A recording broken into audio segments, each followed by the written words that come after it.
Yeah, yeah, it's support, yeah. And I thought maybe you would have raised it because you seem to be making sure that Carrico is covered. So, In terms of I cannot participate in the activity on the floor, yeah, unfortunately. yeah, in terms of the plans, because that is an issue.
Let's pray. God, we beseech thee, Almighty God, members of this honorable house, that they would wisely deliberate for the good of this country and for the glory of thy holy name. I invite everyone in the house to join me in the Lord's Prayer. Our Father, who art in heaven, hallowed be thy name. Thy kingdom come, thy will be done on earth as it is in heaven.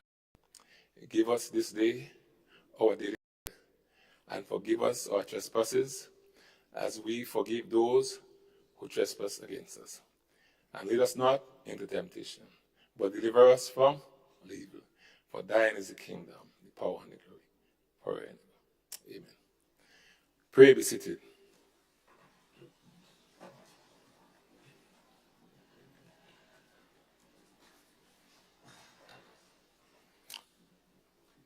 This honorable house now commences.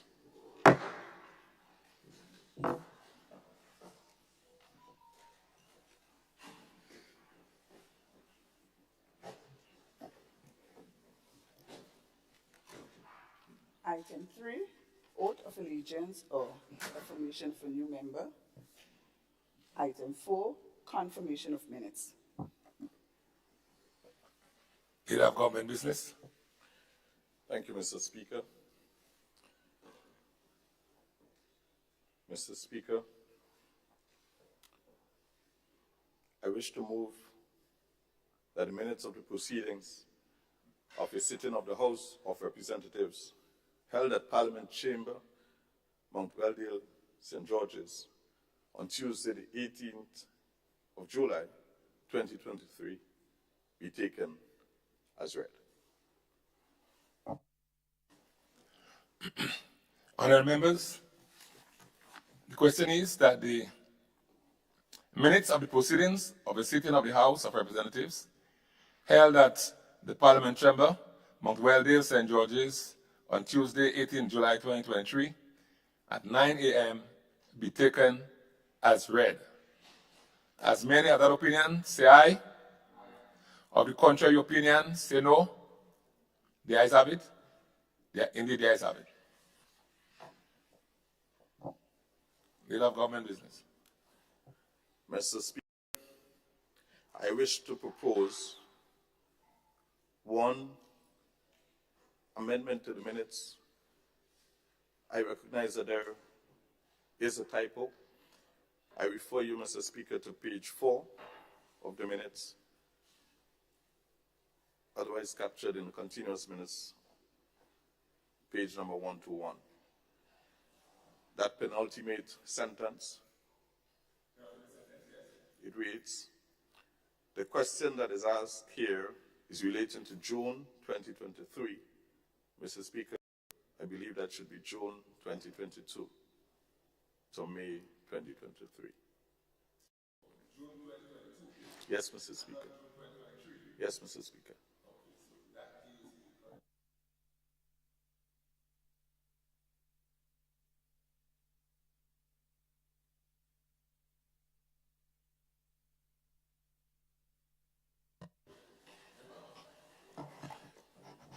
Good morning. Honorable MP for St. Patrick West. Thank you, Mr. Speaker. Good morning to you and good morning to colleagues on both sides. Mr. Speaker, I'm not too clear on the paragraph on page 5. That's 1, 2, 3, fourth from bottom, regarding a query made by the Honourable Member for St. Andrew Northeast concerning offices for caretakers. The line that says she mentioned that no office was allocated to her constituency. I'm not sure if that is reflective of what the Honourable Member did say. Okay. Page 5. Fourth from bottom. 1, 2, 3. Fourth paragraph from bottom, beginning Honourable Kate Lewis.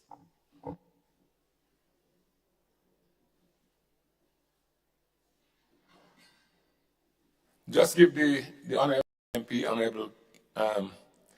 for Zenandio Northeast a couple seconds so she could confirm whether or not it's properly conveyed, the message is properly conveyed there.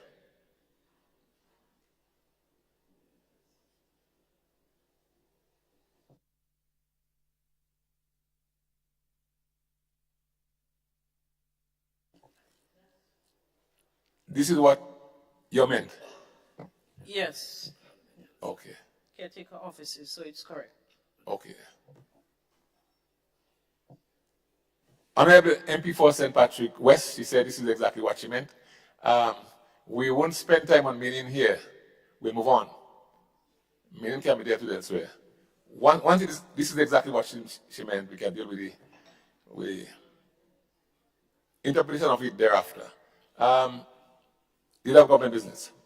Mr. Speaker, respectfully, I believe that that observation might not fit the current matter being discussed, which is the minutes of the House of Representatives held on July 18th. I believe the Honorable Minister is referring to the minutes of the Standing Committee on Finance, which cannot be taken here, Mr. Speaker. Thank you.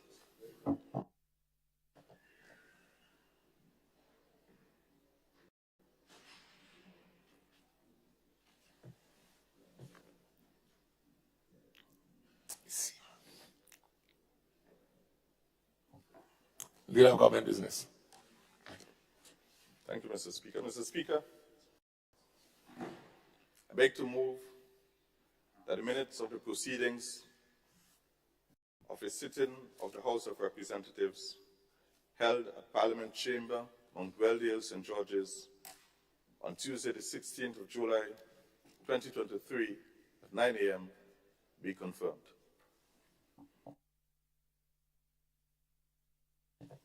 Honorable members, the question is that the minutes of the proceedings of a sitting of the House of Representatives held at the Parliament Chamber, Mount Weldale, St. George's, on Tuesday, the 18th July, 2023, at 9 a.m. be confirmed. All those who have that opinion, say aye. Those of the contrary opinion, say no. Indeed, the ayes have it. The ayes have it.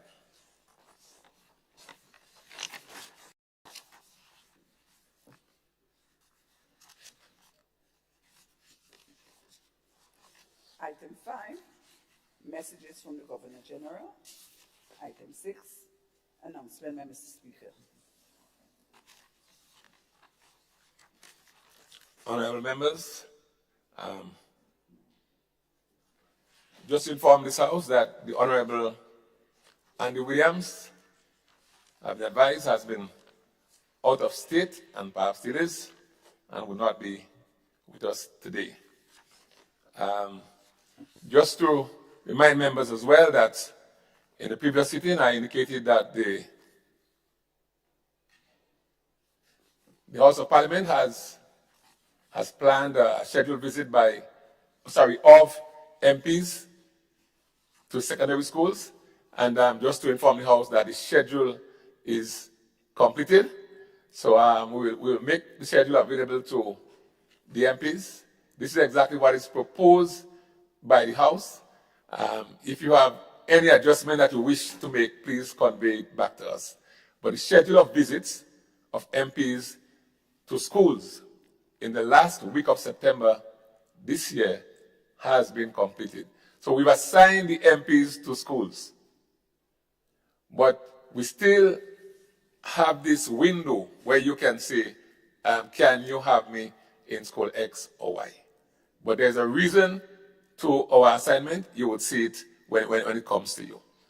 So I just reminded the MPs that you need to make sure your calendar is free during that period, because we want all the MPs to be in our secondary schools at the same time. Thank you.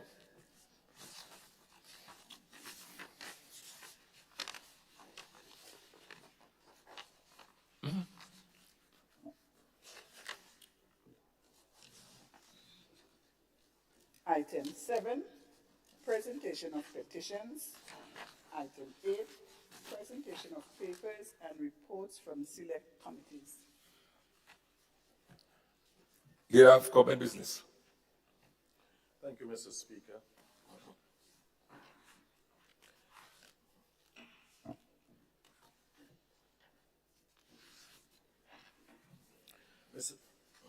Mr. Speaker, I wish to present the following papers and reports from select committees to this Honorable House. Firstly, Mr. Speaker, I wish to present the supplementary estimates of expenditure for 2023 as approved by the Finance Committee at its meeting of 18th August 2023. Secondly, Mr. Speaker, the mid-year review report as approved by Cabinet pursuant to Section 25(3) of the Public Finance Management Act, number 17 of 2015, together with a supplementary budget in accordance with Section 23. Also, Mr. Speaker, I present the opinion of the Cabinet pursuant to Section 25, Section 2 and 3 of the Public Finance Management Act. Fourthly, I present the minutes of the proceedings of a meeting of the Standing Committee on Finance held at the Parliament Chamber, Mount Weldon, St. George's, on Friday, the 18th of August, 2023, at 10 a.m. And finally, the minutes of the Committee of Privileges held on the 18th of August, 2023, at 12:25 p.m. at the office of the Speaker, who presided over this meeting as Chairman of the Committee of Privileges of the House of Parliament. Thank you, Mr. Speaker. Thank you, Leader of Government Business. Honorable members, these documents are now laid before the House.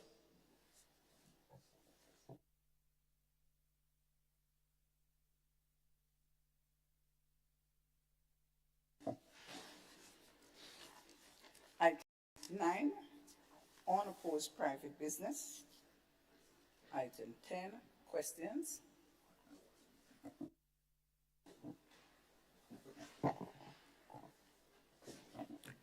Honorable Leader of His Majesty Opposition.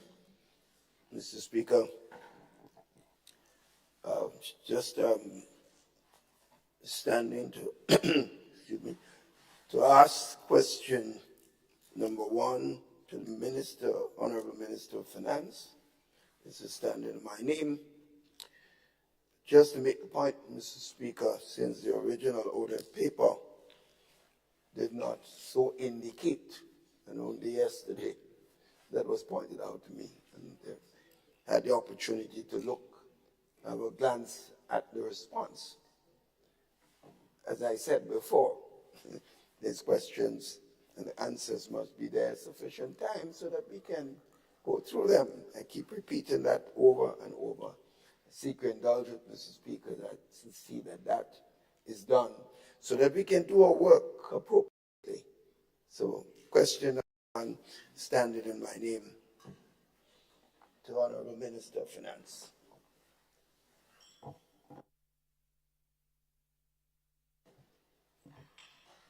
Honorable. Thank you, Mr. Speaker, and good morning to the entire House. Morning, Honorable Minister.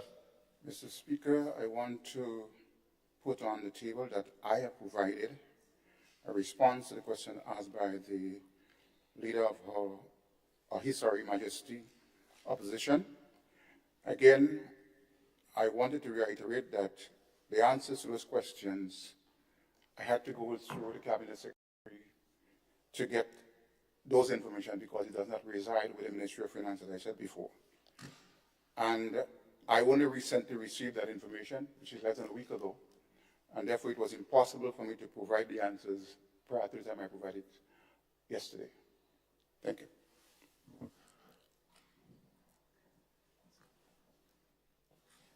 All right, so Honorable MP, just wait on the speaker, please. So you did provide the response. All right.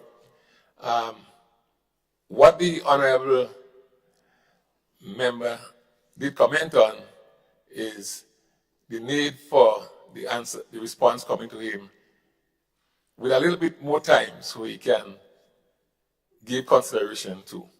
So I appeal to the members to try and respond, giving whoever asked the question some time to study the responses before they come to the House. Thank you. Mr. Speaker, just to add, I'm not sure that we both blamed similarly on the response of the minister. I think he said that the information was gave him only yesterday and he hadn't sufficient time. So he didn't say, I didn't think he said he submitted. He did. I asked him and he said yes. He did? Yes. Okay. So let's move on. Okay, so standing question number 2, standing my name to the Honorable Minister of Finance. Honorable Leader of the Opposition, you would need to look at the responses sent to you before you proceed with these additional questions. No, well, no, Mr. Speaker, clearly that's not necessary. I want time to digest, Mr. Speaker. I would have the time here, and I wouldn't think the Parliament should be held up for me to do so. That Correct. Doesn't make much sense. Due respect, Mr. Correct. Speaker. Okay? Correct. So question number 2, standing in my name to the Honorable Minister of Finance.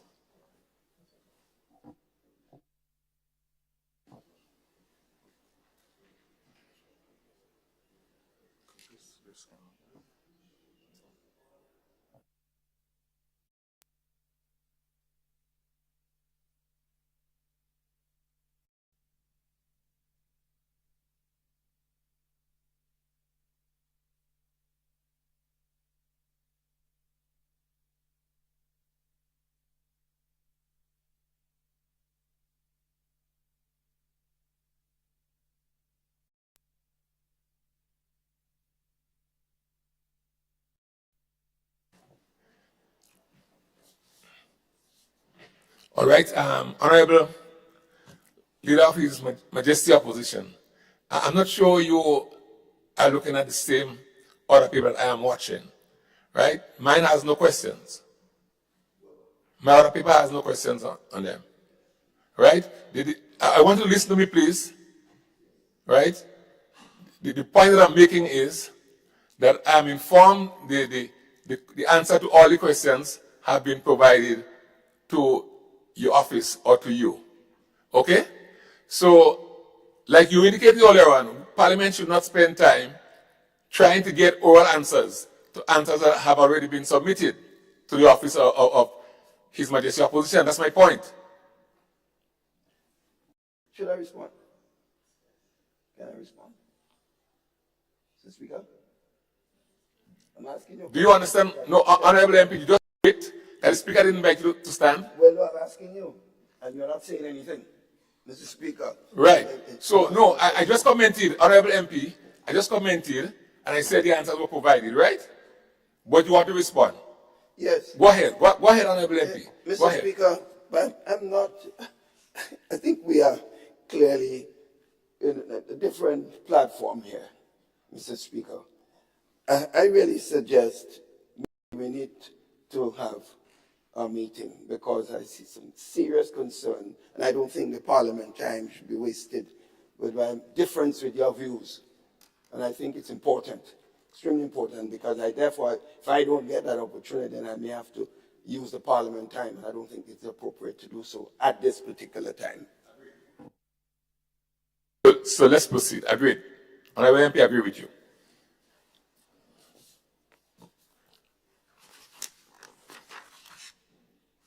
You continue. Item Item 11, urgent questions under the provisions of Standing Order number 21, notice of questions. Item 12, statement by ministers. Item 13, personal explanations.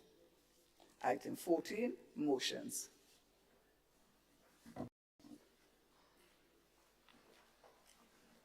Mr. Speaker,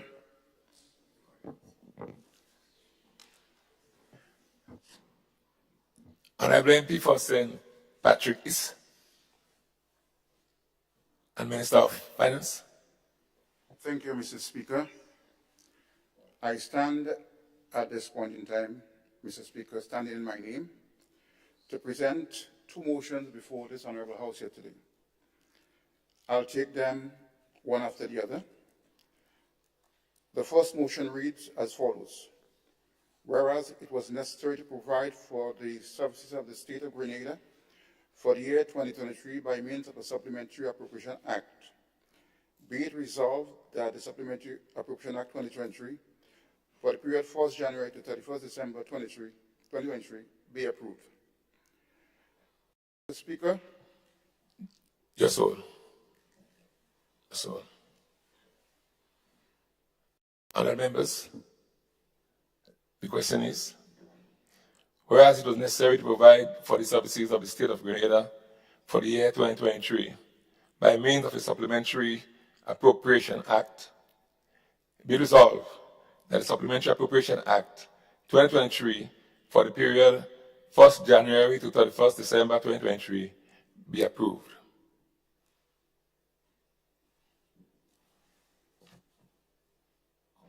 MP for St. Patrick East.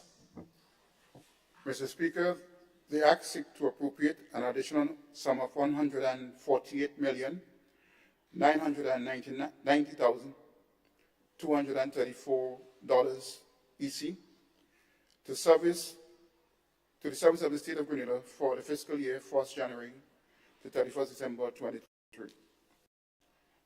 An appropriation bill shall be introduced in the House of Representatives provided for the issue of the sums from the Consolidated Fund and appropriating them for the purpose specified therein. Notwithstanding Section 1, Item I, no more than 2 supplementary appropriation bills may be submitted to the House of Representatives within a fiscal year. Taking note of this reality, Mr. Speaker, I wish to state that supplementary appropriation happens nearly every year, and Mr. Speaker, this is the first time for the year that a supplementary appropriation is being put before this House of Representatives.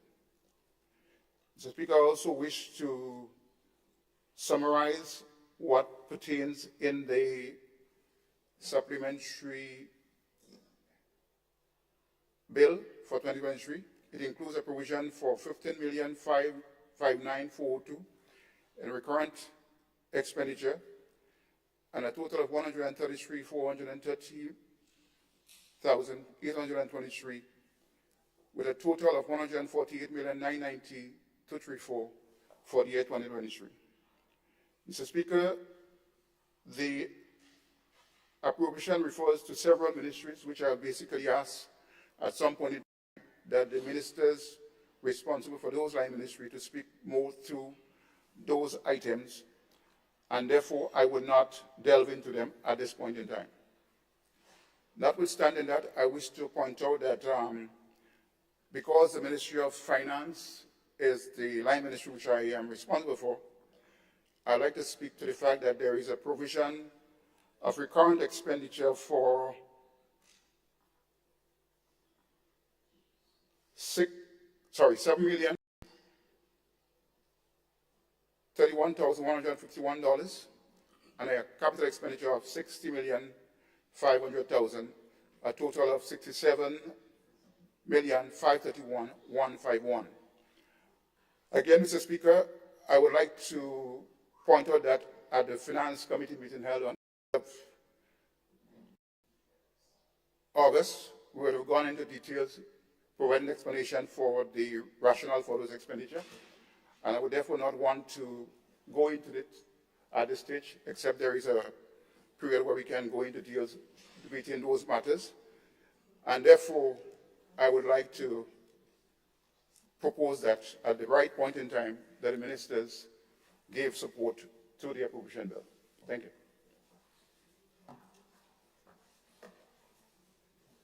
Thank you, Honorable MP for St. Patrick East and the Minister for Finance.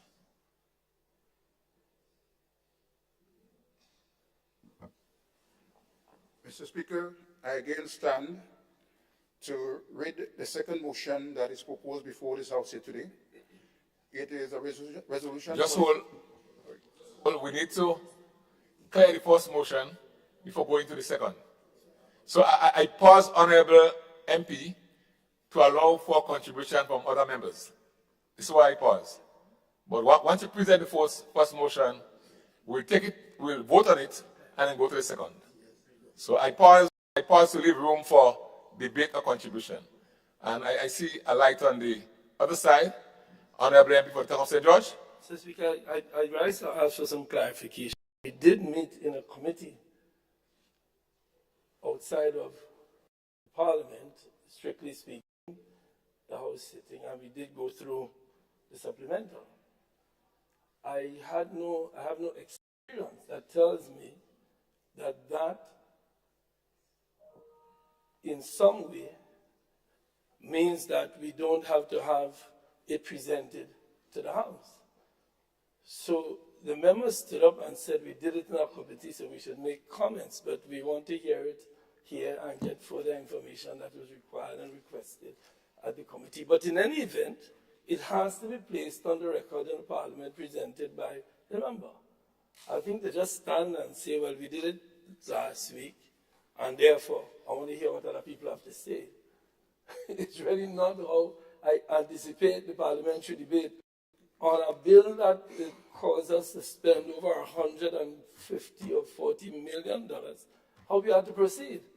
So I was absolutely shocked. So I'm standing in shock, and as you notice, lost for words, because I would like to hear it put on the record. This is a record that's been made in a Hansard of the parliamentary debate on a supplementary bill that is nearly as big as what it used to be for budgets years ago. So I want it presented, and then I'll respond. You can't tell me go home and read the piece of paper you gave me next committee, and then I'll come here and talk to the paper. We had a committee meeting totally outside of the parliamentary sitting. So if I am somehow wrong on the procedure, and that's a procedure that I was unaware of for the many years I've been here, then I'd like to be corrected. But to just say, well, we had it in our committee, so come on, I want to hear what you all have to say, and other members support it or don't support it. I find that really an affront to the parliamentary debate that we are expected to have, so that the people out there can hear what was presented, what other members believe, and what is our view on it. So I stand for clarification, not for debate on the issue raised by the member. And I hope somebody can clarify it. I know we have the most senior member here. Maybe he can give me clarification, but I haven't had time to talk to any of my colleagues on this. I stand because I was waiting to hear the presentation of what he's asking the House to do, not what a committee was presented with the other day. What is he asking the House to do? I just can't say, well, go and read the paper, unless you are driven for us to go and read it now. I'm just sorry for being lost for words. It is not normal for me to be that way. Thank you, Honorable MP for the town of St. George. Light green. And Minister for Finance and MP for St. Patrick East. Mr. Speaker. Just hold, Honorable Member, just hold.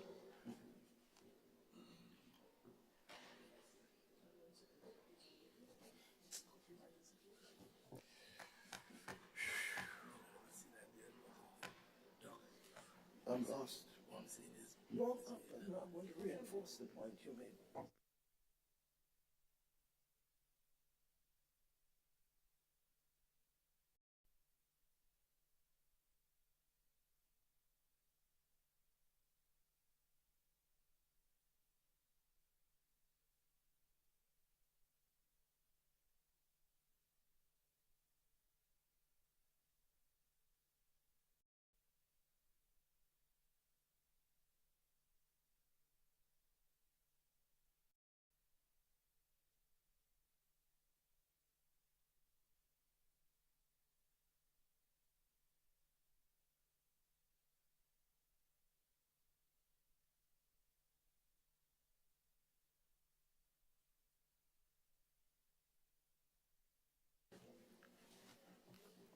All right. I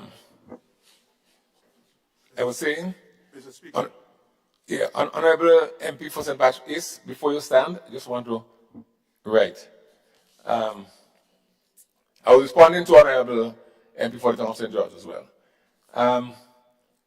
In my view, you presented, right? It's not what has been, perhaps in the words of the Honorable MP, has been experienced here. So the floor is open. Honorable MP for St. Patrick East and Minister for Finance, if there are some summary comments that you wish to make, it's fine, right? So that there is some clarity to the member, and there is more food on the table, as it were. But the floor is open for contribution from all members with respect to the matter before us, right? So I saw the light of the Honorable MP for St. Patrick East, Minister of Finance, and so I invite you to stand. Mr. Speaker, thank you. I am of the opinion that we are under motions. And under motions, I do not think that we are allowed to debate at this point in time. And therefore, I would wait until we get under the substantial matter under the bill for such debate to take place. No, when a motion is tabled, there is room for discussion, debate, back and forth, and then it's voted on. Right? So this is the procedure that we follow. Somebody brings a motion, it's tabled in the House, the question is asked, there's room for members to make the contribution, and then we vote thereafter. Does that make sense? But this is the procedure for dealing with the motions. All right? So this is how we are going to deal with it. And then once we finish with motion A, then we wait on the movement of motion B. So we are still on A. Honorable Leader of the Opposition. Mr. Speaker, as the MP for Town of St. George pointed out, I'm at loss. I'm at loss. I want to reinforce the point made by the member for the Town of St. George. This is the highest institution of the country. A motion is presented.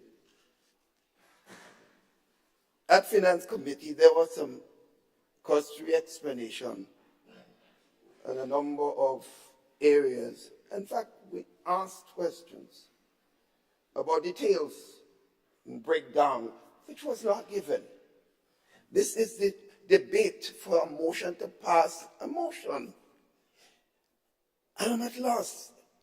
After almost 40 years in this parliament, I have never seen this. And I've been in opposition on 2 occasions. And I've been in government a number of occasions. I have never seen this. So I just want to reinforce that point. We are doing a disservice to our people and our country. We are. And no one will be able to stop me from saying what I have to say. I can't believe what I'm saying. I just cannot believe it. I rest for the time being. Thank you, Honorable Leader of His Majesty Opposition, Leader of Government Business. Mr. Speaker, my light was on for quite a while because I basically was standing on a point of order because the substantive matter is the debate on the motion. And so this really is unnecessary. The honorable member presented the motion, and we are going to make our responses. So this is absolutely unnecessary. Further to this, Mr. Speaker, this particular bill can be the content of it, the bill which will come later, we can go into the details at that point if we so desire, as well as we can discuss the motions, or we can debate the motions at length here and now. There is really not a problem. So, Mr. Speaker, the opportunity is presented to us. We are going to be debating this motion here and now. Thank you, Mr. Speaker.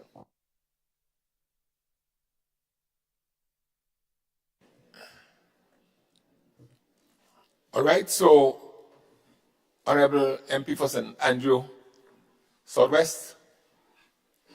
So, morning, Mr. Speaker. Morning to everybody.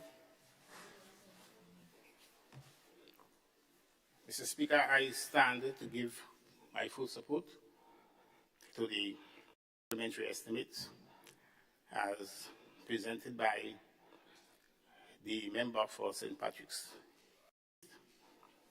And as the member said, the opportunity will come when each member on this house would have a time to go further and provide explanation for each item of the supplementary that falls under his or her respective ministry.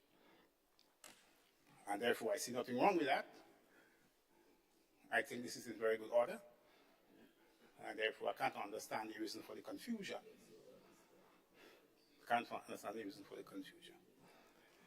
And therefore, what I will do right now, Mr. Speaker, is that I will proceed to provide some details of the items that fall under the Ministry of Economic Development, Planning, Tourism, ICT, and Creative Industry.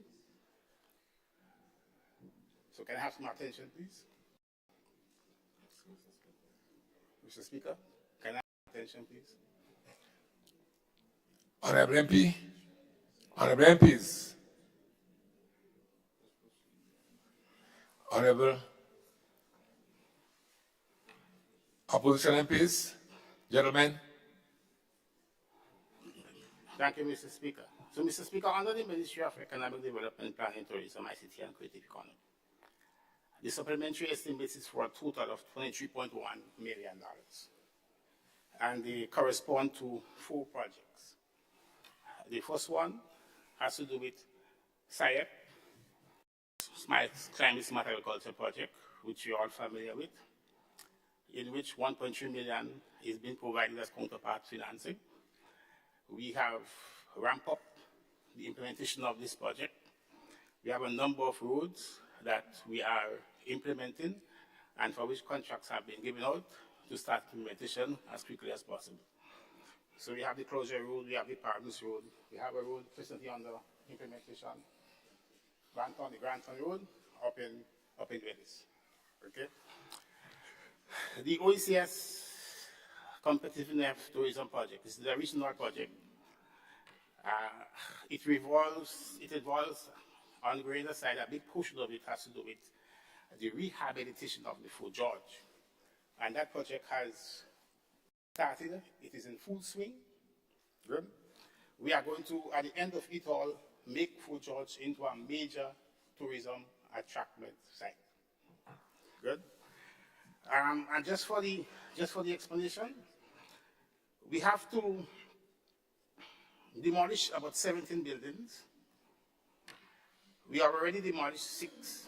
Of course, I must say the contract has been awarded to a Colombian company, and that company is working locally with a local company, Sunrise. So we have already demolished 17. We have 6. We have to demolish around 17 buildings on the fort. We have done so for 6, and we have rebuilt 3. Good. In doing that, we want to maintain a lot of the history that has taken place on the fort. But on completion, Mr. Speaker, sir. Just hold, Honorable Minister. Proceed, please. On completion, We're going to have a museum at the fort. We're going to have booths where small entrepreneurs can sell their crafts and their handicrafts and the products. We're going to have a restaurant. We're going to have an area for cultural performance. And we're also going to have a lookout area, given the site of it, of the fort. Mr. Speaker, right now we are discussing the whole question of the management of that facility once it's completed. How we're going to go about manage and operating that facility. That is what is being discussed right now. We are expected to complete the project early next year, Mr. Speaker. In the first quarter of next year, we should have that project completed. The Creative Industry Symposium. Mr. Speaker, that $135,000 you see there, just above that, is as a result of a meeting we had with Mr. C. Kennedy Roberts, who is the manager of the Caribbean Latin American Bank office. They have a sub-office in Trinidad. And while we were attending IMF World Bank meetings in Washington, I think in April, we met her and we told her about the symposium that we are having, and we kindly requested from her a grant to assist in the finance of that symposium. And immediately, the actions were taken for us to receive that grant. So in fact, we have already received that $50,000 grant to help us stage the symposium on which was a major success. It was spoken about all over the world, yeah? And we are now bringing this amount of money into account. And the other project, the final one, Mr. Speaker, is a digital governance resilience project. We commonly call it the DG4R project. This is an extremely important project, admittedly so, Mr. Speaker, aimed at digitizing the whole of Grenada. Starting, of course, with the government services and ensuring that our people, each and every Grenadian, is computer literate and, of course, can use a smartphone effectively. So with this project, Mr. Speaker, many of the activities of government will be virtual, as they say, digitized. Good. When we received that project, we did our own review of it, and we thought that a major component of it was missing, and that is the strategic role. We thought that there should be a strategy for the digitization of the government services of Grenada, which was not included in the project. So we had a meeting with the World Bank.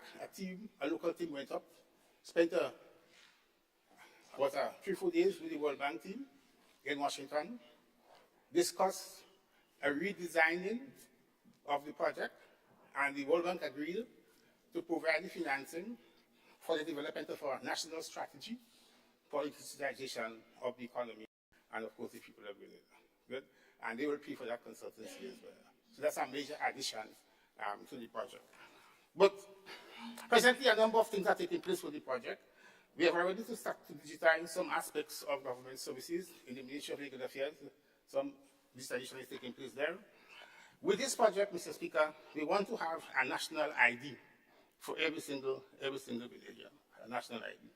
And then the time will come when we hope to make Wi-Fi access, if I may say, a public good, meaning that wherever you go, you will find it, you will have access to the internet, and of course you wouldn't have to pay for it.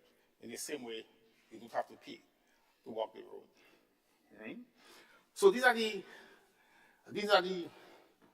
4 major elements that comprise and the need for additional resources that falls under this supplementary estimate, good, so that we can have these projects completed on time and that we can satisfy the needs of our people in the respective areas to which the projects refer. Thank you, Mr. Speaker.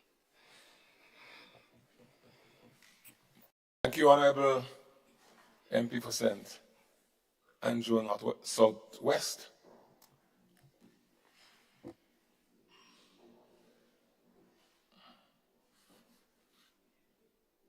All right, I sense there is no additional contribution to this particular motion. Oh. Honorable Prime Minister, I'm seeing two lights. I call the Prime Minister. Thank you, Mr. Speaker. Mr. Speaker, I rise in support of the motion moved by the Minister of Finance to have approved for the state of Grenada for the year January 2023 to December 2023 a total sum additional to that which was approved in the budget in December of 2022, an additional sum of $148,990,234. Mr. Speaker, the sum is split into recurrent expenditure of $559,402, recurrent expenditure, and capital expenditure of $133,430,832. Mr. Speaker, the sums,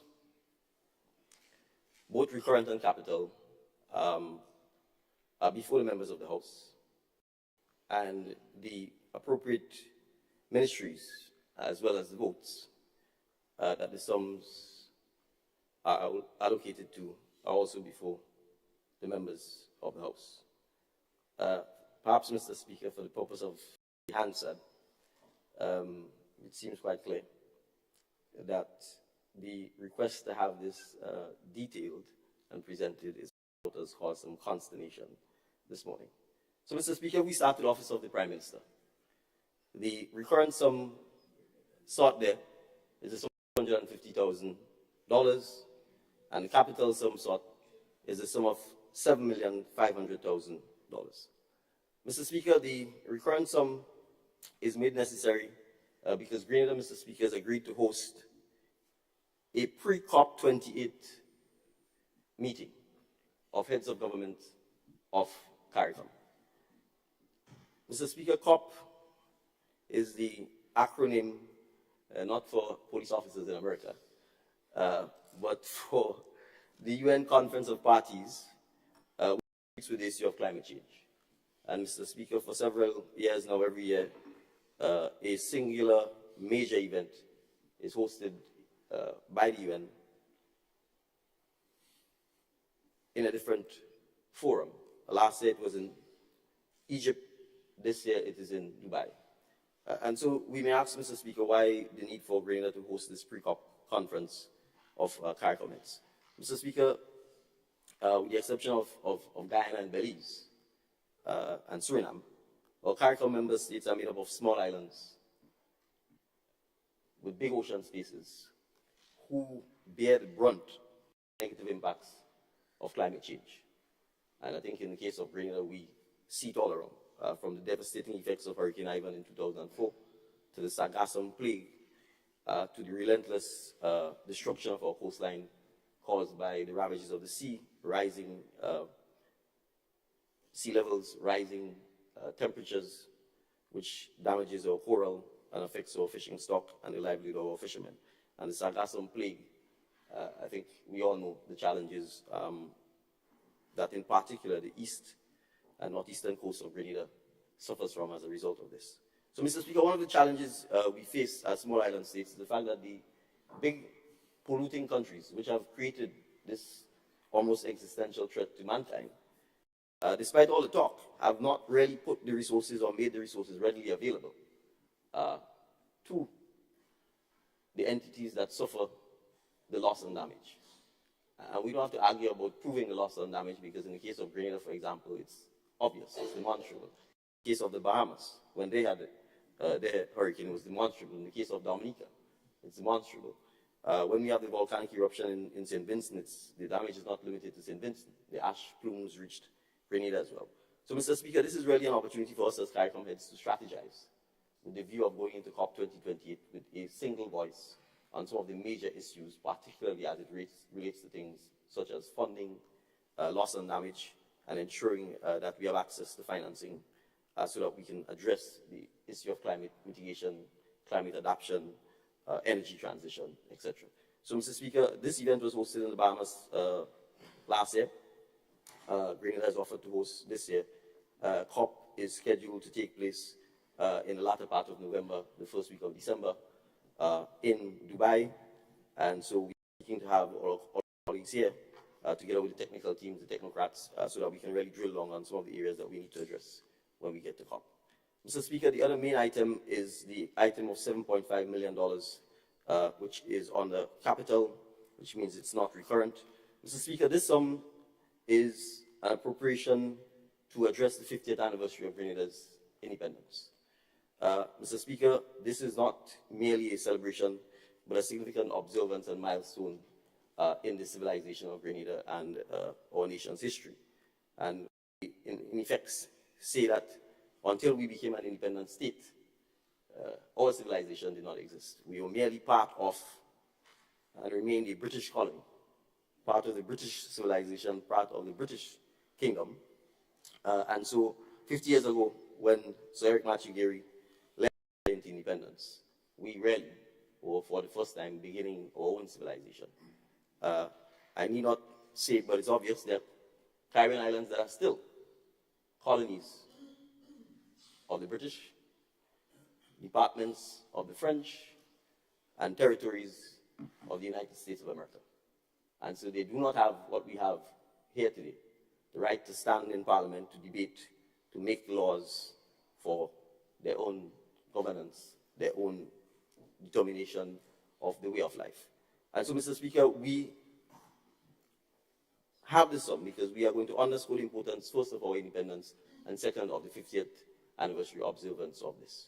We intend, Mr. Speaker, to roll several events from September of this year all the way into, roll up several events from September of this year all the way into calendar year 2024. We intend to have legacy projects, Mr. Speaker, that speaks towards ensuring that the future of Grenada, particularly when it comes to issues such as education, the teaching of Grenadian history, the observation and celebration of national heroes, the renaming of our streets, our important landmarks, the celebration of the life and works of all of our artists, be they literary, sporting, cultural, or writers, authors, all of the persons or playwrights who contributed towards the building of Grenada, including our politicians, as well as significant members of the civil society and the business community. So, Mr. Speaker, some of the events obviously would require significant preparatory expenditure. I did mention at the committee stage, for instance, the fact that the commemorative $50 note is estimated to cost about $20 million, and that funding needs to be paid now so that the minters can proceed with completing the design and the preparation of the note. Mr. Speaker, we intend to recover the cost associated with the note, because obviously the note will become part of the currency, but obviously we'd expect that Grenadians and Grenadians in the diaspora will buy it as memorabilia, and so we expect to recover the funding associated with this. Mr. Speaker, as is customary, when you have an event like that, you have significant visiting dignitaries, and so obviously we also have to incur some expenditure for that. Additionally, Mr. Speaker, there's a National Celebrations Committee that is planning this. It has a representative from each parish. It also includes members from Her Majesty's opposition, a member from Her Majesty's opposition, Senator Cox. Mr. Speaker, we intend to ensure that the parishes get the appropriate attention as well, so that they can have their independence celebration, and that the parishes can get the opportunity to define what the parish wants to celebrate, what it wants to highlight, and so that each of us from other parishes can truly get to learn about the other parishes and be able to go and support the events when they're happening here. So, Mr. Speaker, we appreciate that the $7.5 million compared to other independence events is demonstrably higher, but you don't get to 50 until you get to 50. Hence the reason, Mr. Speaker. Mr. Speaker, thanks. As well as a part of the legacy, we look at, Mr. Speaker, is the possibility of raising a 50th anniversary bond from which we can get financing to address some of the major projects that we need to address in Grenada going forward. So that is also part of the 50th anniversary celebration. Mr. Speaker, the Ministry of Foreign Trade and Export Development, there's a capital appropriation there of $684,603. And, Mr. Speaker, that sum is appropriated, Mr. Speaker, as part of the agri-food sector development and strengthening of the national food safety system. It is, in fact, Mr. Speaker, part of a grant, and so it's really there to put the sum on account and to be able to account for it. The next vote, Mr. Speaker, the FIU, it's a recurrent sum of $153,505. Mr. Speaker, the FIU as an institution is singularly important in a number of aspects, both in terms of cyber, e-commerce, literacy amongst our population, to ensure that members of the population are aware of the threats associated with many of the financial transactions which take place online. They're also responsible for gathering of data, treating with things such as suspicious financial transactions within our financial system that may be associated with things like money laundering or the proceeds of crime or illicit narcotics, etc., Mr. Speaker. And so it's absolutely crucial that the FIU itself is able to operate in an electronic era, is able to operate in a manner that allows all of these suspicious transaction reports to be filed electronically. Because, Mr. Speaker, the storage of paper is a major challenge for the government. And many of the building spaces and so on are significantly. And so being able to host the system electronically will significantly improve the efficiencies of the Financial Intelligence Unit, as well as permit it to not have to deal with the space issues that it's already confronting when it comes to having to store significant paper reports. Mr. Speaker, under the Ministry of National Security, there's a recurrent item of approximately $4.5 million, a little less than $4.5 million. Mr. Speaker, this sum became necessary and was not appropriated in the initial budget because, Mr. Speaker, when we assumed office, what we found is that security contracts were being issued from various government ministries, departments, with no oversight. In fact, we saw in some instances where the same contractor was being paid twice by different ministries. And when we sought to get a comprehensive report of the amount of contractors, the fees being paid by contractors, being paid to contractors, who they were reporting to, who was supervising them, Mr. Speaker, it took an enormous amount of time and effort. And in some instances, we still were not being provided with information. Were being paid, there were no contracts, there was no documentation to support that. So in an attempt, Mr. Speaker, to rationalize this process and to bring all of the security contractors under a ministry, Cabinet approved a policy to have all of the security contracts be issued out of the Ministry of National Security. That allowed us, Mr. Speaker, to get a clear sense, first, of the number of contractors, two, of the rates that they were being paid, three, Mr. Speaker, for us to be able to assess their strengths and weaknesses and help some of these contractors to even understand basic things like how you prepare your invoice so that you can actually be paid properly by the Ministry of Finance. In doing so, Mr. Speaker, we discovered that there were some sites which were critical and did not have security, that required security. We also discovered, Mr. Speaker, that in fact the contractors were being paid beneath the minimum wage for security officers. And so, Mr. Speaker, without prompting, the ministry took the decision to comply with the law to ensure that the contractors are paid the minimum rate that is required for security officers. And as a result, Mr. Speaker, the sum of $4.5 million is required to address this issue. Speaker, the Ministry of Finance, which has the second which has actually the largest allocation as part of the appropriation, split into a recurrent of $7 million and a capital of $60 million. I will address the capital of $60 million, Mr. Speaker. Mr. Speaker, this is necessary because this administration has had to treat with a number of issues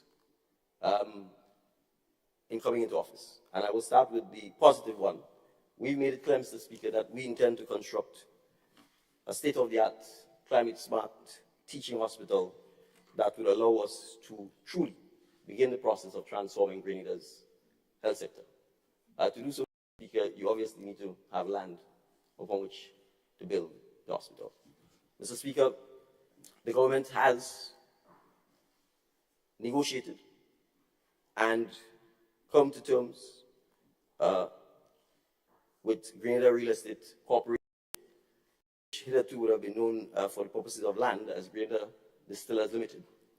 And the government has, and Cabinet has approved, the purchase of 89 acres of land from Grenada Real Estate Corporation, located at Calavini, which will become the site of this new teaching hospital.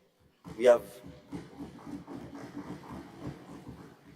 and Mr. Speaker, we've acquired all 89 acres because we want to ensure that we have complete control of the immediate environment in which the hospital is going to be situated, particularly when it comes to being able to control the future development of the area. The site, incidentally, as well, Mr. Speaker, also currently houses CARDI, the Caribbean Agricultural Research and Development Institute of the University of the West Indies, which has been occupying that site for several years, Mr. Speaker. And the government and previous governments have never regularized CARDI's possession or occupation of the land. And it has been an ongoing issue with the owners of the land, CARDI and the government. And so, Mr. Speaker, we expect that by this acquisition, we will also resolve this issue. Mr. Speaker, the purchase price for the land is $35 million. We have agreed to pay half of this in cash upfront. The company has agreed to take the remaining half via bonds, which will be paid over a 7-year period. So it is not a case where, Mr. Speaker, it is all cash upfront. We expect that all of the necessary legalese that comes with this will be concluded shortly, so that we can get on, Mr. Speaker, with the nation's business of the construction of this hospital. And so, Mr. Speaker, the capital sum is required, is part of what is included in the $60 million. Second, Mr. Speaker,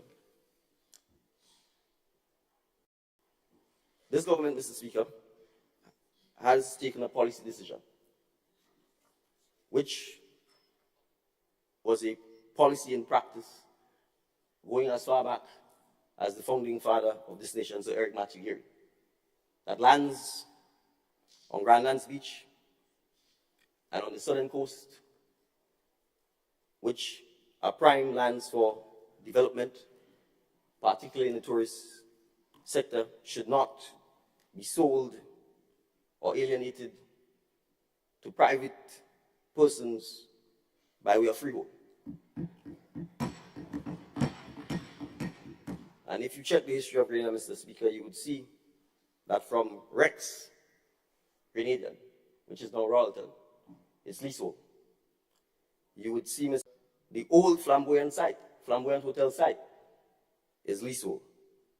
The site above it, which was leased to Mr. Lennox Griffith's family, is leasehold. The original Mount Cinnamon site was leasehold. Spice Inn, leasehold. The site occupied by St. George's University, its original campus, leasehold. Koyaba, leasehold. Alamanda, leasehold. Radisson, and in all of its formations, because it's gone through a number of rebranding over the years, leasehold. The site where even the gas station is after Radisson, leasehold. The site that is now Crown City, formerly in the possession of South City, formerly in the possession of Mr. Debug, leasehold. The former administration, Mr. Speaker,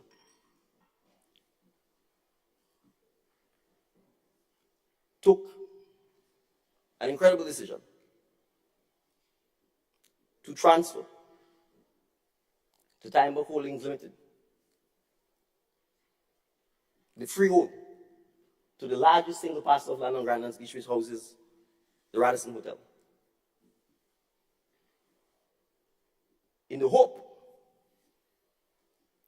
that on transferring Grenada's patrimony, that we would get some marketing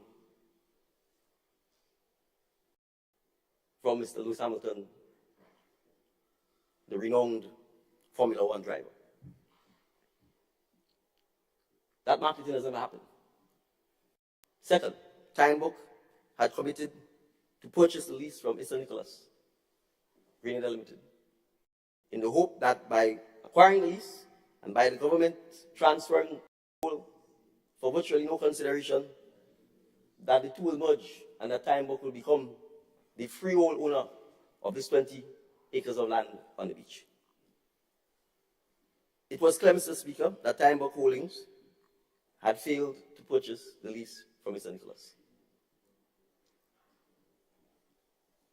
The former NDC administration, then led by Tillman Thomas, took the decision to reacquire the freehold from Timebook Holdings. Timebook Holdings challenged that decision and the matter was in court. When the former administration took office after 2013, it terminated the litigation and left Timebook Holdings with the reversion to the freehold. So it left a company which never purchased the lease and which in any event clearly had no control over Lewis Hamilton himself and was unable to do any marketing for Grenada with the reversion to the freehold. The effect of which is that that company has been collecting $250,000 in rent, which is the people's money, which should have been going to the government and people of Grenada for the last several years. 250,000, $250,000.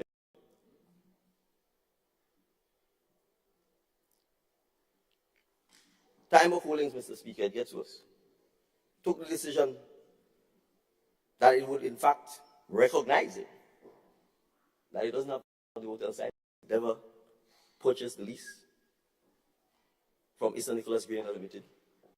Took the decision in recent time, Mr. Speaker, that it was going to sell the freehold. And in fact, it approached Issa Nicholas Grenada Limited to buy the freehold. The effect of which, Mr. Speaker, if it happened, is that an entire 20 acres of land would have become freehold in the hands of a private entity. Or worse yet, they could have sold it to somebody else other than Issa Nicholas Grenada Limited, and that somebody else would then be collecting rent.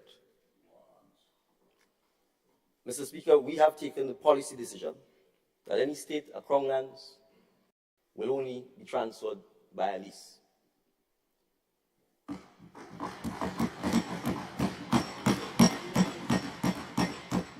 And so, Mr. Speaker, we've had to take the painful decision to repurchase the freehold from Timebook Holdings Limited.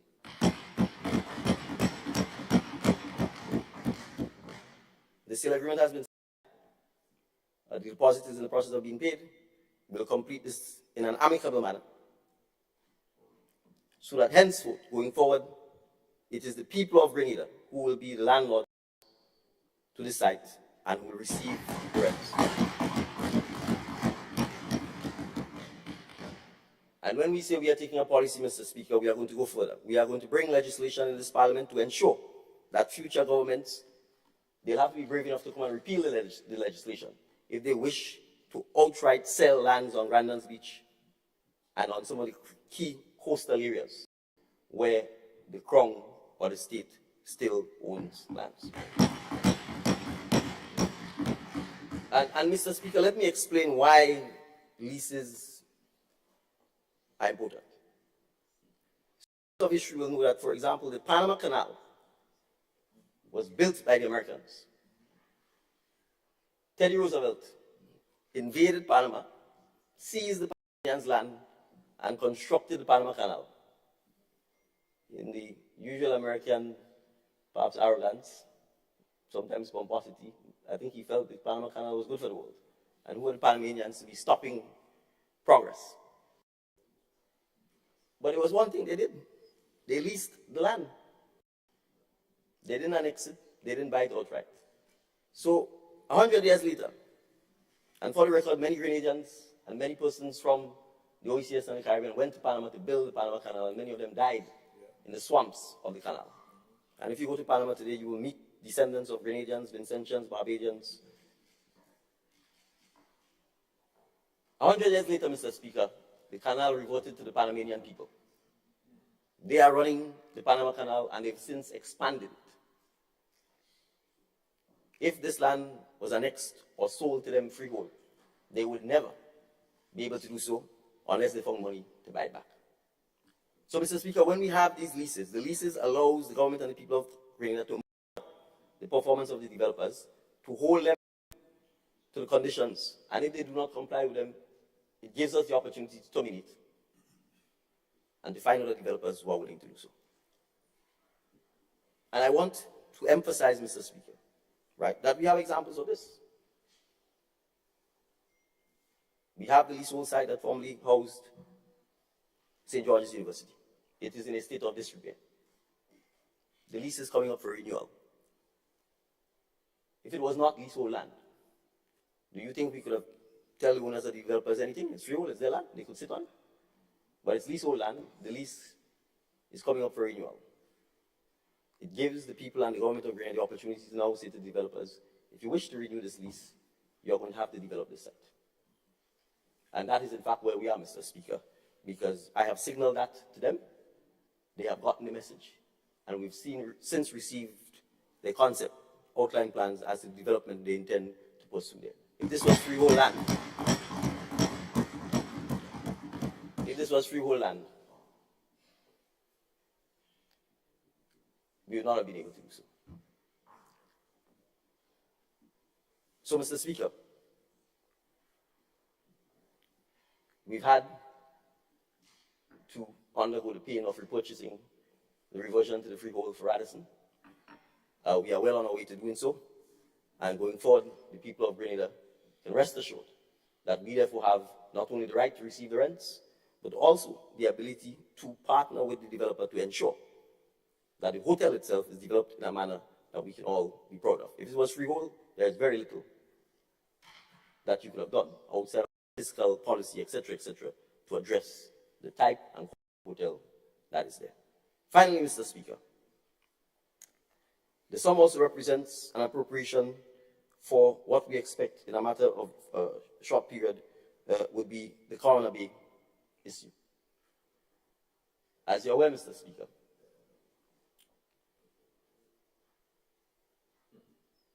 this administration placed Grenada in a position where exit proceedings were commenced against the state of Grenada by the developers of Coroner Bay, and the site has literally become a white elephant, prominently sticking out at the southern end of the Mont Rouge, southern of the Grand Anse Beach, northern end of the Mont Rouge cliff hillside. Mr. Speaker, we have been in sustained negotiations with the developers to bring this matter to a resolution. And we anticipate that we will be able to do so shortly. And so we are making the necessary appropriations in that eventuality. And it is therefore part of that $6,500,000 that is there. Mr. Speaker, I will say more on this on another occasion, because I think the people of Grenada needs to be told the kind of financial implications that they have been made to bear over several decisions taken by the former administration, which we now have to pay for, in relation to several projects. And so we will prepare the list, Mr. Speaker, and make it available so that the public itself can chew on those matters at the appropriate time. Mr. Speaker, I have highlighted the Ministry of Finance because obviously you would see $60,500,000 is the single largest appropriation set out there. And I thought it important, since my friends obviously had a little consternation over whether or not we would simply come and give a very redacted version of the presentation and not go into the details as to the estimates that are before them. And I did undertake, Mr. Speaker, at the committee that within 14 days we would provide even more detailed information. So this is, in effect, in the interest of time, Mr. Speaker, a snapshot of this. But we are quite happy, Mr. Speaker, to provide the details, because this is a government of transparency.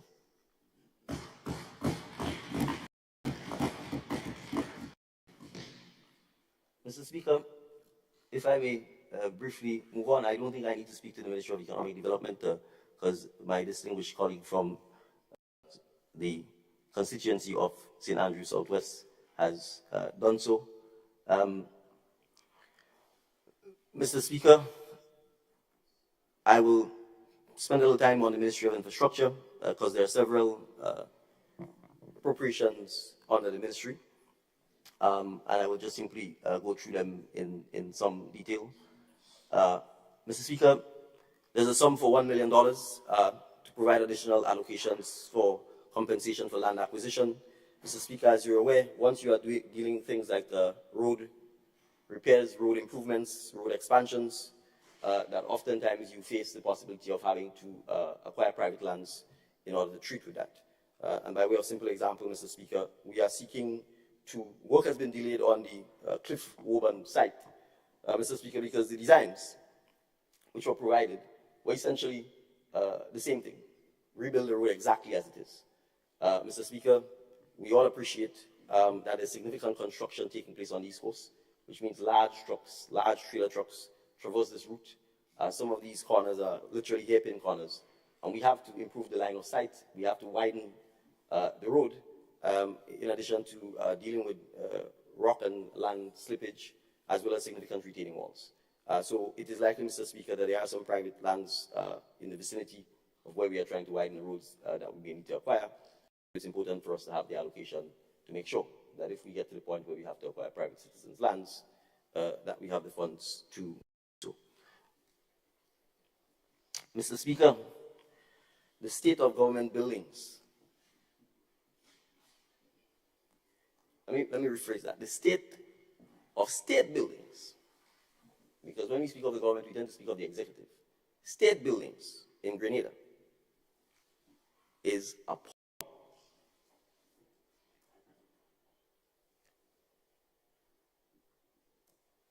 And we're in Parliament, and I want to make this point because since becoming Prime Minister, Mr. Speaker, I've begun to observe and I'm saying here the state's behavior when it comes to looking after the state's assets. And I think I completely understand why our buildings are in the appalling state they're in. It doesn't seem that we have respect for taxpayers' money. So we construct this fancy building, and we seem to think maintenance isn't important. So for months, I've had to suffer, and I think many of the colleagues who are using this building, with no air conditioning. You pass, you see the toilets, out of service. You see leaks in the roof, nothing happening. And it goes on for months, then years. And then people have to deal with mold, hot, unbearable working conditions. I don't know why in a tropical country we use carpets. And it goes on and on and on. It is embarrassing. The workers can't work. They have to go home early. They walk in, they start losing their voices. It is as if we somehow think that by not taking care of our own assets, where people are required to work, where the public is required to come and obtain government services, that somehow miraculously, if we don't pay attention and take care of those things themselves, that somebody else will do it for us. So, Mr. Speaker, you go to the Supreme Court Registry Vault.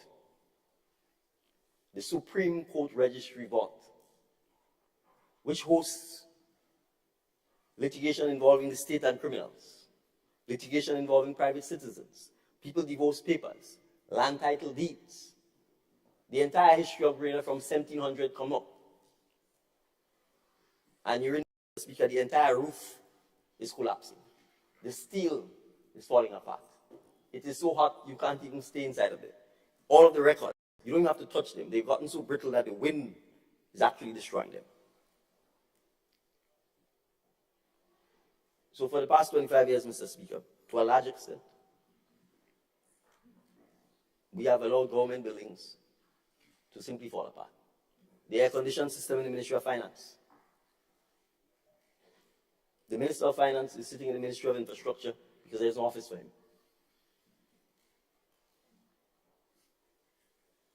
That is the state of affairs, Mr. Speaker. Because we have not maintained government buildings. We have not put the appropriate provisions for maintaining the government buildings. And so the little sum of $4 million which we have here as a supplementary appropriation, Mr. Speaker, is really, at best, I can't even call it scratching the surface, to address the significant challenges that the government, not us, that is Grenada, is facing with the work environment. And the net effect of that, Mr. Speaker, is then you have to go and rent ad hoc buildings all over the place, from the police force to the Ministry of Health, Ministry of Finance, Inland Revenue Department, they're all over the place. Because there's been no planning. There has been no attempt at maintenance of our assets so that, in fact, we could ensure that people are in a safe working environment and that people could be productive. So, Mr. Speaker, as I said, we had the budget presentation. It is probably going to cost $1 billion to sort all this out. The Governor General's house has never been rebuilt. The old Parliament building has never been rebuilt. The official residence of the Office of the Prime Minister is leaking. It's full of molds. Right? I can go on and on. So, Mr. Speaker, the $4 million is really an attempt to find some, in a sense, putting a plaster on a sore so that at least some workers are not in an inhumane and unsuitable environment. But this is an issue that I'm raising it, Mr. Speaker, because the public has to interact and go to these places. And so when they go at 12 o'clock and there's no staff, it's because you can't stay in the place. Right? And that is the challenge we face. So the sum of $4 million that is there to provide additional allocation for the construction, rehabilitation, refurbishment of government buildings, as I said, is really a drop in the ocean. This is a significant challenge that we would have to address over the next several years. There's a sum of $2 million additional support for the St. John's River Flood Mitigation Project, which I'm sure the MP for the town of St. George would be happy to hear about. As I indicated, Mr. Speaker, 2 bridges are to be constructed. One, which is known as the Steel Bridge, or the one closer to the Steel's auto supplies. That bridge has to be redone. And then the famous Green Bridge, the famous Humpback Bridge. That bridge, Mr. Speaker, as well, also has to be, a new bridge has to be built. Mr. Speaker, as I said, we've had estimates from the consultants, which gave us pricing for these bridges, but the tenders have come back in almost all cases double that amount. And so we've had to go back to the drawing board, Mr. Speaker, to make sure that either the consultant is right and those who are tendering are wrong, or whether those who are tendering are right, then obviously our consultant has to go back to the drawing board. So we need to make sure, Mr. Speaker, that we get value for money. Because as I said, the 2 bridges combined, the tenders are coming in the region of around $50 to $60 million, which is something I find a little difficult to swallow for constructing 2 bridges, in our view, Mr. Speaker, not over a massive river or wide expanse of land. But the other works that need to continue, the entire road itself in River Road needs also to be repaved. So those are some of the 3 major outstanding works that we have to deal with. There are 1 or 2 complaints by some of the private property owners closer to the mouth of the river that the works may have had some negative impacts on their property, and that is something we also have to look at to see whether that is true or not. Mr. Speaker, there are allocations of $5 million for additional asphalt works and $3 million for additional concrete works, and that is obviously in relation to road works. Mr. Speaker, the Ministry of Infrastructure has some challenges. We are looking to address them. And some of these challenges, Mr. Speaker, are systemic. And in many instances, it also poses some challenge for how we go about maintaining our road network.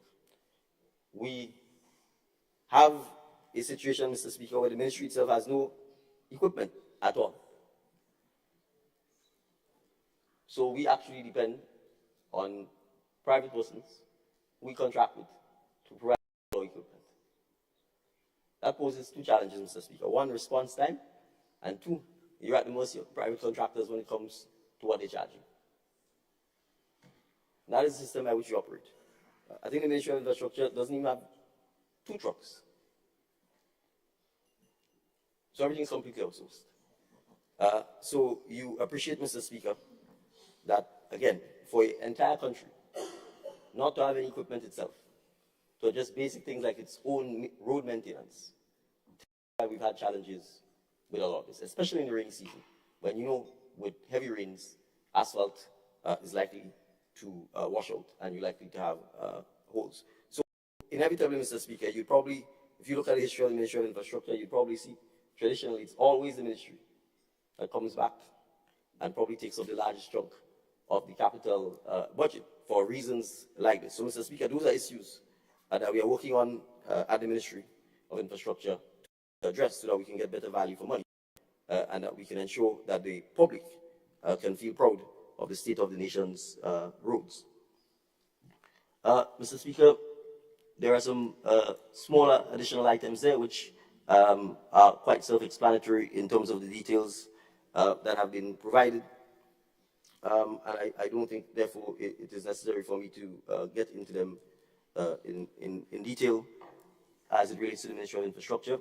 I would wish to spend a little time. The Minister of Youth, Sports and Culture is here, so I will certainly give him the opportunity to talk about the sums that are there. Save that I perhaps, if he permits me to still his thunder a little bit, I want to talk a little bit about the $2.5 million allocation for TAMCC and NULO. Mr. Speaker, we made it clear. The future of Grenada requires a government that puts education as a priority.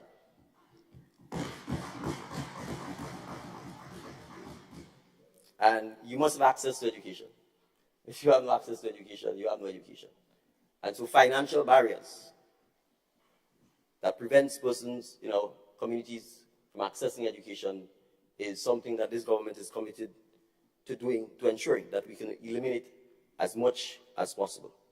So, Mr. Speaker, we took the decision on entering office last year to remove all of these registration and associated fees for primary and secondary school. We have now taken the more aggressive and progressive step of removing the tuition fees for all persons who've been admitted to the T.A. Marshall Community College and the New Life organization effective this school term or semester, Mr. Speaker. So our young people and their parents no longer have to pay that tuition to attend the T.A. Marshall Community College or to attend NULO. So we are committed to ensuring that our citizens get the education that they so desperately need so that they could create and recreate Grenada in the next 50 years in their image, because they would have the solid foundation that is required to do so. And Mr. Speaker, let's make no bones about this. There is a direct relationship between a country's development and the percentage of its gross domestic product that it spends on education. And if we want to ensure that Grenada continues to develop and continues to provide hope for the next generation of Grenadians, as leaders, we are required to do everything humanly possible to ensure that all citizens have not just access to education, but the quality and the kind of education that is required to ensure that it can function in the 21st and 22nd century. And so, Mr. Speaker, we are quite happy to have the state assume this so that all the citizens who desire to go to TAMCC, all who desire to go to NULO can do so. And I just want to make the point here, Mr. Speaker, that NULO doesn't just take people who are 18 and 17 and 16 years old. Many instances you find people in the 20s and even in the 30s getting a second chance because it is called New Life Organization, a chance at a second chance. So this is an opportunity for persons who are in their late 20s and their 30s themselves, who perhaps for whatever reason may not have been able to go to NULO before, or even TAMCC, have the opportunity to do so now because the tuition is being paid by the state. And Mr. Speaker, I just want to make this point because you see, oftentimes when we talk about education, we try and always make it seem it's a lot of money and find all kind of excuses to not doing it. It's not a lot of money, Mr. Speaker. It's $2.5 million. $2.5 million. And the kind of wastage, I'll come back to that list that I wrote, the kind of wastage and the burden that drainages have had to bear because of some decisions made in the past, Mr. Speaker, 10 times that.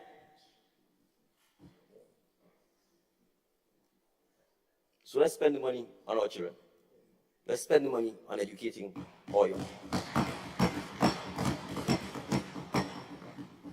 So, Mr. Speaker, I hope that my summary presentation is clear that we are not trying to avoid debate or we are not trying to present information to justify the appropriations. I think the Minister of Finance, knowing that we all have this information before us, certainly in terms of vote, in terms of ministry, in terms of the intended use, the amount, and why it has become necessary to have this appropriation, thought that we were perhaps more interested, as he said, in not having these figures spelled out in this sort of serial manner. And it was not any attempt by us to not present the appropriations which we all have in electronic form. And I think we had assumed that that's the whole point of having computers and information in advance so that we can study it, which is the theme of this morning, ensuring we have information in advance so that we can study it and digest it. And therefore, I think we were quite happy to just get straight into, as I said, debate rather than a detailed formal presentation. But be that as it may, I certainly give full support to the motion and encourage all members of the House to do so. Thank you, Mr. Speaker.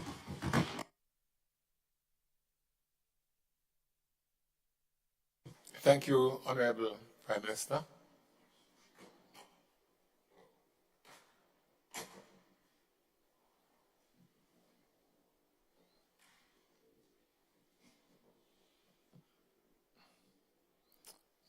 All right,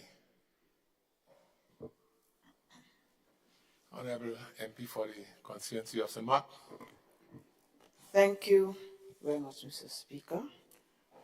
And I rise to make my contribution on the motion as presented by the Minister for Finance and the member for St. Patrick East. Mr. Speaker, what we are doing here is a normal procedure of Parliament. Unforeseen events occur, and there may be changes in fiscal situation that may present, and we can think of a number of situations where a supplementary is necessary, and therefore the legislations, the rule of Parliament, allow that. Mr. Speaker, while this procedure is a normal procedure, perfectly normal procedure, what I find is out of the ordinary is the size of this budget, $148 million for only 4 months. Because we are at the end of August, and so we have September, October, November, and December. In December, another budget will be presented, and from 2024, a new fiscal cycle begins. So, Mr. Speaker, that is the first thing, the amount. And the second thing is that it is common practice that when a sum is allocated for a particular activity, there is some measure of explanation. Mr. Speaker, I do not know and I have not seen any serious explanation except some very weak attempt, very, very weak and feeble attempt at explanations in the supplementary document. And I hear our Prime Minister and the member for St. David say that some explanations were sent. Sorry. Sorry. Leader of Government Business, is it your light on? Yeah, thank you, Mr. Speaker. Mr. Speaker, I rise on a point of order, Mr. Speaker. I believe the member for St. Mark's is indeed misleading the House because she says that, the member says, Mr. Speaker, that $148 million that the government is requesting, $148 million for 4 months, when the motion is for the period January to December 2023. So it is very misleading to say that this is for 4 months. It is not for 4 months. This is not what the motion says. So this is very misleading, Mr. Speaker. Thank you. Okay, point taken. Honorable MP for St. Mark. Thank you, Mr. Speaker. I am not clear where the point of order is, but he's the leader of government business and perhaps more familiar with these things. I am not clear, but Mr. Speaker, it still begs the question. If you do a budget presentation in December of a particular year, then are we saying that all of these things happen, or no significant number of them happen from January of when the budget year is supposed to? So what did it do then? What does the budget treat with to give us some comfort that the succeeding year or the fiscal year in question where the budget is, what does it address? If there is so much to address all the way from January of 2023 to December. I am unclear, and I think it is my right to ask the questions, because not only should we, all of us in this honorable house, be clear, but the people whom we serve, the public, have to have some clarity on where the nation's money, and all of us should be speaking to that. So, and usually when the supplementary comes, it deals with the matters generally going forward. So does it mean that we were spending money? Because I didn't see, and it is again normal practice to move around monies, so that if you did not cater for a certain thing or a number of, or the allocation needs to be increased, internally, the ministries, with the Ministry of Finance, could make some juggling around. That was not said to us. So I am left to believe that from the time the budget year started, we were deficient in terms, so we didn't have to wait for things to happen. Already we were deficient, and that is my understanding, Mr. Speaker. Mr. Speaker. Just one honorable MP, I noticed the light for the leader of government is on. Thank you, Mr. Speaker. So, Mr. Speaker, I wish to offer some clarification. Just hold, honorable. I'll call you if I wanted the clarification. Let the honorable MP proceed. Leader of government business, let the honorable MP for St. Mark proceed. Go ahead, honorable MP for St. Mark. Thank you, Mr. Speaker. Mr. Speaker, so the other thing that I find disturbing is the fact that I was talking about the sparsity, the scarcity of any explanation for which these monies have been allocated. I am well aware that the member for St. David and the Prime Minister of this country has endeavored to give some explanation. But in this honorable house, we are all due explanations, and that explanation should come with this supplementary document so that we understand why.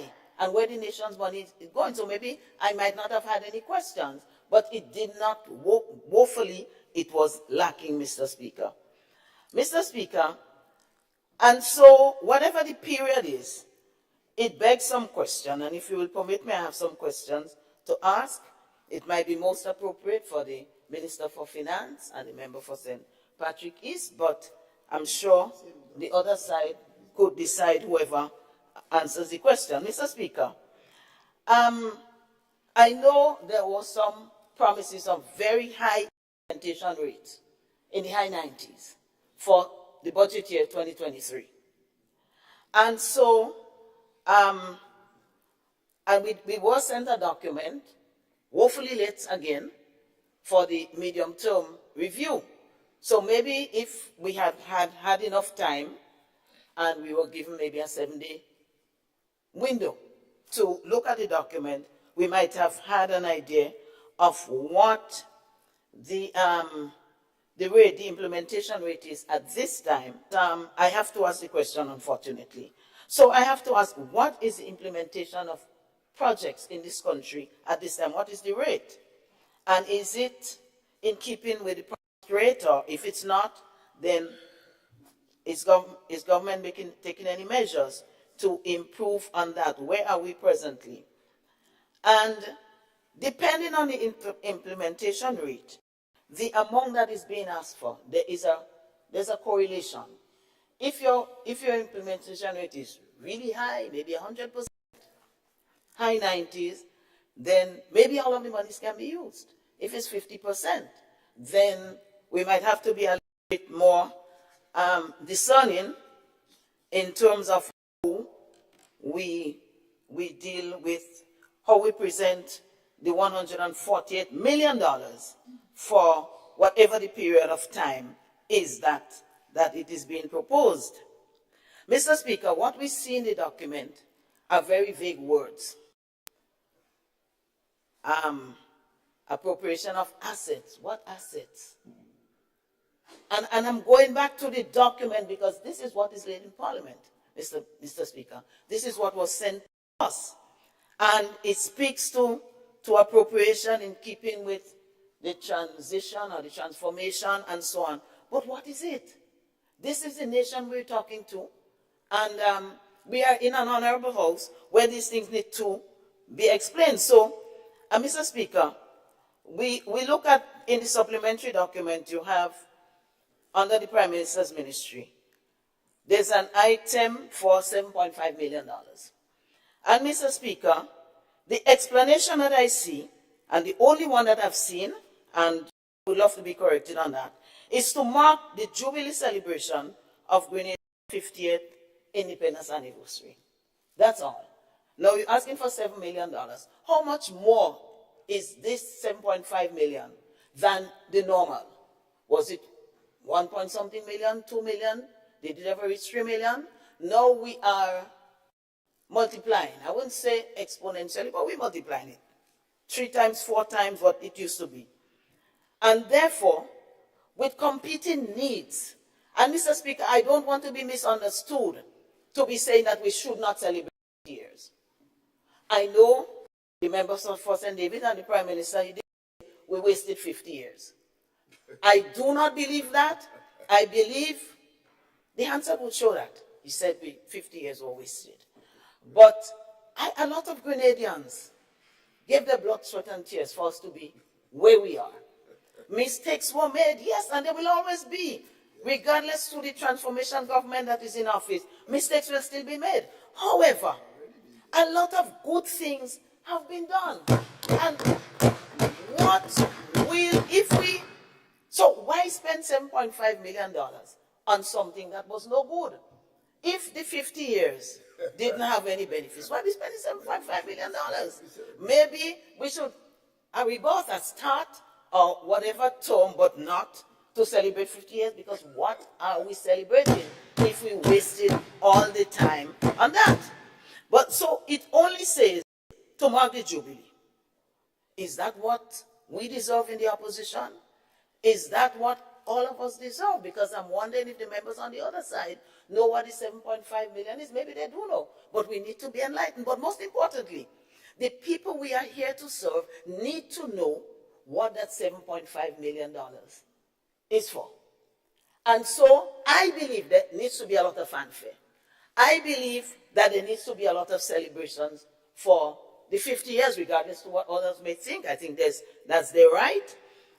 However, I think it must be well studied. There has to be a program, something. I think we must also look at not just the passing things with all the flares and the whatever would be set up, but also can we start some projects, can we start some programs that will have a sustainable life in the country? And do we need $7.5 million? Or, so is there a plan? Is there a plan between now and December? Because I did not hear, and I know it might be controversial if I say for 4 months, but I'm taking this particular instance. We have not seen anything that says what activities have started. In fact, it says that there was no plan when the budget was read in December. So I take it that some plans are being cooked up as of now. Could be wrong. And therefore, if some plans are being cooked up now, then what is the basis for the $7.5 million? Because this is financial matters, and I don't know about that. There are other people here and on the other side who know more than me, but it's common sense. When you talk money and what you're going to spend it for, you must know what you're going to spend it for and why, and how it's going to benefit the people. When you're spending your money, you can do what you want with it. When you're spending the nation's money, we ought to be able to say how it's going to. So I think very soon, in spite of what is said here today, or what has been said, the people needs to know what the $7.5 million, because, and I hear about TAMCC and so on, and I won't go into that, but I know some people, people still come to my office and ask the question a few days ago, what do we tell them? And I was told unceremoniously that the people know, but they still come and they ask, are there vouchers for books and uniform? I tell them I can't tell them. Maybe I should send them to the Prime Minister's office, but they need to go somewhere. They have to pay buses to get to school. Is there any help for that? For the infant? And so on and so on. People are asking these questions, and especially they're talking about supplies, because this, for the past 2 years and over the past year, the budgetary allocation and the use of it for the bushing has been very small.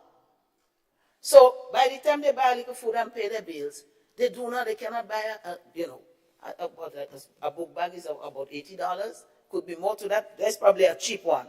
So people must know that independence celebration of $7.5 million is going to benefit them in a great way. So they could say, all right, we could do without the additional school fees that we have to pay in the secondary schools, because I didn't hear anything about that.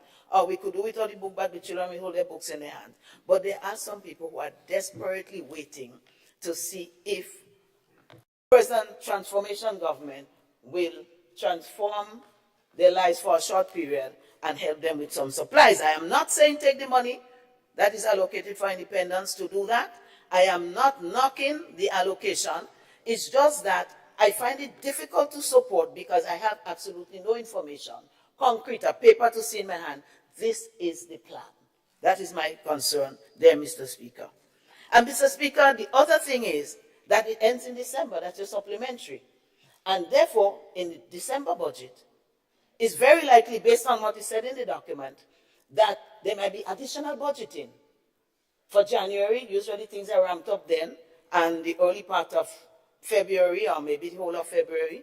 These are things that are not clear in my mind, and there might be one or two people in whose mind it's not clear. Maybe a lot understand it, but there are some people who are asking, Mr. Speaker. So, you know, these are things that I would like to see, Mr. Speaker. to understand. Mr. Speaker, again, I see an allocation of over $10 million to increase the provision for the rehabilitation of Fort George.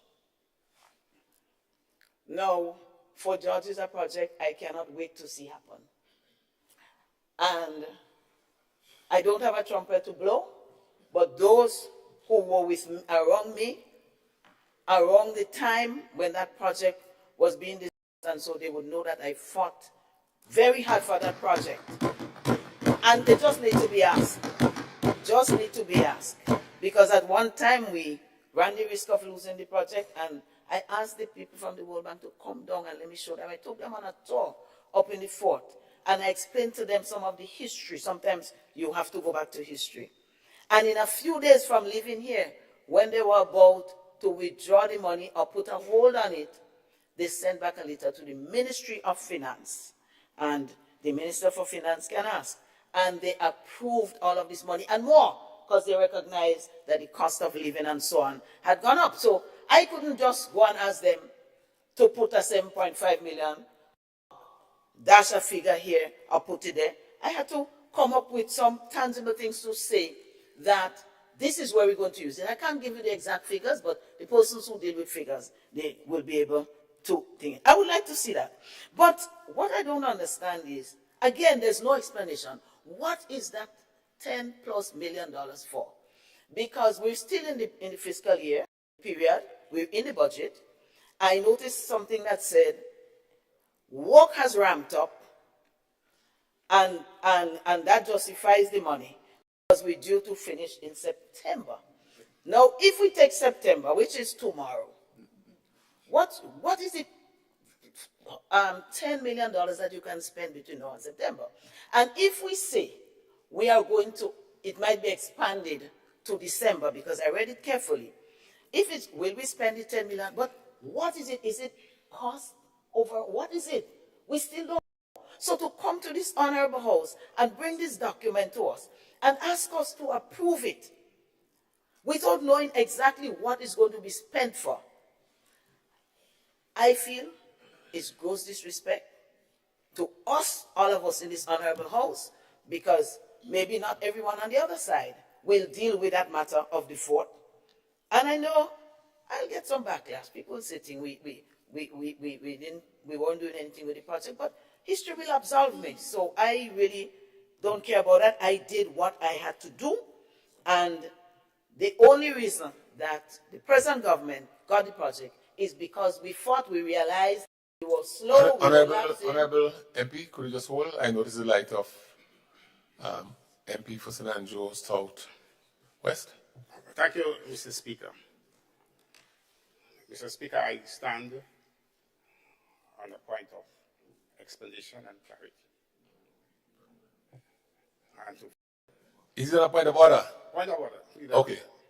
And I'm saying that because I knew the member came in late when I was providing the explanation for that money. She did, in fact, arrive late. But I can repeat what I said then for the benefit of the member. Honorable, your point is that she's deliberating what she has said because she missed your presentation. Is that for the point you make? Yeah, because she wasn't there when I was speaking on the matter. All right. I explained what the particular... All right. So, thank you. Right. All right. Honorable MP for St. Mr. Speaker, the MP is my good friend. The MP is my good friend. And, but in this, and I respect his knowledge. But, Mr. Speaker, I am going by the document presented to me. And I want to apologize for being late, Mr. Speaker. I did some unforeseen circumstances, so I had to supplement some activities so that I could think. So, Mr. Speaker, but, so, the point is, even if you increase it to December, you have to give an explanatory note that explains and satisfies this honorable house, which in turn will satisfy the people of Grenada, Carriacou, and Petite Martinique. The explanatory note accompanies the line item. what it says, and there's a lot of etc., etc., it has to explain it. Mr. Speaker, another case in point, on vote 50, Ministry of Health, Wellness and Religious Affairs. I see some monies for equipment. Mr. Speaker, I wish it would have been more, because I know that there are problems in health and there are areas to be serviced in health, and it would have been more. So my issue, I didn't even write the figure. My issue is not that at all. But again, it's the same thing. And I am putting the case for transparency, for clarity, so that we know what we did within this honorable house, and that we serve the people of Grenada, Carriacou, and Petit Martinique appropriately, with appropriate information. And so, Mr. Speaker, there is no, if we go down, we can go down. There is no explanation as to what the equipment is, what it is for, and the importance. Well, you know, usually you don't have a lot of details of the importance. Sometimes just what it is speaks for itself. But again, it is not there. And so when we see that, when we peruse the document, then we don't have to come here and ask, and we don't have to wait to hear somebody explain it. It should be in the document. And perhaps that is one of the things that we would have to review at some time, Mr. Speaker. Mr. Speaker, there is the issue of, and I'm looking at it, to facilitate a 2.5 million. I'm just rounding it off. All this sense and so, not good for me. To facilitate the payment for additional security needs, as well as increase the rate per hour for security contracts for all government workers. Mr. Speaker, I don't think, and based on the explanation I heard from the member from St. David's and Prime Minister, I don't think anybody would be against bringing up the salary of the security people to at least minimum wage. But, Mr. Speaker, I still have some questions, because while I'm happy for them, and I don't want this to detract from that, I'm happy for them, I still have some questions. Are these the only government workers that are below the minimum wage? That's my first question. And secondly, I know that the government was doing some consultations island-wide on minimum wage, and I applaud you guys for doing that. It's something that needs to be looked at. But there were consultations, and there was a committee set up to look at it. Was there a report given to the government that could have been shared with us? Because it's of interest to all of us. It shouldn't be a national secret. But was there a report that brought forth the recommendations from those consultations? Is it still in process? And if so, when is it expected to be completed? And if so, then why was one group of government workers singled out? What will happen to the others who are under the minimum wage? And will it be in the next fiscal year, for 2024? Will we hear it when we come to this honorable house for the budget? Was it bargained between the contractors and the government? Was it bargained without a union? These are some of the questions we would like to know. So the move in and of itself to increase minimum wage is an excellent move. The process begs some questions, Mr. Speaker. And so I raise this for what it's worth, how lower income persons will be dealt with from the government side, but also there are lower income persons who work in the private sector. So will that be a law? Will it be a national thing? Whatever it is. Mr. Speaker, in terms of the acquisition of assets, I heard the Prime Minister, and I know he promised within 14 days we will get a listing of those things, because what was said, and I don't have all of the information, but it would be very interesting to see what this acquisition, because what it says is acquisition and what purchase and investments to support government's transformative agenda. So that again leaves us wanting in terms of having an understanding of what it is. Mr. Speaker, I want to make recommendations that we look at the proper procedures for supplementary or budget, and that we itemize what these things are going to be used for. That we on our side, and maybe some on the other side, perhaps all of that was explained to them, can assimilate the matter properly and be satisfied that the money is being used. I still have not been, I can't say I'm satisfied with what I'm hearing. I know there is need for supplementary, but there's a lot of need for explanation to the funds, the 140 million. I thank you, Mr. Speaker. Thank you, MP, for St. Mark, constituency of St. Mark. Is it the PM? I'd like from here. Honorable Prime Minister. Yes. Mr. Speaker, I refer to Rule 35.7, which allows a member who has already spoken on the matter to be heard to offer any explanation of some material part of his speech, which I'm going to now indicate has been misrepresented. Mr. Speaker. Go ahead. I did not.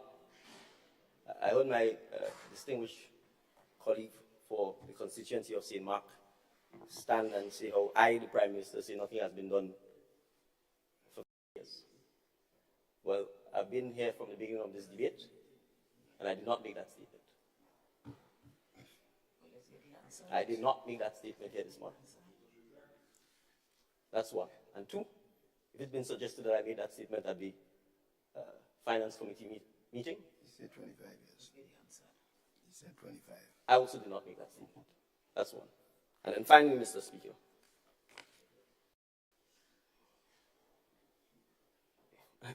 And perhaps because she doesn't understand some of these finance matters, so perhaps I find that difficult to believe given our experience in government.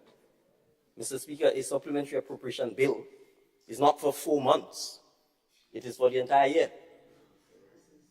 And therefore, to suggest that this appropriation has been brought to spend money between now and December is patently misleading. And I'll give one example. Last year, Mr. Speaker, when we brought the supplementary appropriation bill, including in that item, was $10 million, which the former administration gave to Greener Development Bank so that it could on-lend to contract employees. When we got into the office, that 10 million had already been given to GDB, and GDB had already spent the money. There was no lawful authorization for them to do so.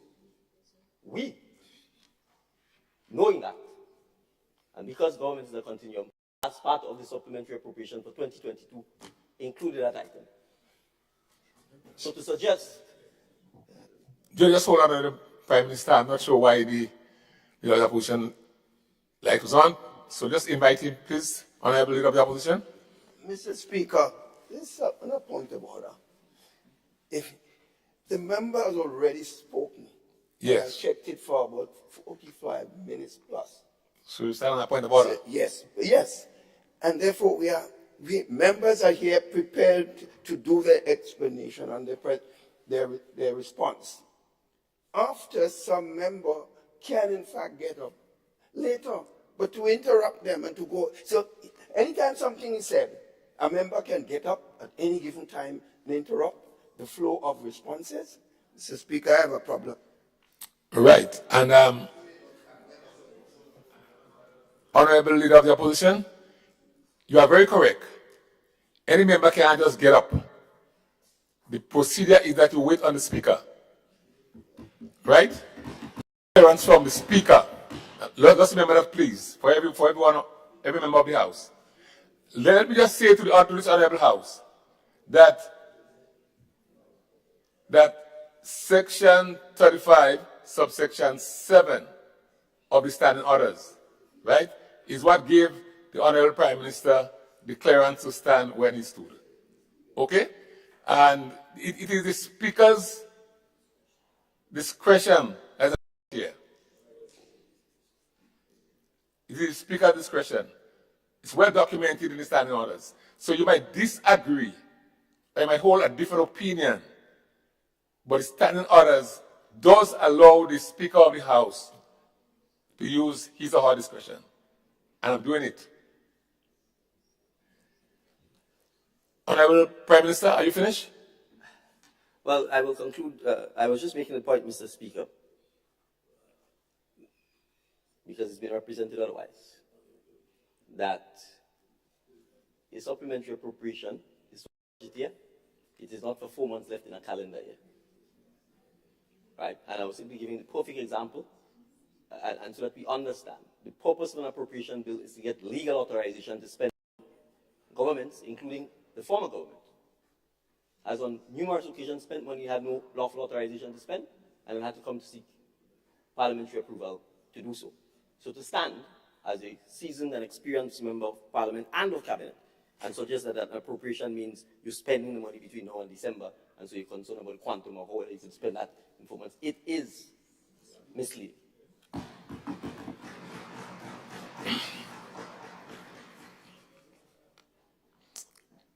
All right. Thank you, Honorable Prime Minister. Now I wait for the next light.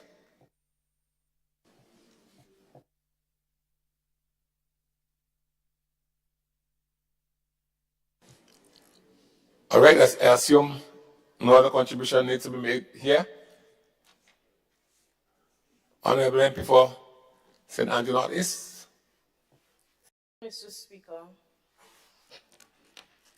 Speaker, I rise to make my contribution to the motion before us this morning. And Mr. Speaker, while I do acknowledge that every administration would face challenges in meeting the yearly expenditure, and the supplemental is an important part of covering the expenditure, the proposed amount, as alluded by my colleague here, of over 140 million raises serious concerns. And I do hear the explanation that this is not just for the 4 months to end this year, but it's for the whole fiscal year, because we are catering for some expenditure that has already gone. But when you really look at it, Mr. Speaker, in reality, over 90% of what is proposed here is to cover for the next 4 months. We can look at the figures presented before us, and it will show that. But I'm also asking myself, though I was not there at the time, when the last budget was presented in December, an over $1 billion budget that I heard described as the best budget. How much of this budget was implemented? They may state otherwise, but based on what we can see, it was a very low implementation rate to this point. And I'm saying this to say, because most of the projects that were started by the previous administration, our administration, were placed on hold. Some is still on hold today. So there was no implementation there. Amounts have been budgeted for those projects. So if you have budgeted for such projects and they were on hold, money was not spent.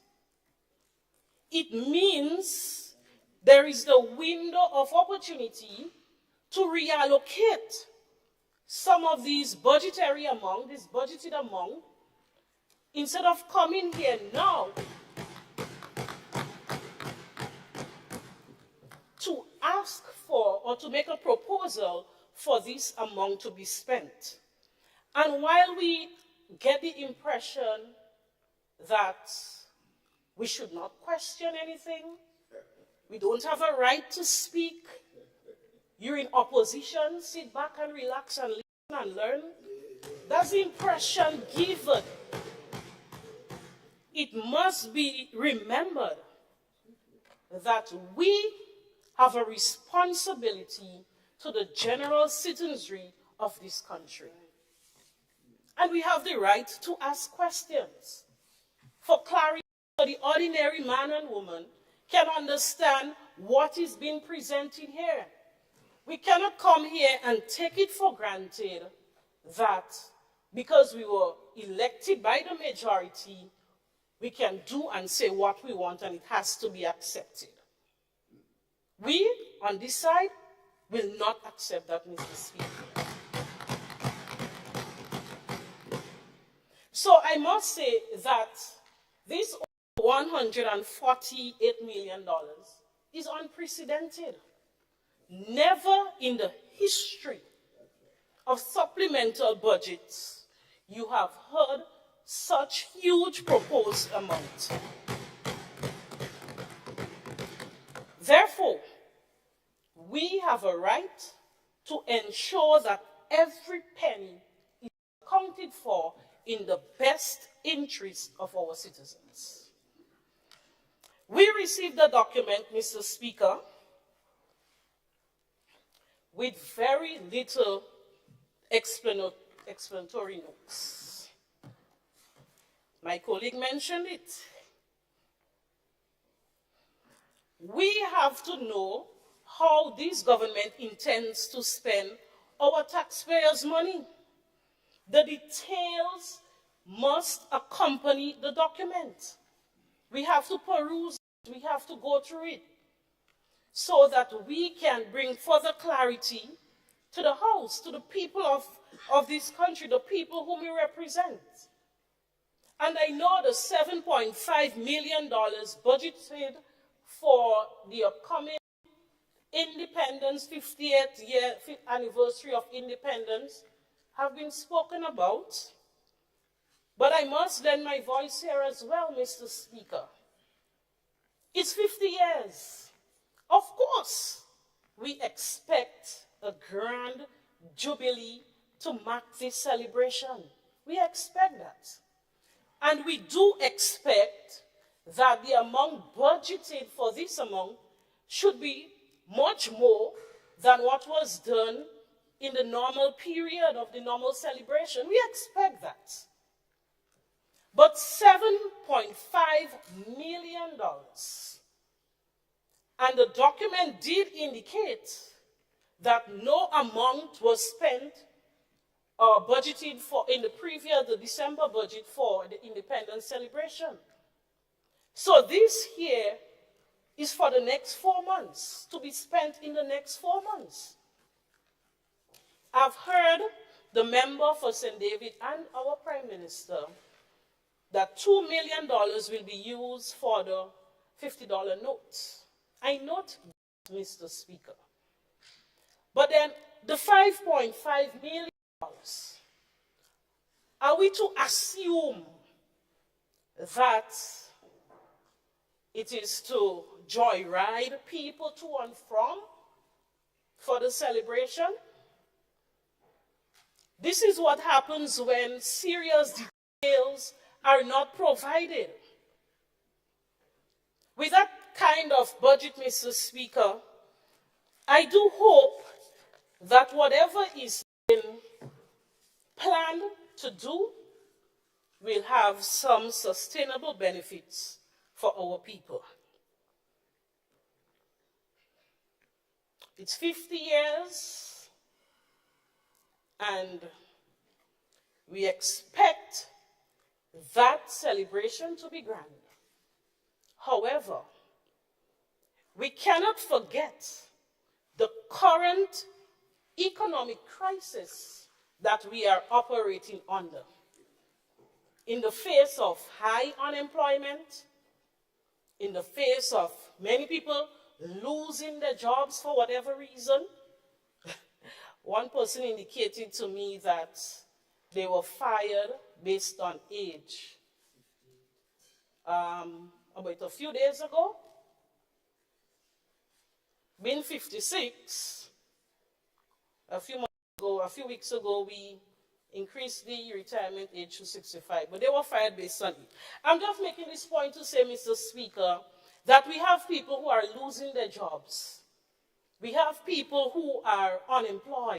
And there will always be, but there is an increase in the unemployment of our population at this time. How are we catering for the thousands of young people who have just graduated from the different schools, secondary as well as tertiary, and trying to get into the job market? Are we thinking about that within this grand Jubilee celebration? These are my questions here, Mr. Speaker. Additionally, Mr. Speaker, I note the document indicated that there will be a $2.1 million requested here for accelerated work to be done on the Simon Cultural Center. And I asked the question at the Finance Committee level. From the time the last budget, the best budget, was read in December, that project has been on hold. So for the past 7 months, it was on hold. How then are we requesting that sum of money when you already budgeted in December for it and the project was on hold?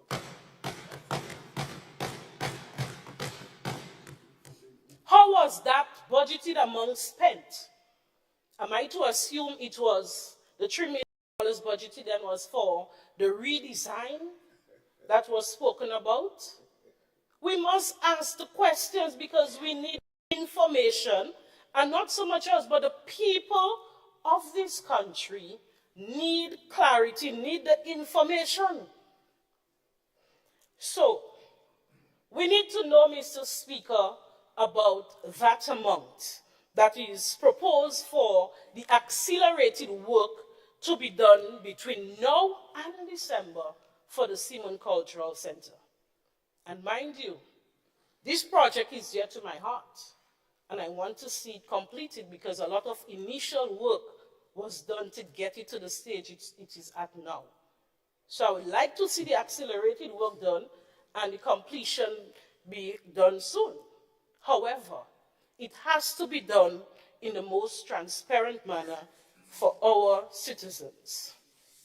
Mr. Speaker, under the Ministry of Social Development, an additional money, sum of money here is requested to hire new staff to complete the recertification process. I have no problem with requesting the additional amount because I believe it is needed. But I believe it should be used to train the current recertification staff and not bring in new staff. You see, Mr. Speaker, the current recertification staff is identifying people, wrongfully so, and they're removed from the list. So the benefits that they receive is taken away from them. So it means something is wrong with the strategy used by that current recertification staff. Because if you can identify and... Just hold, Honorable MP, just hold. Leader of Government Business, your light. Yes, Mr. Speaker. Mr. Speaker, the member is misleading. Honorable MP, are you standing on a point of order? Yes, I stand on a point of order, Mr. Speaker. Yes. Make it easy for me, please say that. Yes, thank you, Mr. Speaker. The member is misleading the House. The member states that people have been removed from the seed program as a result of the recertification. I want to know from the member where she's getting that information from. And if she has it, please supply to this side of the House the full list of people who have been removed, because it appears that you may have some information that we don't have. Thank you, Mr. Speaker. Thank you, Honorable Leader of Government Business. And Before you proceed, Honorable MP for St. Andrew Northeast, it's very important that when you speak in Parliament, in spite of parliamentary privileges, that the information that you share here is factual as far as possible. So I now invite the Honorable MP for St. Andrew Northeast to continue. Thank you, Mr. Speaker. And Mr. Speaker, if only the member allowed me to continue, I was going to give 2 examples of those who have been removed as a result of the recertification process. And instead of the member questioning me, he should question his staff to get the information. So I was about to identify, Mr. Speaker, an elderly woman with a disabled daughter being removed from the program. They live at Telescope. The information was broadcasted via social media. It was double-checked. That elderly woman came to my house. The line minister responsible subsequently asked for the details. It was presented. So they are aware, Mr. Speaker. It was also well known that a blind man was removed from the program. Whether they say it was an error or not, that person was removed. So people are being removed, their benefits are being removed from them as a result of the recertification process. And it means here that the current staff needs to be properly trained so those mistakes should not reoccur. That is the point I'm making, Mr. Speaker. So we are asking for more efficient spending of our taxpayers' dollars. Mr. Speaker, I just wanted to make reference to the additional budgetary amount for the renovation of government buildings and the importance of maintaining those buildings so eloquently explained by the member for St. David and our Prime Minister. And I actually believe that government buildings have to be properly maintained because we use them. That is why we are sitting comfortably here in this house, because this building has been constructed by this administration, and our former administration, Mr. Speaker, so we can all enjoy. Maintenance of it is important, and yes, the current powers that be has to ensure that it is maintained. That is the role of the government in office of the day.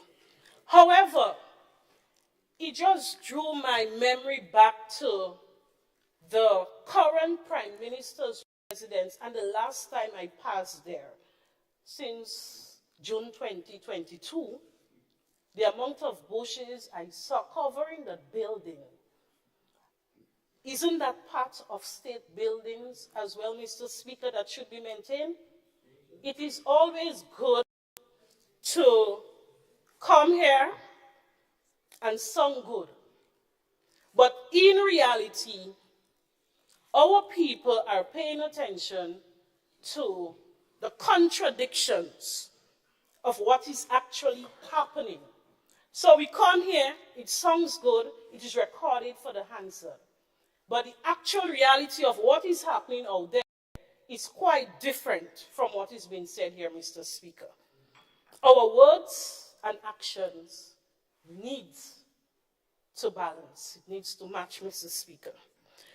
Before I end, I just want to say that we are not here merely as opposition members, but as guardians of the Grenadian Trust.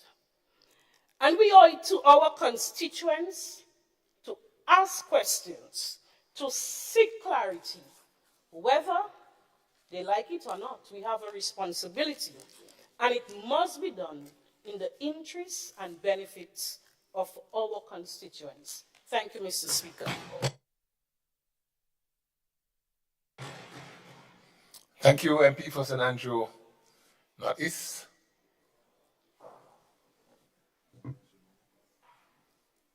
Is it the light of Honorable MP for St. George Northeast? Yes, Mr. Speaker, may I proceed? Please do. Thank you.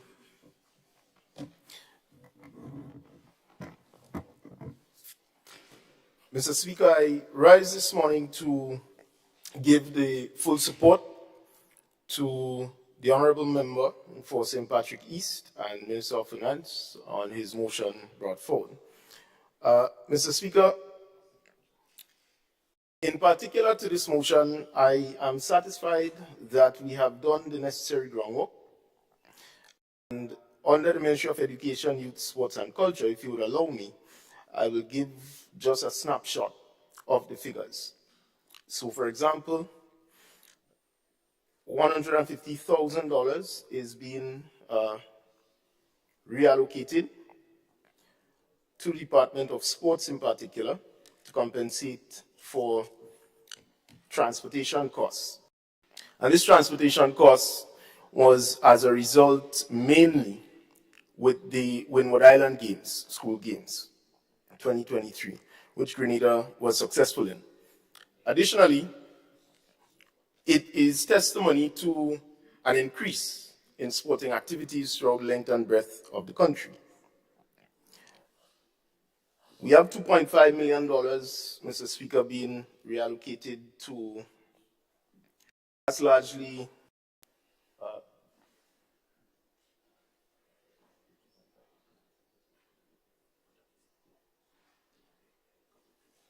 right. Sorry, Mr. Speaker, I just wanted some clarity on something. So that $2.5 million is going to help cover the tuition costs for, and you heard it announced by Member of Parliament for St. David, Prime Minister, what we are going to do with this.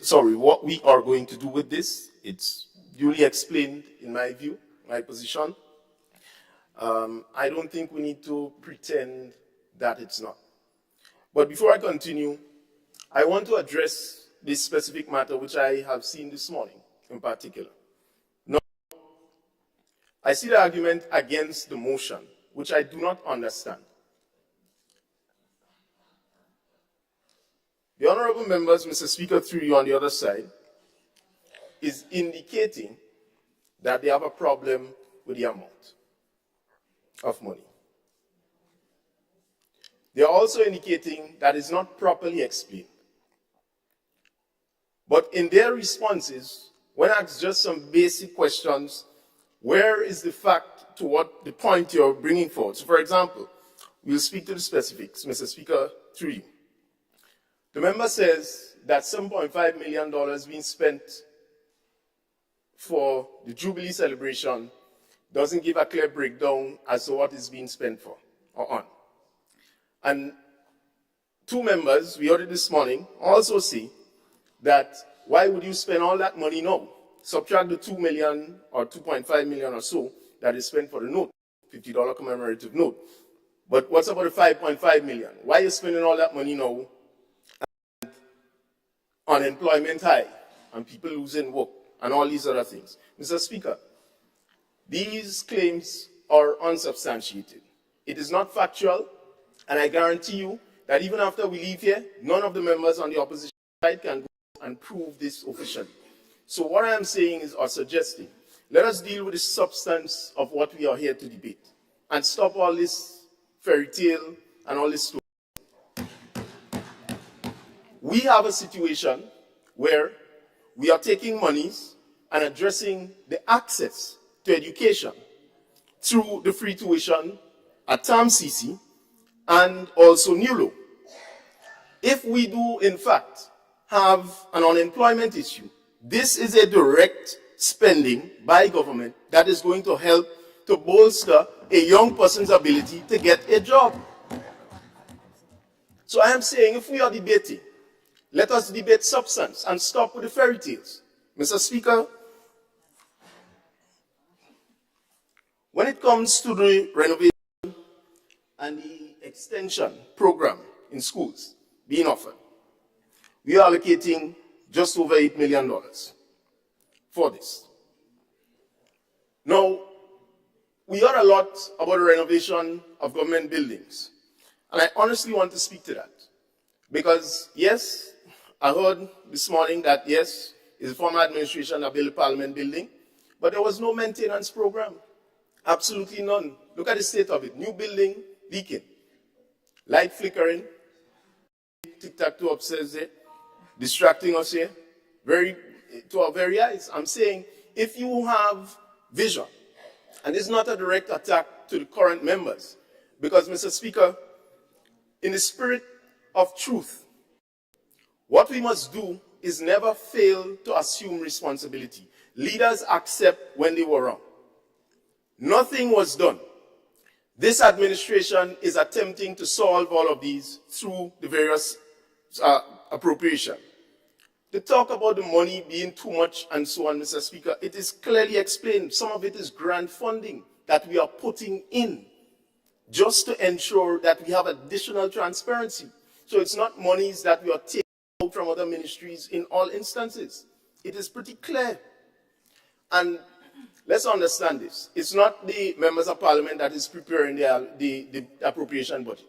All the members on the opposition, Mr. Speaker, they are well aware of that, and they know it's the Ministry of Finance. So let's stop pretending as if we sit down and say, put this, put that.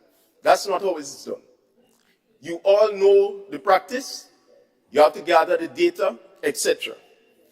What we are discussing, because you are part, all of you were part of the Finance Committee meeting. So the same stories we're hearing coming out about the hard economic times and so on, we're hearing it now. Again, I will ask Mr. Speaker through you. Doesn't mean they will answer. For any one of them this morning to quote any facts that suggest that unemployment has increased, to quote any facts that economic growth has slowed, to quote any facts to support the poor economic situation in the country that they have expressed. I would like them to produce that facts. Because again, what we are dealing with is an appropriation supplementary budget being put forward, which speaks specific sectors and how we are going to reallocate. When we talk, for example, about this acquisition, let's analyze that. It's interesting. I want to see which one of the members is going to attack it. You were giving away countless, and you had opportunities to fix it because, you know, we like to talk about experience and who's grandfather, grandpa, grandchild, whoever it is. We like to talk about all of that. But you had countless opportunities to fix it. You come in and you want to take off our neck now in an appropriation budget to try and fix some of these things? Well, clearly you're not in a real world. Because, Mr. Speaker, the appropriation specifically targets, as I mentioned, specific sectors. It doesn't deal with the whole budget. And it is not just for a temporary period. And the members ought to know this, and they stop these fallacies and falsehoods that is just perpetuating. And as I conclude, because I don't think we have to say, we talk a little too much, time for action. With you. Let's implement. And the implementation rate is going well. What we have to deal with is a backlog of years of unsolved problems from the former administration. That is why this administration is so busy, and we're doing that. We're going to get the job done. You don't worry about that. Work with us and stop the complaining. That's what we need to do. But, Mr. Speaker, I want to address this issue. And we heard the honorable member raise it.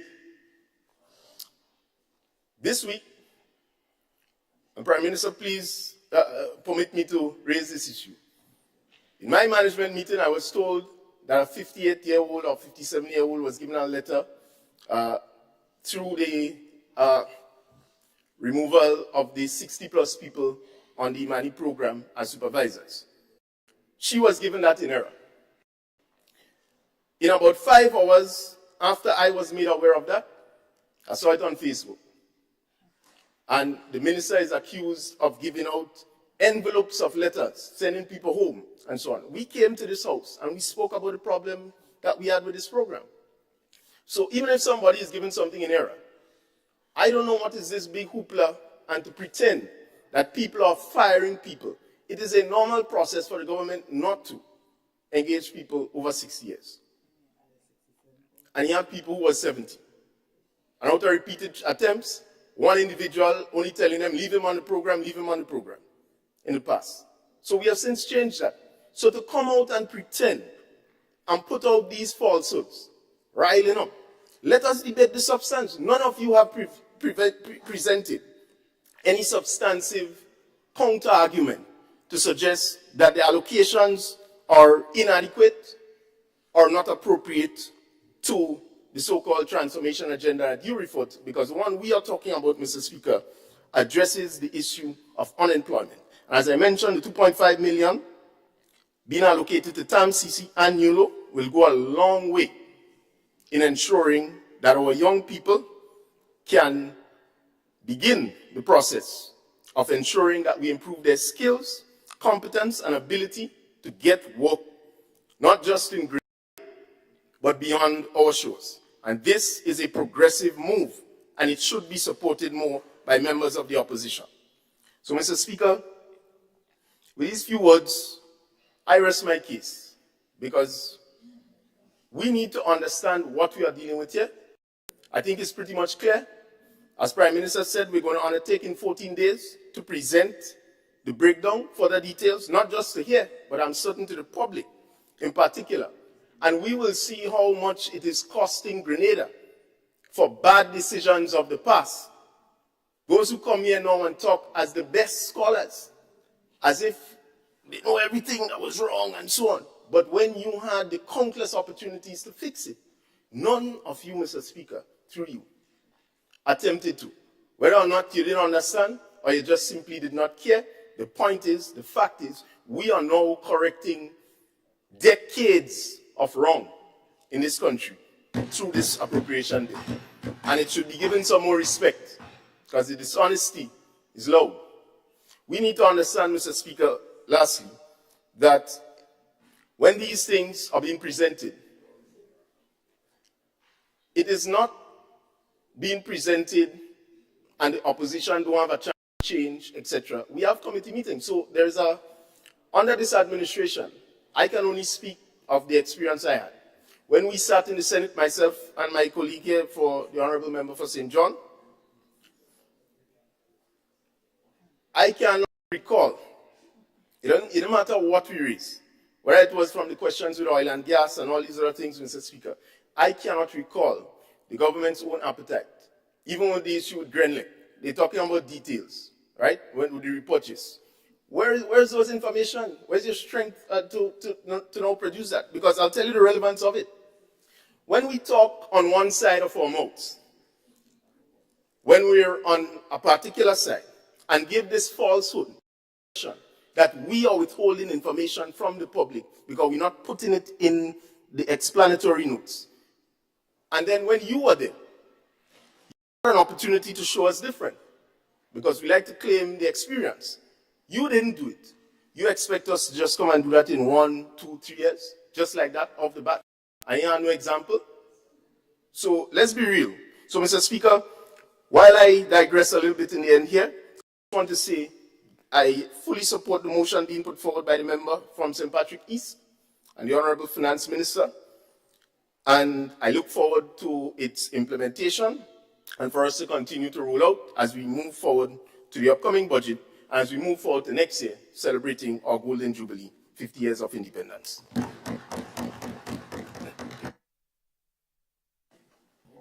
Thank you very much, Honorable MP for St. George Northeast. And I'm making another appeal to the MPs on my left, well, only some of them.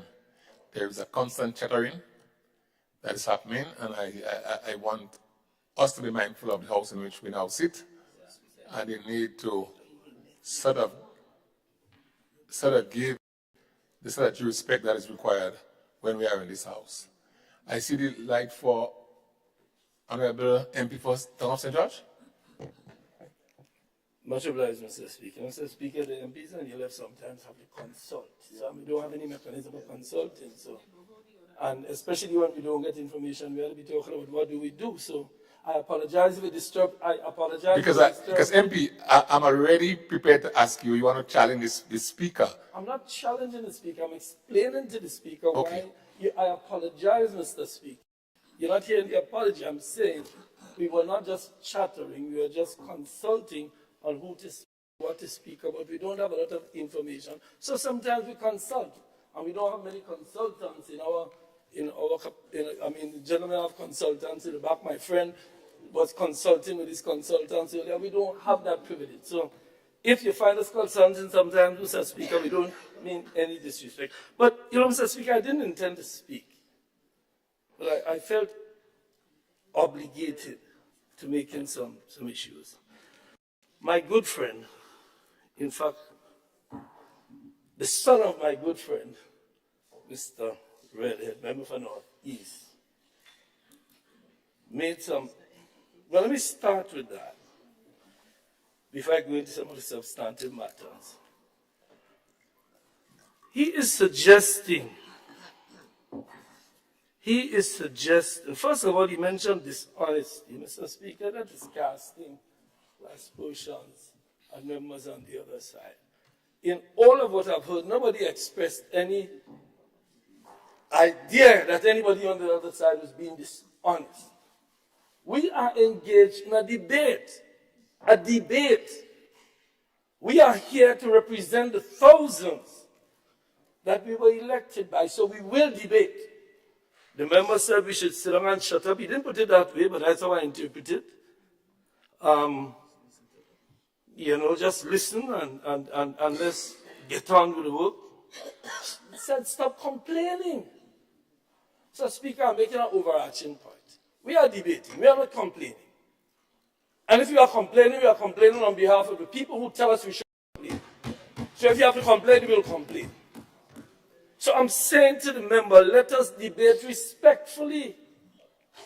Let us debate respectfully, because when people outside see us carrying on that way, then they feel it is okay. I see it in court every day. We set standards here. So I want to say to the member, it's a young man I have a lot of respect for. I like him, he knows that. But please, all I have heard from this side is that we need some explanations. Nobody came in here and complained about the amount in it without a context. And we said the reason why is because we were not given detailed explanations. So let's look at one of them, for example. And I'm not trying to take off anybody's neck. I'm just trying, when I used to be on your side, in your party, the buzzwords were transparency. I hear it so much times, I could say it in my sleep. That's all we're asking for. Give us some details. So, you referred to the fact that the member here spoke about the $7 million for the independence celebrations. 7.5 million for the independence celebrations. It says in the margin to mark the Jubilee celebration. That's what it says. And that is unusual. Let us accept that. And we are not saying it is unnecessary. We are saying it is unusual.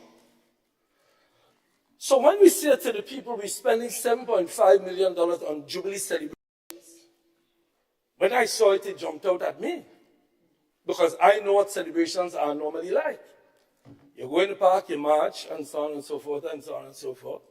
But the member for St. David correctly said that this year it is going to be different. And I accept that because it's the 50th anniversary, so it has to be special, and special is always a little more costly. If you're carrying the lady to a special dinner, you're going to spend a little more than if you're going to buy some bakes and swordfish at the side shop. Something special always costs more. What we're asking for is some explanation why we are taking $7.5 million to spend on what is listed here. The only thing we have is Jubilee celebrations. Is that an unreasonable request? I guarantee you, if you're on this side, you'll be asking that. I guarantee you that. Don't keep talking. This, in the US, there's a new word now about whataboutism. Anytime we criticize, well, what about you? So they call it whataboutism. And I hear it coming over now. Every time we make a criticism, well, what about you? No, we are asked, you are the ones in charge. So you Regardless of what we say here, you're going to spend the 7.5 million. We know that. But tell us what is going to be spent on. You know why?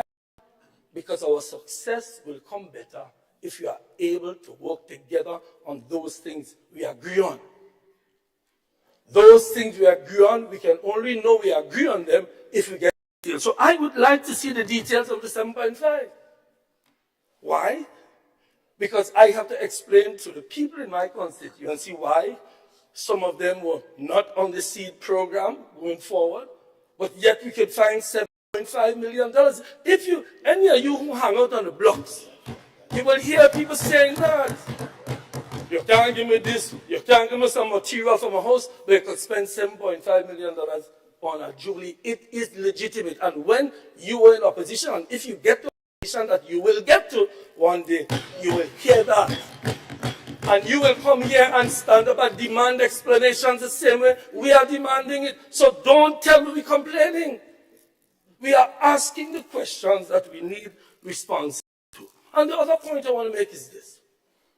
A pillar of an economy is confidence.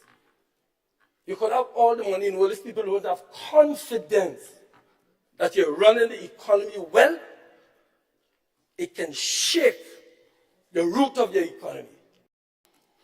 It is best that you have people on this side drilling you so that you develop the capacity to get that confidence that you believe you're the best in the world and nobody telling you anything. We are doing for you what the system expects us to do, which is inquire. People are losing confidence because you made a lot of promises that some of them are difficult to keep. That is a fact.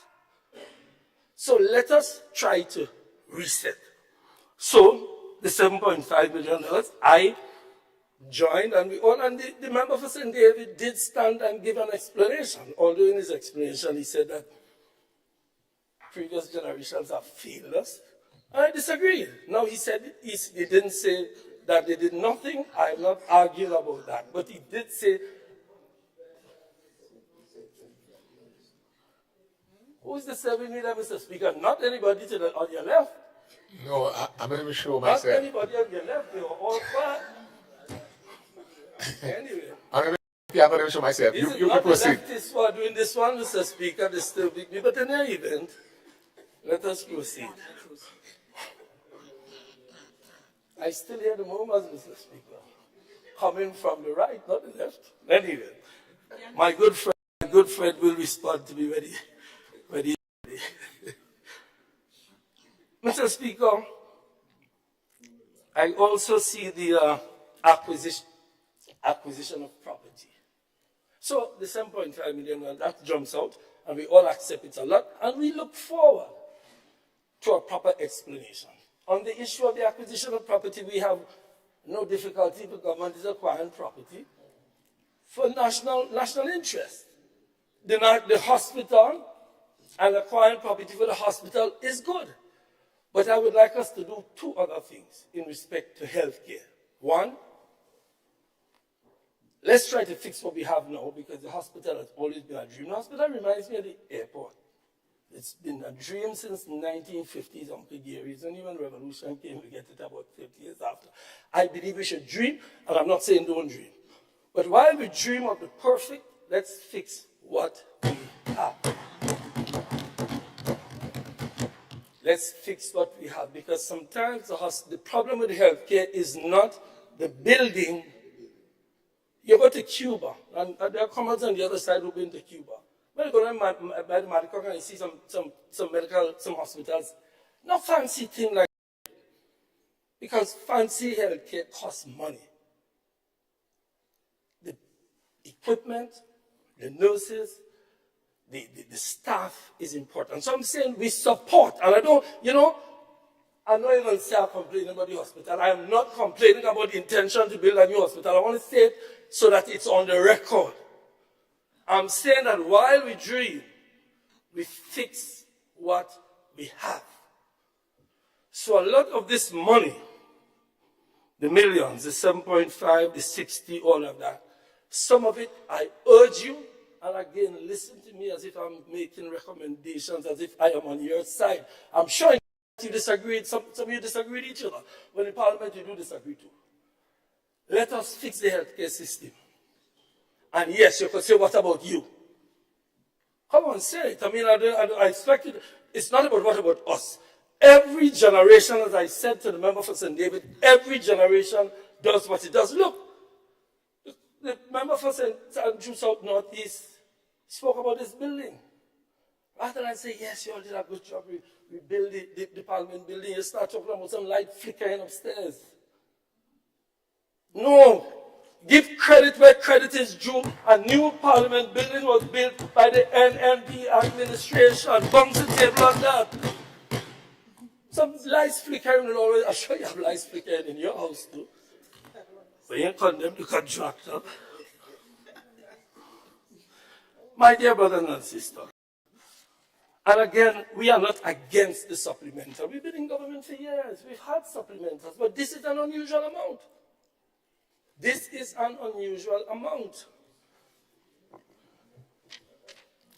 I sit down when I hear point of order and you... Honorable Prime Minister, is it a point of order? Mr. Speaker, on a point of order, because I think it's important for me to point it to my friend.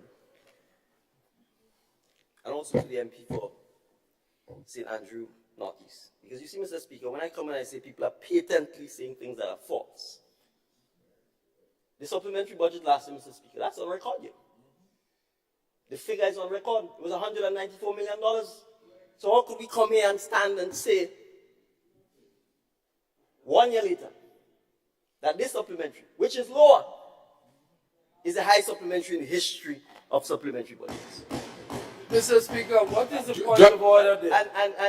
What is the point of order? Honorable MP, just hold on. Use the word unusual. Honorable MP, allow me to deal with it. What Please. is the point of order, Mr. Yes, you just take your seat, Honorable MP. Are you finished? Honorable Minister, you're done. Well, Mr. Speaker, that's the point I'm making. You know, my friend is going to stand and say... Okay. Did not say it's the largest in history, Mr. Speaker. I did not say I'm on my feet. Honorable MP, just hold, Honorable Prime Minister. Just hold, please. Honorable MP for the town of St. George. You know the procedure very well. Right? You know the procedure. You put your light and you wait for me to call. All your one mention was made about order and precedence and examples to set. So why are we just standing up? Allow the Speaker to direct the proceedings in the House, please. Honorable Prime Minister, are you finished? Well, Mr. Speaker, since there was some shouting, I want to make sure that I'm recorded accurately.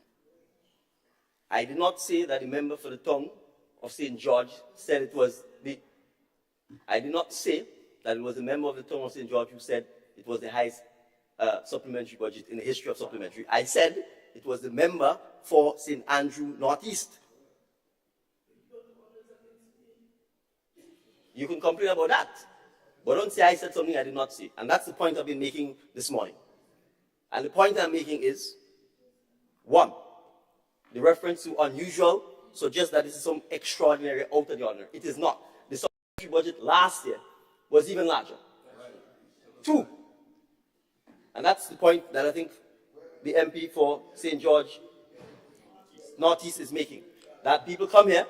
All right. No, Mr. Speaker, I'd like to finish, please, if I beg your indulgence. Right? And that's why I was making the point, Mr. Speaker, that an appropriation is here. And as part Honorable PM, I don't want you to go back on what you just said. The point is that what you presented before is being misrepresented. That's what you said? I'm saying two things. It is being misrepresented, and statements are being made that are patently false. Thank you. Your light isn't on. I'm appealing again to the honorable members that you make the factual statements in the House. Let us all try to get our facts straight so there is less back and forth. Right? If we stand up and we say what is factual and true, there would honestly be less back and forth among the members. Honorable MP, for the town of St. George, please continue. Your Honor, I will continue, but I must address the point made. I said it was unusual. Now, he uses what somebody else said earlier to make a point of order against me and have me sit down. And that, Mr. Speaker, is what I object to. Unusual. It's a word I use. You can have two governments doing unusual things. It doesn't mean that I never said the first time in history because I know I've been here for years. So, Mr. Speaker, I don't know. There seems to be a new thing now, Mr. Speaker, and you'll have to guide us maybe in committee meeting, that anybody is allowed to jump up and say anything at any time. Take you on my stride. Mr. Speaker, a point of order to address something I did and I said. I've been here for many, many years, Mr. Speaker. Honorable MP, I don't need a lecture on a point of order. But I'm not giving you a lecture. Just Mr. please Speaker. go ahead and make your substantive points. I'm not lecturing anybody, Mr. Speaker. I'm not lecturing you. I'm saying in my address that I have begun and was interrupted on a point of order, I am addressing the point of order. There is no point of order, and I would have liked an apology for that, but I know it won't be forthcoming. So I will continue. Mr. Speaker, I do hope that there is equity when that rule, that new rule, is to be used by other members. In any event, let me go on, Mr. Speaker. I won't be long because I do have a funeral to attend, and that is very important. Mr. Speaker, the issue of the River Road project, I am happy. I am happy that I'm seeing some light at the end of the bridge, because the two bridges need to be done. I asked the question in the committee meeting, and I will ask it here again. Do we have sufficient money to complete it? I see 2 million. And the answer is no. The 2 million is not going to be enough. So I expect that there will be budgetary allocations in the new budget come November or December that will complete it. Why I focus on that? There were some heavy rains about a month or two ago where the river did not overflow in the areas where there was a wall. The wall. But the area where the wall has not been completed overflowed and went into the road in Upper River Road. Lower River Road, sorry. So, Mr. Speaker, I do hope that the $2 million gets us to the bridges, as the member said. I know during the campaign I heard someone who was campaigning on the side of the other party indicate that we should rip down the wall and get, because blocking the view of the people in River Road. It was actually said, it's on record. It's there. If somebody wants to dig it, I can get it. The point I'm making is it is now clear that the wall is there for safety and it has saved lives. I hope and I am happy that the promise made in the election to rip down the wall was not fulfilled. But that's the true of other promises too, that promise was not fulfilled, so the people, and some other promises, so that the people have the wall to protect themselves. Mr. Speaker, but I urge that we move with haste. The rainy season next year should not catch us with the road complete. In addition to the road needs to be completed. Mr. Speaker, all in all, I believe that this supplementary budget addresses some of the major concerns, but it lacks in some areas. And we made our position known in committee.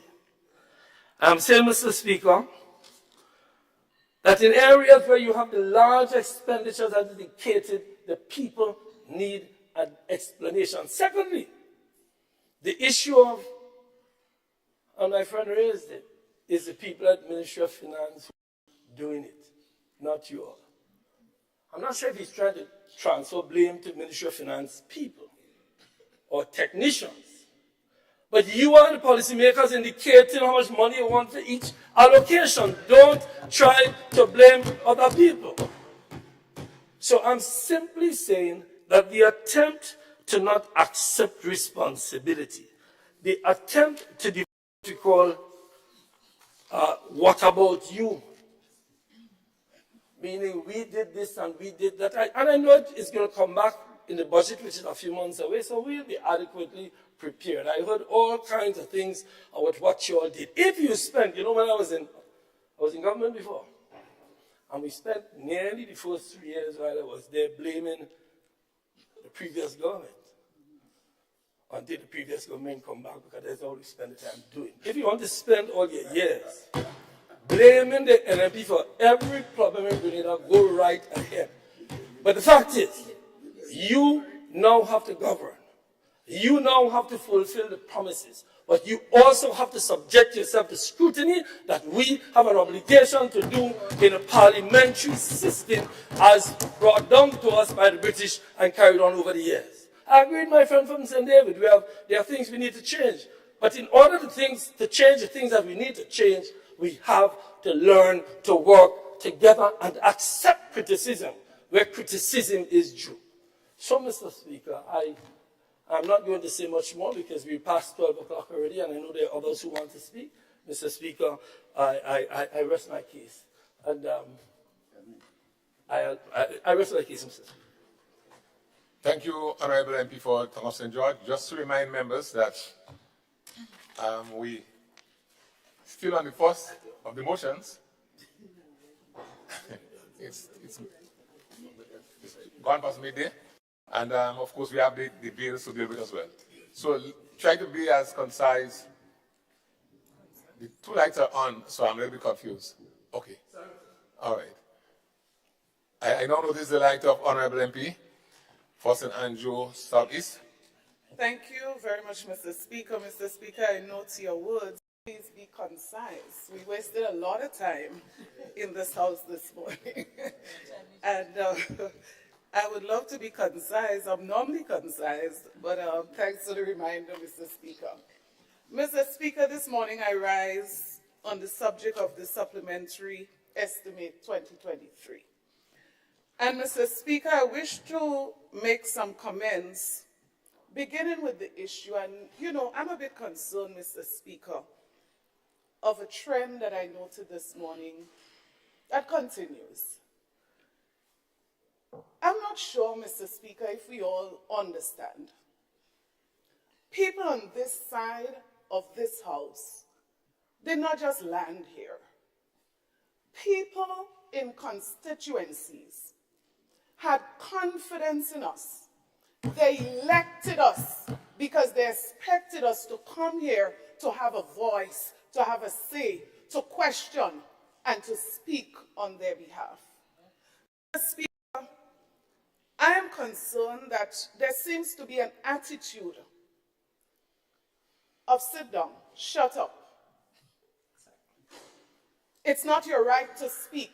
You're asking too much. You're complaining too much. Mr. Speaker, we came here elected by people to represent them. And so, Mr. Speaker, if the people who elected us have concerns, that's our job. That's our responsibility. And we are not going to abdicate that responsibility, Mr. Speaker. We are going to continue to represent the people who elected us. So, Mr. Speaker, if you ask us to sit, we're going to sit. If you ask us to speak, we are going to speak. But, Mr. Speaker, be guaranteed that we are going to represent the people of our various constituencies while we obey the rules of this House. I just pray, Mr. Speaker, that we don't change the rules of the game as we go along. Mr. Speaker, I've heard repeated over and over that we question the amount of this budget. And my colleagues are accurate. It is unusual. And it's not just it's unusual, Mr. Speaker. It lacks sufficient information that we can make any informed decision. So if you ask me right now, Mr. Speaker, am I going to support $7 million for independence celebration? I said, no, I can't. Because what is there is not sufficient information for me to make a decision. And so, Mr. Speaker, it is not unreasonable for us to be asking the questions that we are asking, because we truly don't have the necessary information. And Mr. Speaker, I just want to use an example this morning. Pardon me, the prints are pretty small, and I'm not even sure I can read it. And it's not zooming. We probably have maintenance issues here too. Mr. Speaker, I want to refer to the Ministry of Education, Youth, Sports, and all the other areas. I just want to give an example of what we're talking about and to make the point that we are not making any unusual request. And I want to refer the Speaker to the item that speaks about renovation and extension program for schools. I'm giving a practical example. Mr. Speaker, if you ask me if I can support this, I'll say to you, definitely I can. Right? Because I go to the far end of this document and it asks, is this a one-off expenditure? If no, what are the future cost implications? And this is the explanation given. Maintenance work on schools will be an ongoing expenditure as regular upkeep is necessary to ensure the functioning and safety of educational facilities. The specific quantity of future cost is difficult to allocate, as it will depend on the nature and severity of the maintenance job required. However, the ministry is committed to better planning for 2024 fiscal year, taking into account the maintenance needs identified, etc., etc. So, Mr. Speaker, I come over. So basically it's saying we like better planning and, we couldn't come up with this figure prior. And then I move over, Mr. Speaker. I'm looking for justification to decide if I can support. Is that unreasonable? No, it's not. So I move over now to the column that says, was the provision unforeseen at the time of the budget preparation? If yes, explain why. So the headings are quite accurate. So of course I read. It says yes, it was unforeseen.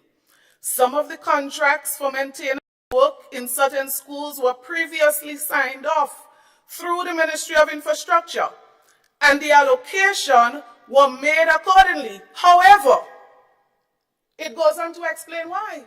It says, however, at the beginning of this fiscal cycle, the Ministry of Education was informed that these maintenance jobs must be completed under the purview of education. Unfortunately, the relocation of funds did not occur. So, Mr. Speaker, this is telling me we couldn't do this because the Ministry of Infrastructure did not reallocate the funds. So I say, okay, fine. Let's get the funds now if you didn't do it before. And Mr. Speaker, that is what we are talking about. Simple explanation of what is to be done. It's not an unreasonable request. Mr. Speaker, if you go, and I'm making this point, did I start off by saying a perfect example of explanation? But there is no consistency in the document. This is one item. But I expect to see that level of consistency throughout the document. That's the point I'm making. So when you tell me you're going to spend $7 million on independence, I expect to see an explanation like this with a breakdown that would help me to make a decision as to whether I support it. So of course, yes, this is an example of what we expect to see throughout the document. Mr. Speaker, $7 million independence celebration is quite a hefty amount. And if anybody on this side does not ask for what, I'll be very surprised. Mr. Speaker, when we asked this question, and again, we were promised, so I expected to come here this morning to be able to make a decision whether I support or not support $7 million for celebration of independence. Mr. Speaker, we were told that we would be given a breakdown. Of course, a date was not given, but I thought quite obviously it would be for the debate. But until today, Mr. Speaker, we have nothing. And consistently, my colleagues have been asking, can we have more information? Mr. Speaker, when asked about $7 million for independence celebration, I remember clearly. The response was, and it was given again this morning, of that $7 million, $2 million is allocated for the printing of a note. Right? Mr. Speaker, I don't recall, and I must say it this way because at least I have a standing a point of order. I don't recall, I don't want to be disturbed, so I'm going to choose my words very carefully. I don't recall, Mr. Speaker, at any time that we were given an explanation of the remainder of the $7 million. I don't recall hearing this. What I heard is $2 million for the note. And as soon as I heard it, Mr. Speaker, the immediate thing that came to my mind was, okay, $2 million for the note. How are we going to benefit in a practical way? And the minister went on. And he explained, we are going to sell the notes. So I sat back because I thought, oh, that's a real good idea, selling the notes, Mr. Speaker. But now I'm expecting to hear some kind of cost-benefit analysis presented to say that $7 million will be spent, or $2 million will be spent rather, and we expect to collect $15 million or $25 million. That was the next thing that I was expecting to hear. But it appears, Mr. Speaker, that we've taken a decision to spend the $2 million, not even being sure who is going to buy those notes. So we are hoping that people in the diaspora would buy and people in Grenada. Mr. Speaker, what we fail to understand is that people here need a $50 note right now to go to spend to buy school supplies for their children to go back to school. So, Mr. Speaker, when we talk about memorabilia, Mr. Speaker, that is for who have and will take a $50 and put it away, treasure it, and keep it for future remembrance, Mr. Speaker, or future admiration. Mr. Speaker, let us get real and let us ensure that the information, as I gave the example, Mr. Speaker, is provided so it can help us to make decisions. Mr. Speaker, that being said, on the item of school repair and school infrastructure, Mr. Speaker, I'll just say that I fully support this in preparation for the reopening of school, but it juggles my memory a bit, and it pricks my memory a bit, because there were a number of projects at critical stages 1 year ago, Mr. Speaker, and I'm going to give an example, the Grenada Christian Academy. Some projects that were at the point of negotiating contracts, some projects that were at the point where contracts were done. In the case of Grenada Christian Academy, the design was finished, approved, everything. And we were hoping that we would swiftly move into finalizing a contract for this project, Mr. Speaker. While I note this, the explanation, why I note that I support this, I am also saying that we need to know, we need to hear some critical projects, the status of those projects, where we are and where we are going. We'll switch chairs briefly. Step up.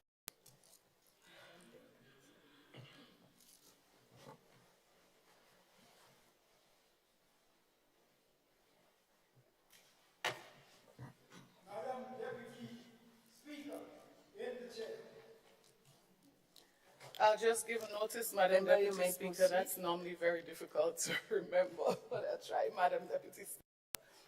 So, Madam Deputy Speaker, I make the point that we need to pursue and we need to move swiftly as it relates to many of these projects.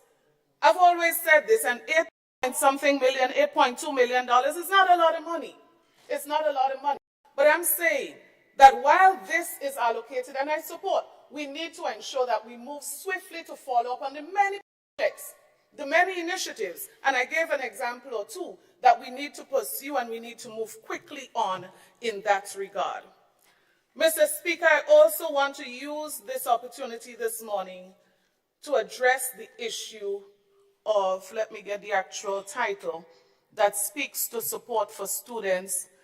TAMCC, T.A. Marisho Community College, that's actually the title of it. You can find that on page 4. Mr. Speaker, again, there is a, Madam Deputy Speaker, again, there's quite detail there that helps me to say, yes, I support this, Mr. Speaker. But again, Mr. Speaker, as I read the explanation, what comes to my mind is a little bit of doubt as to what exactly is it saying. And then I listened to the MP for St. David's, and then I got a little more confused because he literally said to us this morning that everybody can go to TAMCC, you do not have to pay tuition. Everybody can go to NULO, you don't have to pay tuition to go there. But Mr. Speaker, it's not just that. There's also a very confusing message. And it really doesn't matter if I'm confused, Mr. Speaker, about the message. What matters, Mr. Speaker, is the people we represent, they must not be confused. So I'm listening to Minister A giving a thorough explanation of this and explains that the government is going to support students by paying tuition, free tuition. And then I listen to Minister B comes along, and Minister B says, free education. You don't have to pay anything to go to TAMCC. You don't have to pay anything to go to NULO. Everybody can just go. Mr. Speaker, let's not set people up. Madam Deputy Speaker, let us not set people up. Let us be very clear, Madam Deputy Speaker, of what the message is, and to have a single message that does not bust the bubble of people who live their hope and are getting ready to go to TAMCC. Now they are finding out. Mr. Speaker, in this Madam Deputy Speaker, I told you this is going to be very challenging for me. Madam Deputy Speaker, I'm doing my very best. Madam Deputy Speaker, the explanatory note says, the appropriation of $2.5 million is designated for the free tuition program aimed at covering tuition fee for eligible students pursuing post-secondary or tertiary education. This allocation specifically targets two groups of students.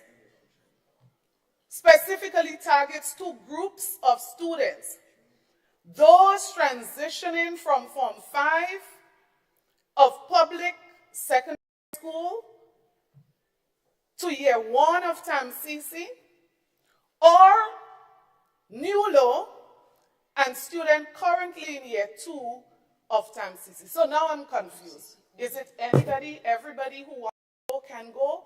Or is it, as this explanatory note says, which is all that I can work with, 2 categories of students?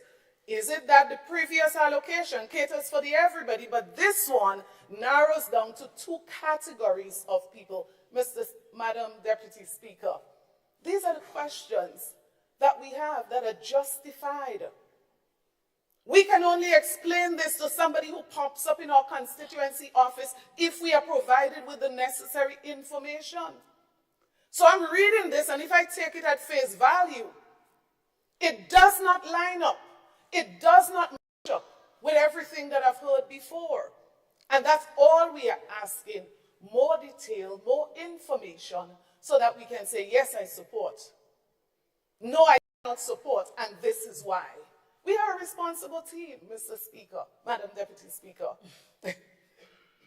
But information is what is going to help us to support the government's presentation or not to support. And so, Madam Deputy Speaker, I want to refer further to this particular item. Madam Deputy Speaker, tuition is not all that is needed for a student to go to TAMCC in terms of the cost. Let us not present it in that way. As I said, I've heard some people explain it. And I've heard some persons giving a totally different impression. It's paid, just go. And so people are coming saying that they are going, not understanding, and I'll give you a practical example. One person who wants to do plumbing at Newlo, when they were told that there is a cost, I said to them, no, there's no cost, just go. Because that was honestly my first understanding when I heard a minister of government explain the program. It was when I got this document, Madam Deputy Speaker, Mr. Speaker.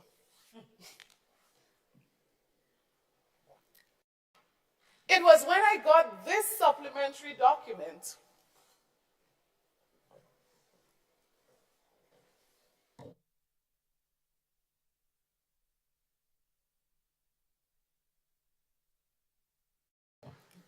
Continue, Honorable MP. Thank you, Mr. Speaker. So, Mr. Speaker, I'm saying I listened to a minister of government, and I advised a person from my constituency, a constituent, based on what I heard. As a matter of fact, now that I'm saying this, I remember sitting in the presence of the Honorable Kate Lewis, MP for St. Andrew Northeast, and a young lady came. I did not even remember this until now that I'm saying it. She came in her presence, someone from her constituency, and she said, I went to Newlo, and the government said that we don't have to pay, and this is what Newlo said to me. And I remember clearly the response, because what was presented in some cases gave that impression. So there are persons who are preparing to go, there are persons who are journeying to Newlo with that perception.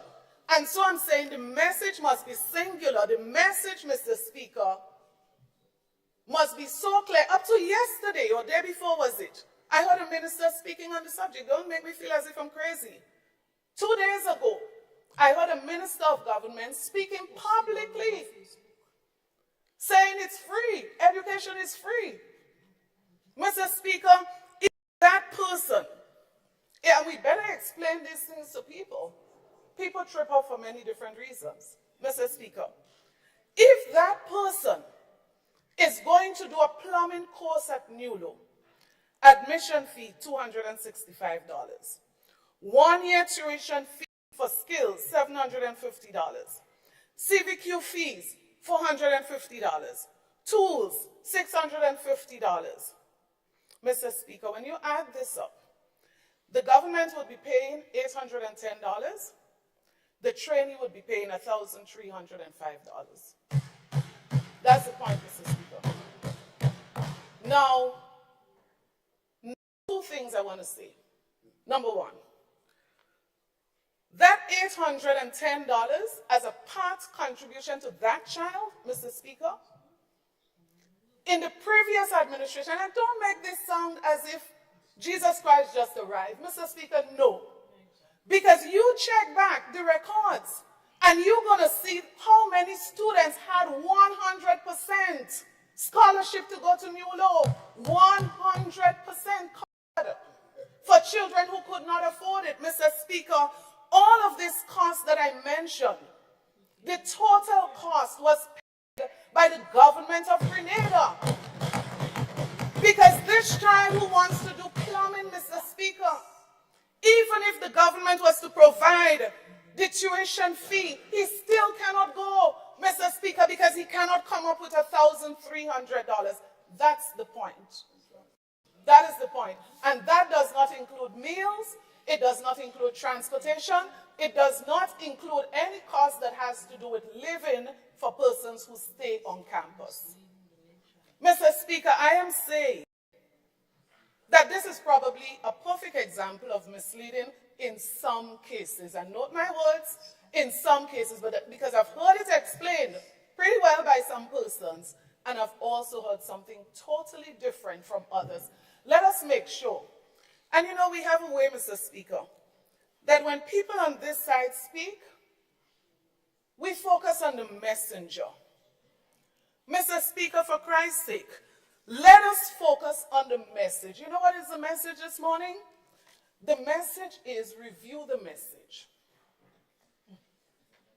Review the message. Put out something quickly that explains to people what we are paying is tuition fee, and that you would have a responsibility to pay anything else but tuition. So forget the messenger this morning. Forget the messenger. The message is there are people who are indeed confused over this initiative. And let everyone speak the same language so that no one is confused. Mr. Speaker, I'm also making this point, that because they are students, I got invitation to several graduations, and I'm keeping on the point of NULO here. Several invitations. Persons who had no alternative options to pursue studies at NULO. Their parents were not in a position to come up with the 1,000 plus. They had no other means, and the government would have funded full cost. And I believe everybody in this house is aware of that, Mr. Speaker. I am saying no problem. Let us budget for tuition for everybody. As a matter of fact, CI funds far exceeded the amount that you expected in the first half of the year. So we have the funds. As a matter of fact, based on the information I've been provided with, I am free to say this morning, Mr. Speaker, I'm comfortable saying, let's take $2 million from the $7 million for independence and put it towards this program so that it will not just cover tuition, but it would cover full costs for those persons who will be denied an opportunity to go if they don't have the rest of the funds. Mr. Speaker, I'm appealing this morning, ignore the messenger and just take the message for what it's worth. Mr. Speaker, I want to say this. If a student in my constituency gets their tuition costs covered, I am extremely happy. As a matter of fact, as I said, the money is available, no problem, do it for everybody.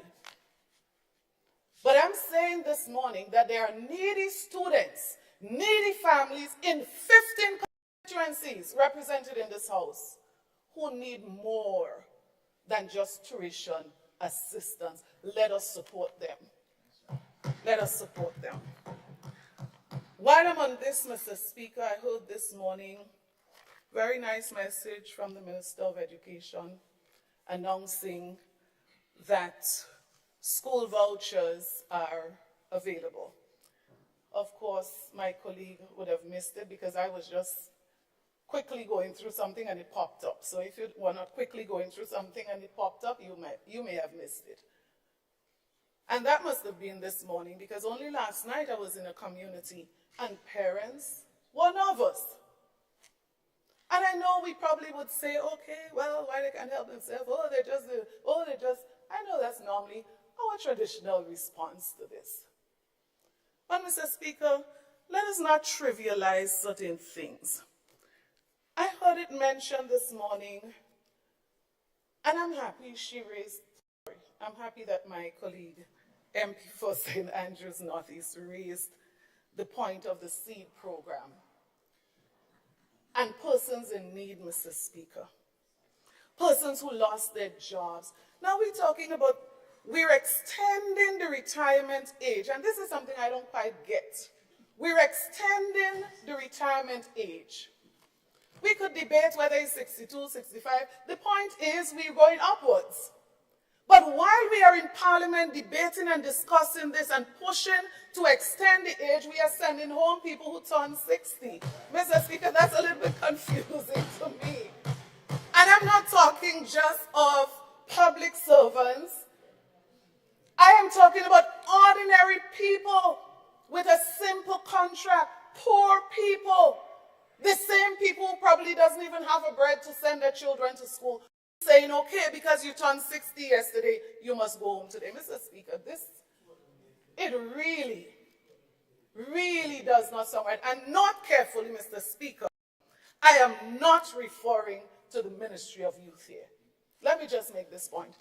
In case you're wondering where I'm referring to, I am referring to the staff at the Grand Bacolet Rehabilitation Center.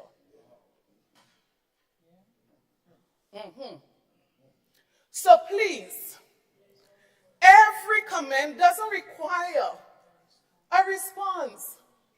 As I say, forget the messenger. Note the message. And the message is that the government has taken a policy position, which we sat right here and supported, extending the age for retirement.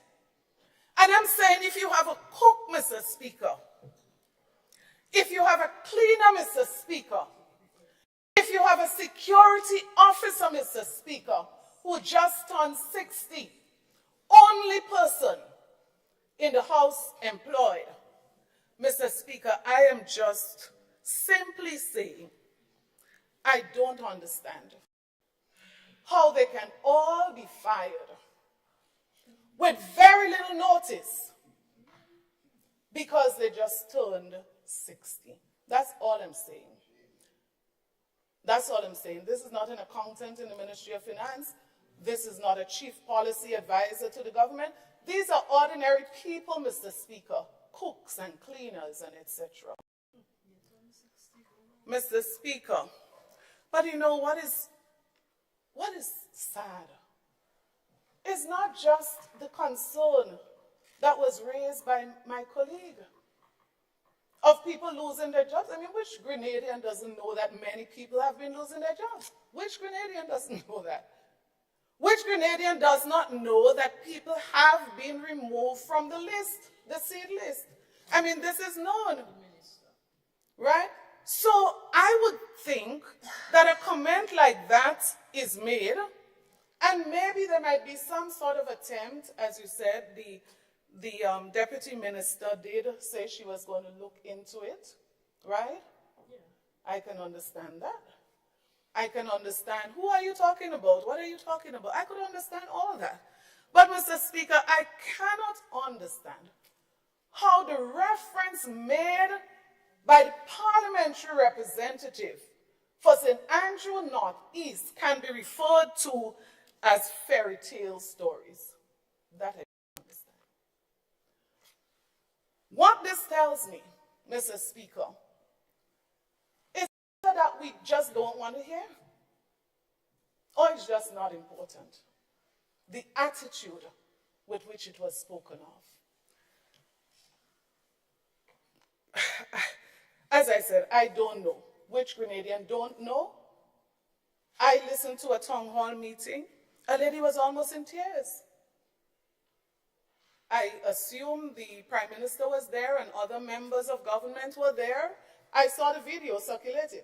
She was almost in tears, talking about 2 senior citizens, very old people, who were removed from the list.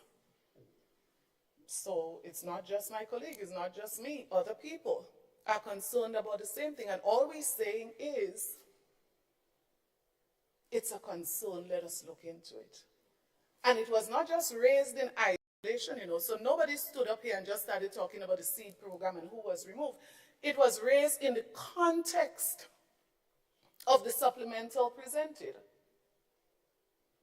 And my colleague was simply making the point that if you have new staff who don't know the people, who don't know, she was just merely making a suggestion, train people so that poor, ordinary people, blind people, people who do not have the means to survive would not just be removed from the program, whatever reason.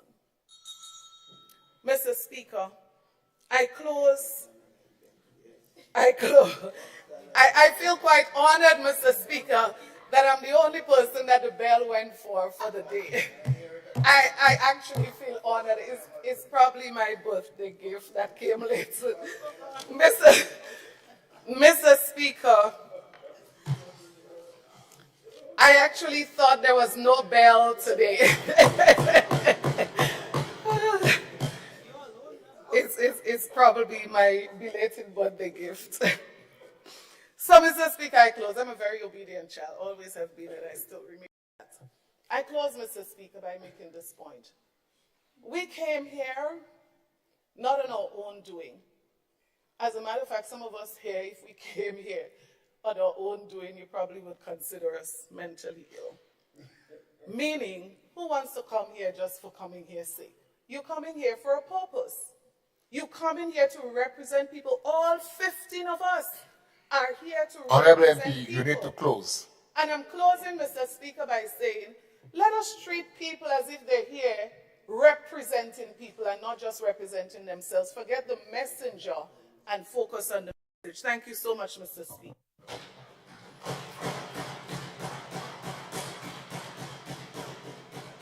Thank you, Honorable MP for St. Andrew. So East, who's like, is it MP for St. Patrick? East? West. West, sorry. Speaker. Thank you, Mr. Speaker. And noting the time that has elapsed since we began, I'd like to commend Honorable Leader of the Opposition for showing the stamina to be able to last this long.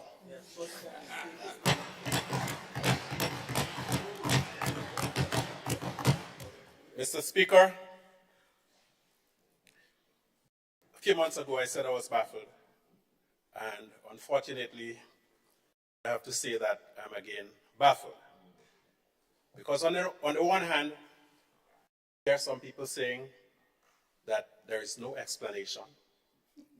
On the other hand, you hear some saying there is a little bit, and you still have another set saying there is, but it is inconsistent.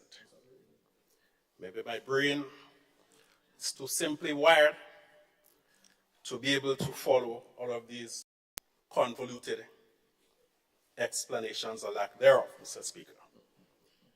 I counted 10 columns in the document, Mr. Speaker.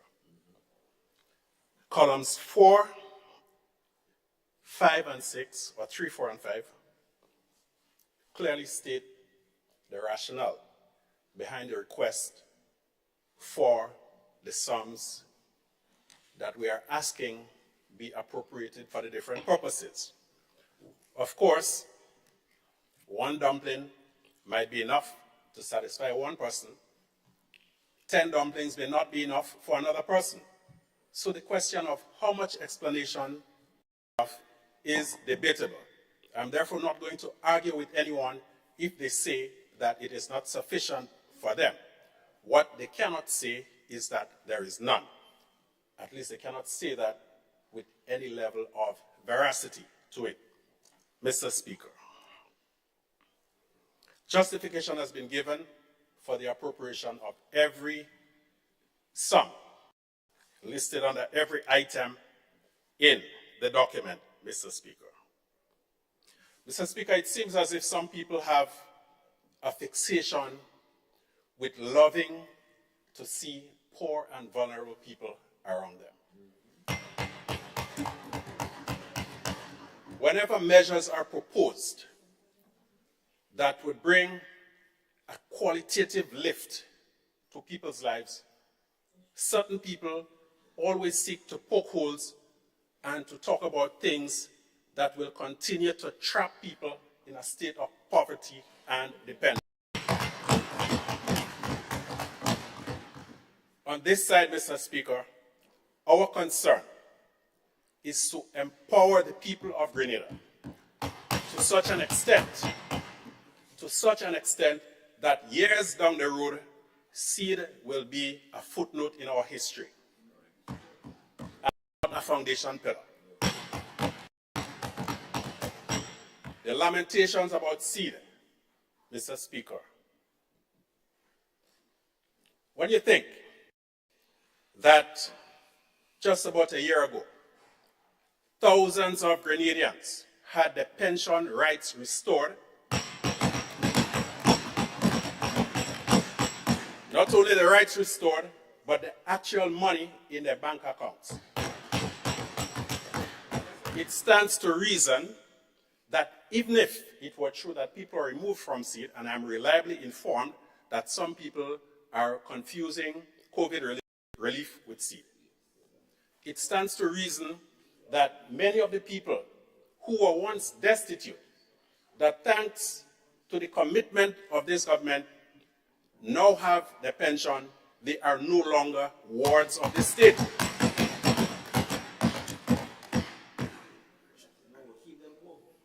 Mr. Speaker, mention was made of sub-minimum wage.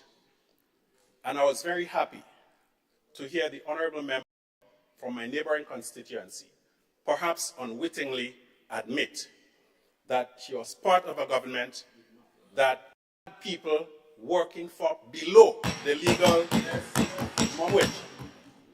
And so, Mr. Speaker, while we acknowledge that Rome was not built in a day, while we are all cognizant that the government coffers are not a bottomless pit, because unfortunately, we don't have no oil and gas. We have a commitment to work to uplift the material standard of living of our people, and the longest journey begins with one step, Mr. Speaker.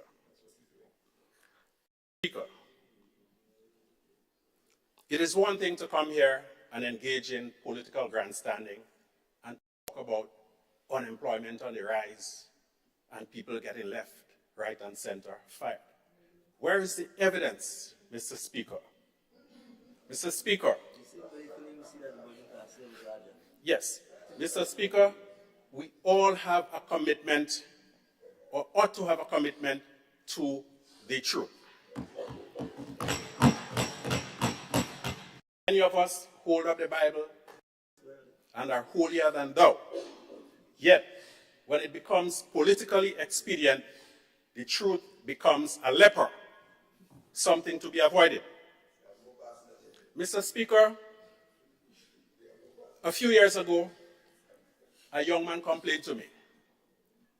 He went to do his driving test. And just because he put in reverse gear when he was supposed to go forward, they failed him. That is all, you know. Just because I put in reverse gear when I was supposed to go forward, they failed me for the driving test. Mr. Speaker, there is a recognized retirement age of 60. So to come here and say, just because somebody reached 60, they send them up, they fire them. That, Mr. Speaker, is a very unfortunate statement. Another one in Guelph tell me, he went to the bakery and just because he don't have money, they refused to give him a bread. Confusing. Mr. Speaker, even though some of us may have lost faith, we must still keep hope.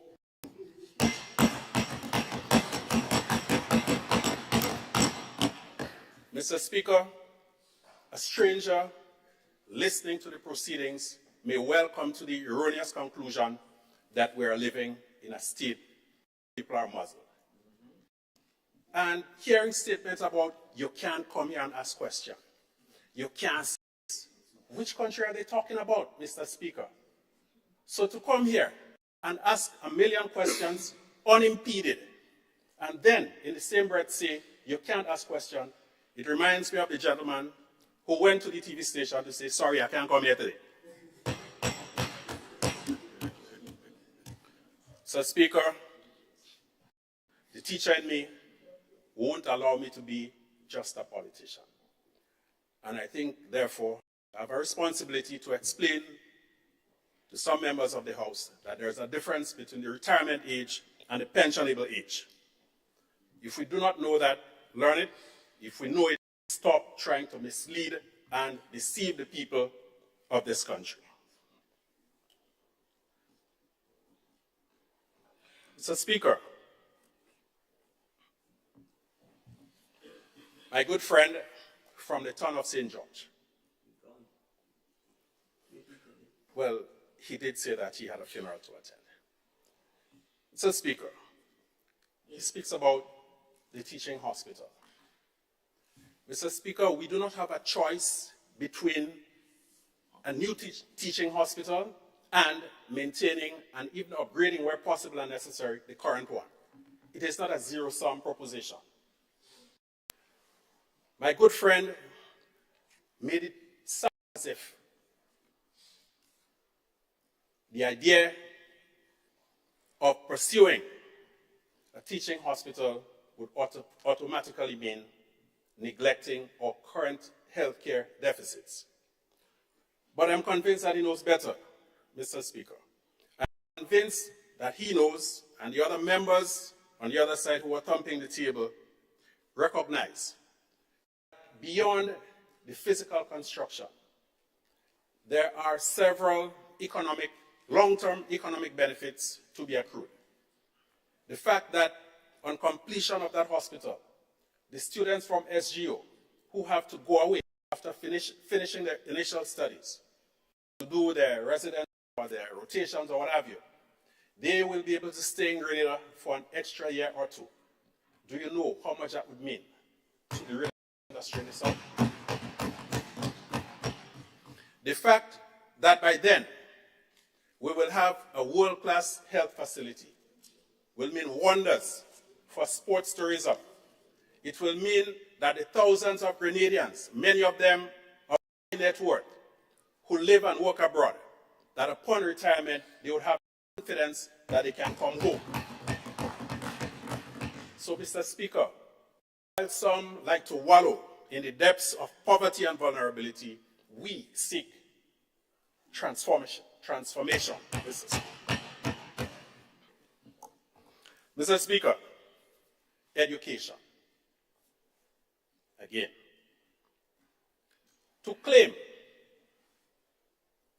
that removing $810 off the backs of poor people is insignificant, or at least to insinuate that, Mr. Speaker, I'm totally baffled, Mr. Speaker, because based on figures presented, I said insinuate. Mr. Speaker.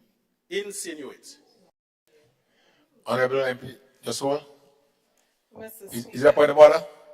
I stand on a point of order as was established earlier in this session. Mr. Speaker, to say that I said or insinuate that the removal or the addition or payment for the tuition fees is insignificant, Mr. Speaker, what can be more misleading? I said I support it. I said it is good. I said, as a matter of fact, let's do it. Beyond that, because we have the resources. Mr. Speaker, to give that impression is more than misleading, Mr. Speaker. Thank you. Honorable MP for St. Patrick's West. Mr. Speaker, since this is a very subjective matter, I stand by my use of the word insinuate. Mr. Speaker, by the calculations of the member for St.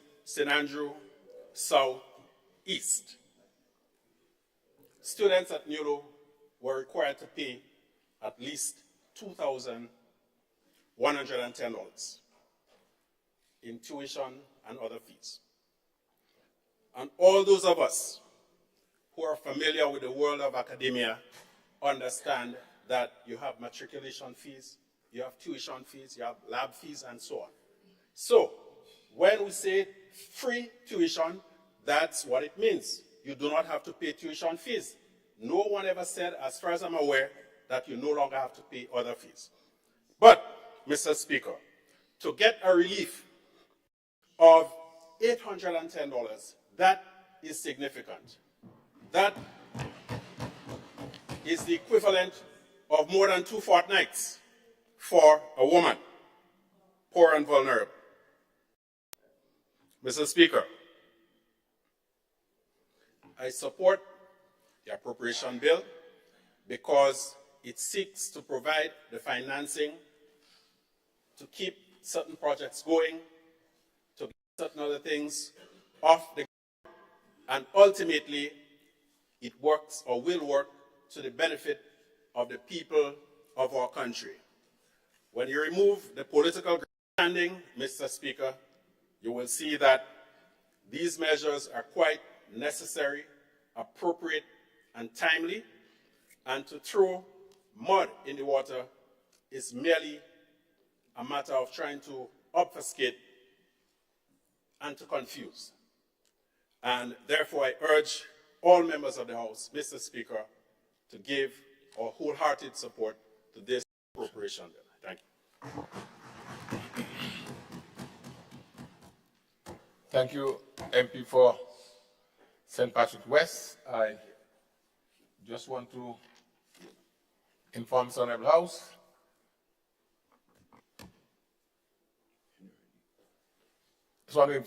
House that I did in fact consider the option of having staggered lunch, given the time now, but we can go right through and finish and then have lunch. But we must be concise. I'm repeating that word. We must be concise so we can package what we have to say, because we are still on the first motion, right? We are still there. So I've seen the light of the leader of the opposition, and I've seen the light of Honorable Cornwall. Leader of the opposition, you go. Cornwall will close. Yes, close. Yeah, leader of the opposition. Mr. Speaker, I did not plan to make a statement on this motion. As my other colleague members in this side of the House know, in our session we decided the members would adequately deal. And more than that, they were excellent in their decisive analysis of what was presented and what took place in this House on the other side. Mr. Speaker, I need to make the point. This motion was presented by the Honorable Minister of Finance. But it appears the Minister of Finance, probably in my view, may be acting, but there was another real Minister of Finance. Because the explanation that I heard that normally should come from the Minister of Finance were being presented by someone else.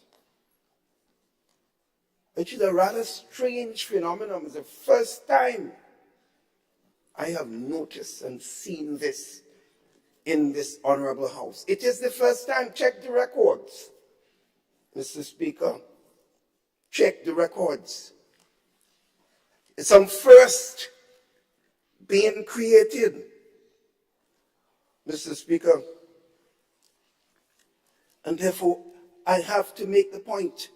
Who want to get vexed. But the point will be made for the record of this House. Mr. Speaker, in addition,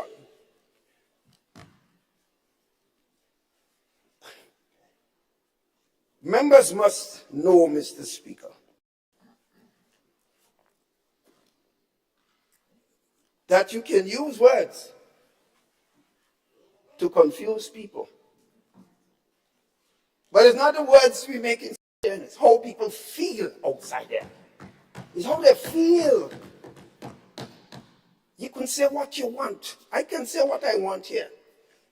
But the man outside there who's feeling what is taking place in the country, he is the judge. As a member for the Thomas St. George pointed out, in the previous period of the same named NDC government,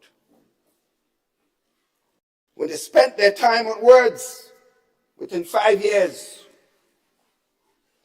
the man ground, the soil making them poor. They spoke because they had the same voice and one vote as every single one of us. Mr. Speaker, but that thing, as Woodsman Kelly said, that's nothing. They could come here. They might call it posing. But that's nothing. Mr. Speaker, this, in a proper context, it is the largest supplemental budget in the context of additional resources being asked of the people of this country. These are just fundamental facts. This is the largest allocation, supplementary budget in the context of Honorable Leader, just hold, please. There's a light. I mean, well, listen. No, Honorable, this is a procedure. Yes, I know. It's for everyone. I've been here long enough to know the procedure. Right. So I see a light. I have to acknowledge it. Is it the Prime Minister's light? It is, Mr. Speaker. Point of order? Yes, Mr. Speaker. Mr. Speaker, I will object because the member for St. George Northwest Leader of His Majesty's opposition is openly presenting information that is false. And I'm saying it's on record. The supplementary budget last year was large. So if he's saying in the face of the record he wants to insist on perpetuating a falsehood, then I want the record to reflect that. Mr. Speaker. Honorable, you could be so eager, eh? You're not waiting on me. No, Honorable Leader of the Opposition, the Speaker would order the process. But Mr. Speaker must obey orders too, you know, Mr. Speaker. It must be. From the opposition leader.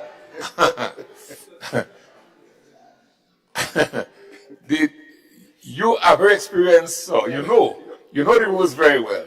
All right? Ready? Yes, but hold on. I want to make this point before we proceed. Now, the Prime Minister stood and made the point that the information that you presented, Honorable Member, is inaccurate. Is there any way of verifying? Because I said twice before, I don't want this inaccurate information being bandied here in the House. It just creates a back and forth between the members. Mr. Speaker, are you continuing to debate or are you giving me a chance? I'm giving you a chance to respond to my comment. You are debating. Are you ready for me to continue? Yes, go ahead. I want you to comment, Honorable MP, as you debate. Mr. Speaker, Honorable, could you please have a seat, sir? What are we doing? No, because I'm trying to tell you something, but you intend to proceed. On the same page, Honorable MP. And my point is simple. Let us be factual with what we're presenting in this Honorable House. Else, I would have to ask the members to prove. All right, Honorable Leader of the Opposition, please proceed. Mr. Speaker, this is so fundamental. It is said, Mr. Speaker, each side has a right and responsibility. It appears that this side has none. Mr. Speaker, I made no false statement. And I repeat, if we are so thin-skinned that we cannot even allow persons to make a statement and complete a statement because we are so thin-skinned, you know, it is something strange. I've never seen this. Mr. Speaker, I have to incur the name of a certain speaker in this House, Secretary Strawn. Maybe we need to look back of his service in this country. I think it's important. It appears, Mr. Speaker, if we go to parliaments around the Commonwealth, I have been there, you see the level of debates and sometimes what you might call confrontation in the same House of Commons in Britain. I've been there. And you see the give and take with members tormenting the minister and everybody in concern. We have seen it here. If we just say a word to somebody, then we're disturbing members of this house. Now, I would agree if somebody stays on the other side and stoops in, then that's unacceptable. If another member stays on the other side of the house and saying, shut up, that is unacceptable. Honorable But members, Mr. Speaker, give Honorable Leader of the Jesus Christ. Mr. Speaker? Honorable Leader of the Opposition? Yes, Mr. Speaker. Could you please have a seat? I want to say something to you, sir. Yeah, I'm your little child. I'll sit. No, Mr. Speaker, I use the word please. No, serious, I'm your child. Honorable, I use the word please to you, sir. I am your child. Go ahead. Go ahead. Listen. You have power. I have, honorable Leader of the Opposition, I have no problem listening to you. If you want to advise me, I'll always listen to you, sir. But you don't, listen to me, please. You don't come in the house, in the chamber, and try to challenge what I do and how I do it. Right? You allow the speaker to do the work the best way he sees it. Right? Correct. Listen to me, please. Don't argue with me, sir. I don't want to end up in an argument with the Leader of the Opposition. I'm trying to say to you, sir, let us do this thing the civil way.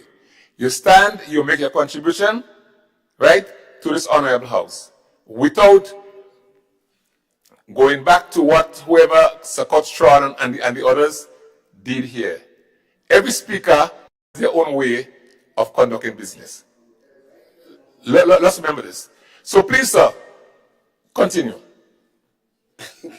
Well, if I've been interrupted every second, that is going to make it extremely difficult. Mr. Speaker, let me say this. I said we need to incur the name of Sir Curtis Strawn and others who served us in this House as Speaker, because I was there.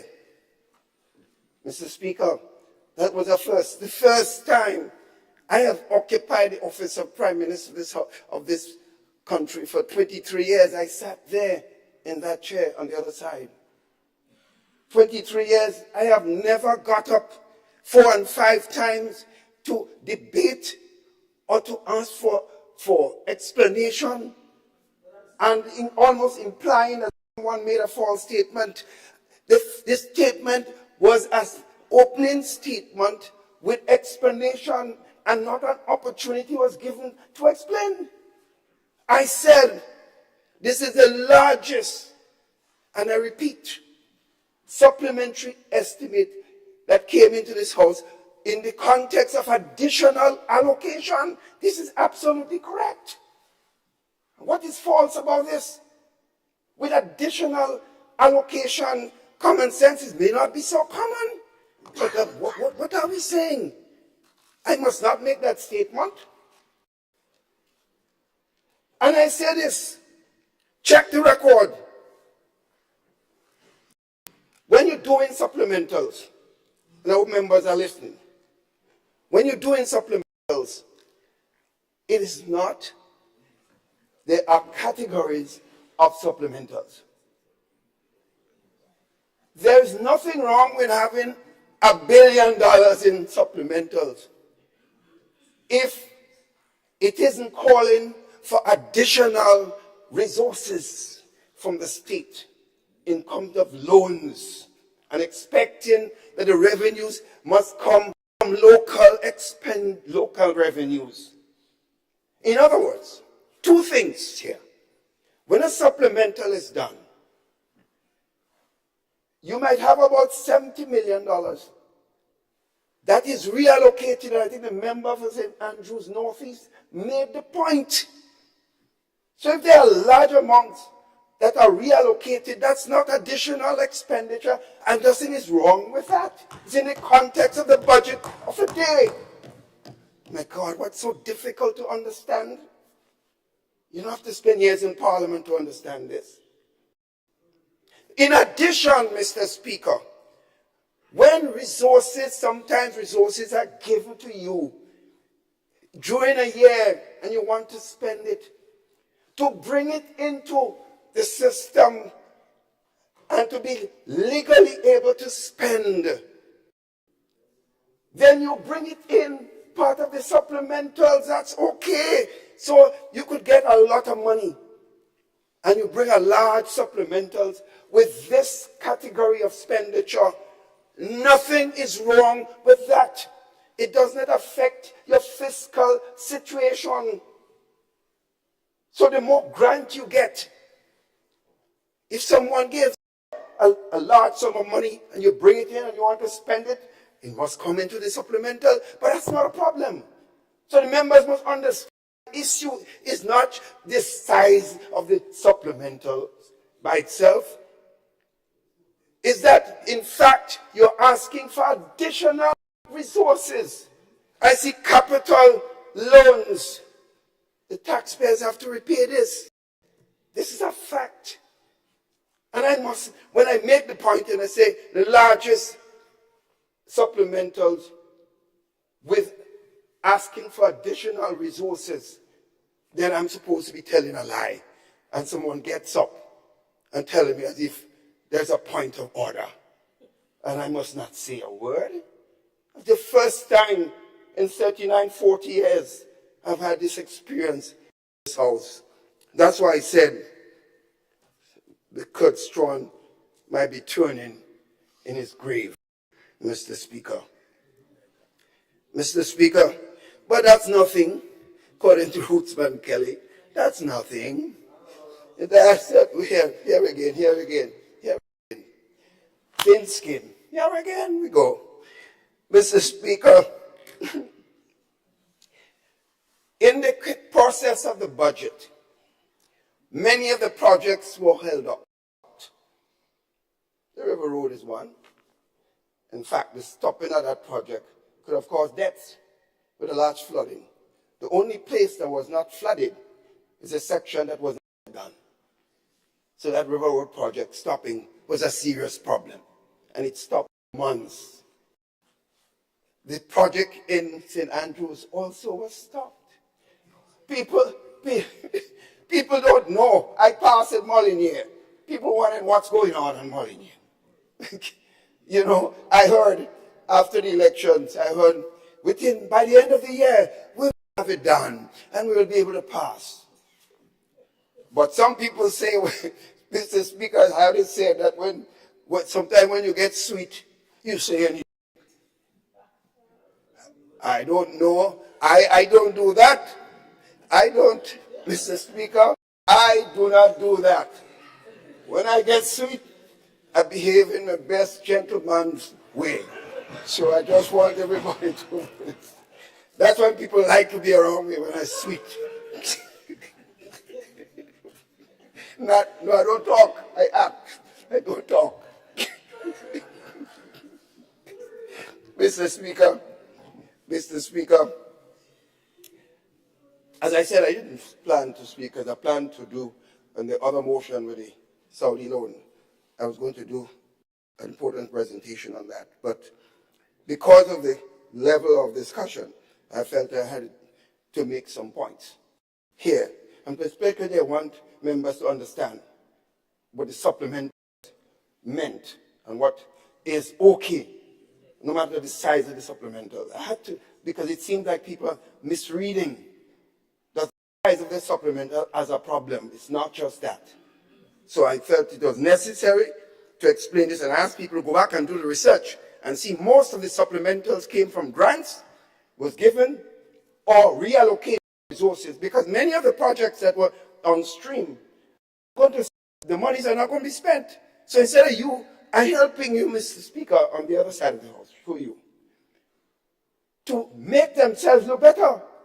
Because by putting allocation here, you are sending the message there's additional debt that you incurring, especially in the loan section. When in fact, you don't have to do that. And your debt to GDP ratio can be a problem, as I will explain later on the next item. Mr. Speaker, a lot was said about the 7.5 on the national celebration, independence celebration. So I won't spend a lot of time, but just to make one point. My concern, besides the size of this, is that only the monies that were required for this year should be in the supplemental. That's what supplemental says. So you should have only that portion. So if you're telling me that you have 7.5, and I asked a question and it wasn't clarified. If it is you intend to spend 7.5 for the rest of the year, then I have a serious problem with the size of that expenditure for this year.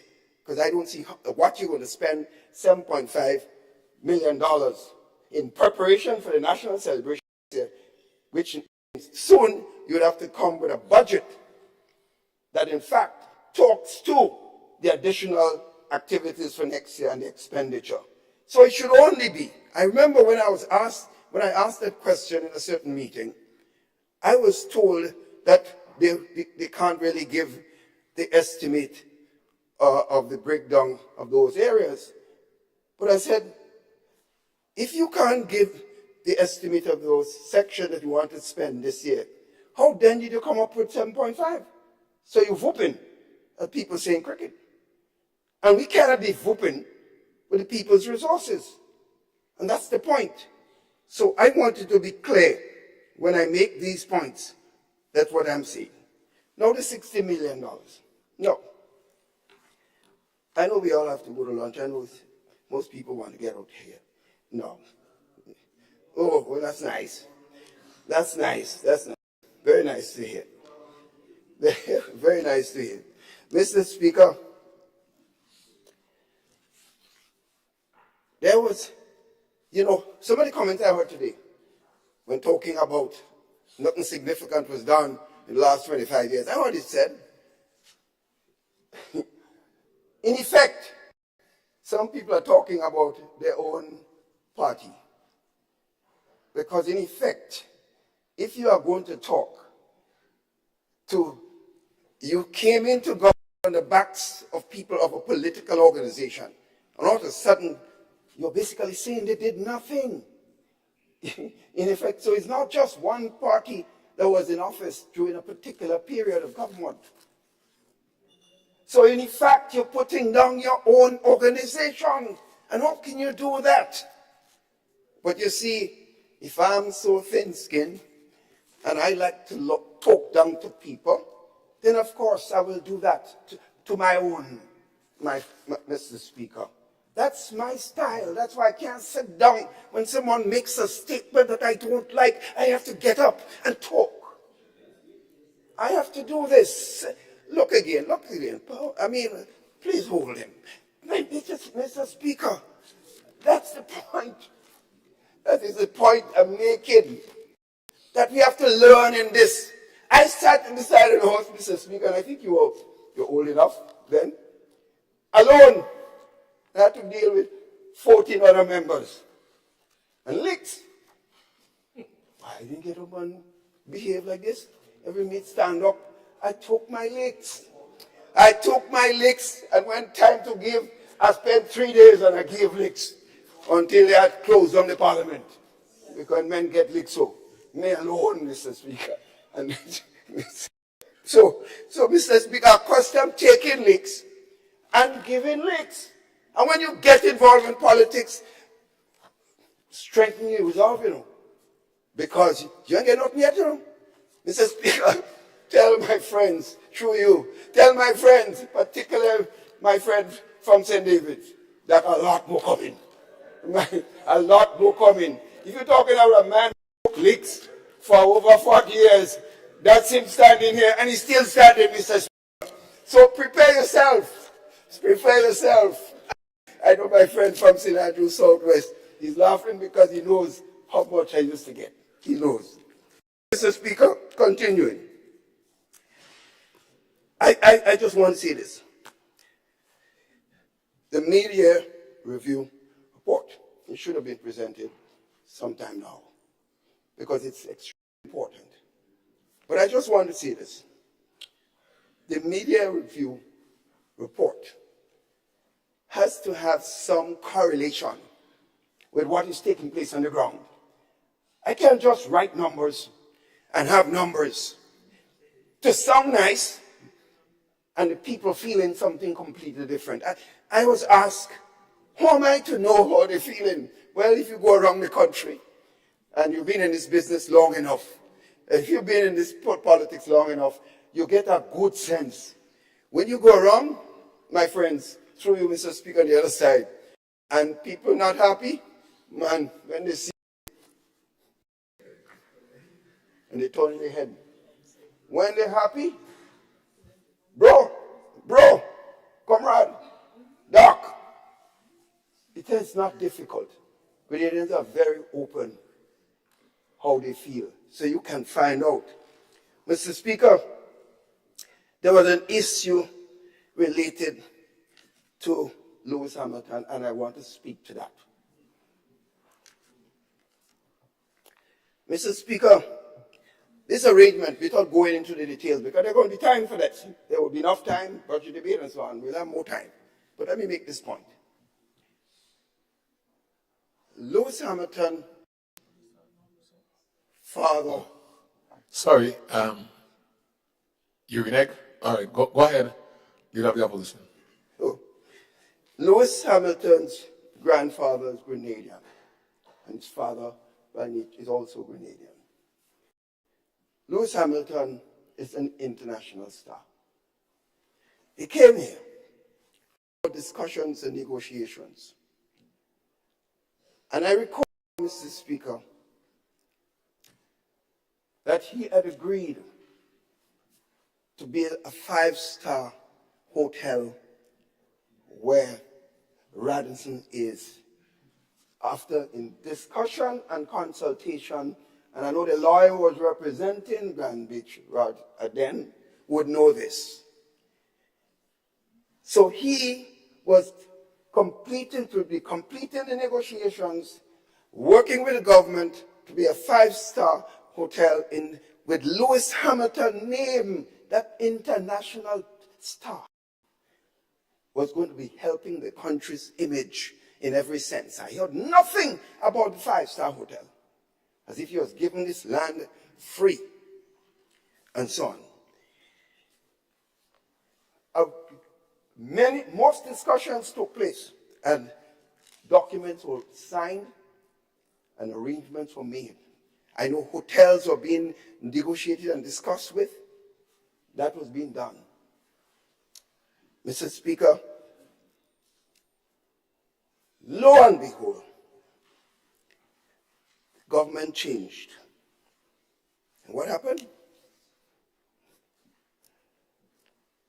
The Prime Minister then and the legal advisor said, who is he? He's just a car driver. And how is for him to be associated with he must be in corruption because he associated with a corrupt government led by Keith Mitchell. The man is an international star. The leadership of our country and top officers of this country was attacking the man's character. Many leading newspapers in Britain and television stations came down to Grenada and in fact interviewed me and others about the accusation against Lewis Hamilton. The man was bitter. There were no such, all of them wrote. There was no truth. But you see, when you attempt to spoil the name of an individual for political benefits, your country is the one that is hurt by an analysis. When you do that, your country is the one that suffer. So what happened? The whole negotiating process fell down, Mr. Speaker. I could say a lot more, but there was going to be time for this, Mr. Speaker. Lewis Hamilton. Honorable, let me just tell you, you have 2 minutes more, so you. Yeah, I know there's a time limit now. Okay. When others were speaking this morning, Mr. Speaker, let me tell you, Mr. Speaker, at one time in this house, they went to bring the sergeant of arms and to raise me out of the house. I don't want to give you that privilege, Mr. Speaker. Please, don't give me because I'm too heavy for you to raise. So, but I'm just telling you this, Mr. Speaker. So give me a few minutes that you gave others so I could finish because I'm hungry too. But Mr. Speaker, he went to Barbados. Barbados Prime Minister is a smart person. He is in Barbados, working with the Barbados, promoting Barbados around the world. He is in Barbados crop over almost every year. He never comes to a Grenada Carnival because of the attack on his character, Mr. Speaker. So I'm making the point, we have to be careful. Statements that we make is unacceptable, and when it's coming from the mouth of the leadership of the country, it is even worse. It is multiplied several times. Mr. Speaker, the final point, because I would be speaking later, as I mentioned. I heard about all this issue about how to keep people poor. It's amazing. They're poor. There is poor in America, the world's richest country. There is poor there. There's also policies in place to deal with poverty. Honorable. That is there, Mr. Speaker. Yeah, Yes, you're ready yeah. to tell me to No, sit no, down. because Yes, I noticed yes. the bell went and you I didn't can't ask for finish. specific time. I can't finish, Mr. Speaker. I can't. I already said, Mr. Speaker, so quite strong. Yes, but would be turning in his grave. But, honorable opposition. As Ruth Kelly said, that's nothing. I take my seat, but I cannot support this motion.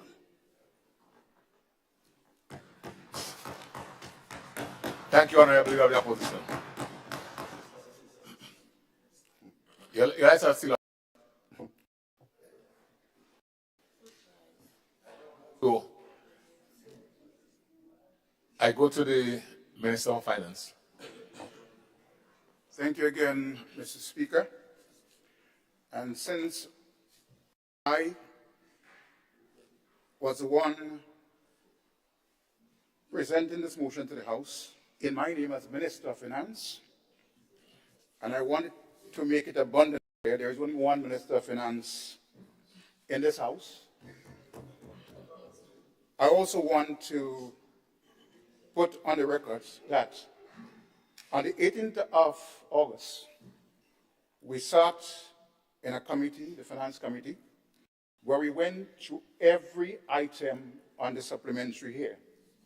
And I did it on my own. I didn't ask for help by any of my members of the side.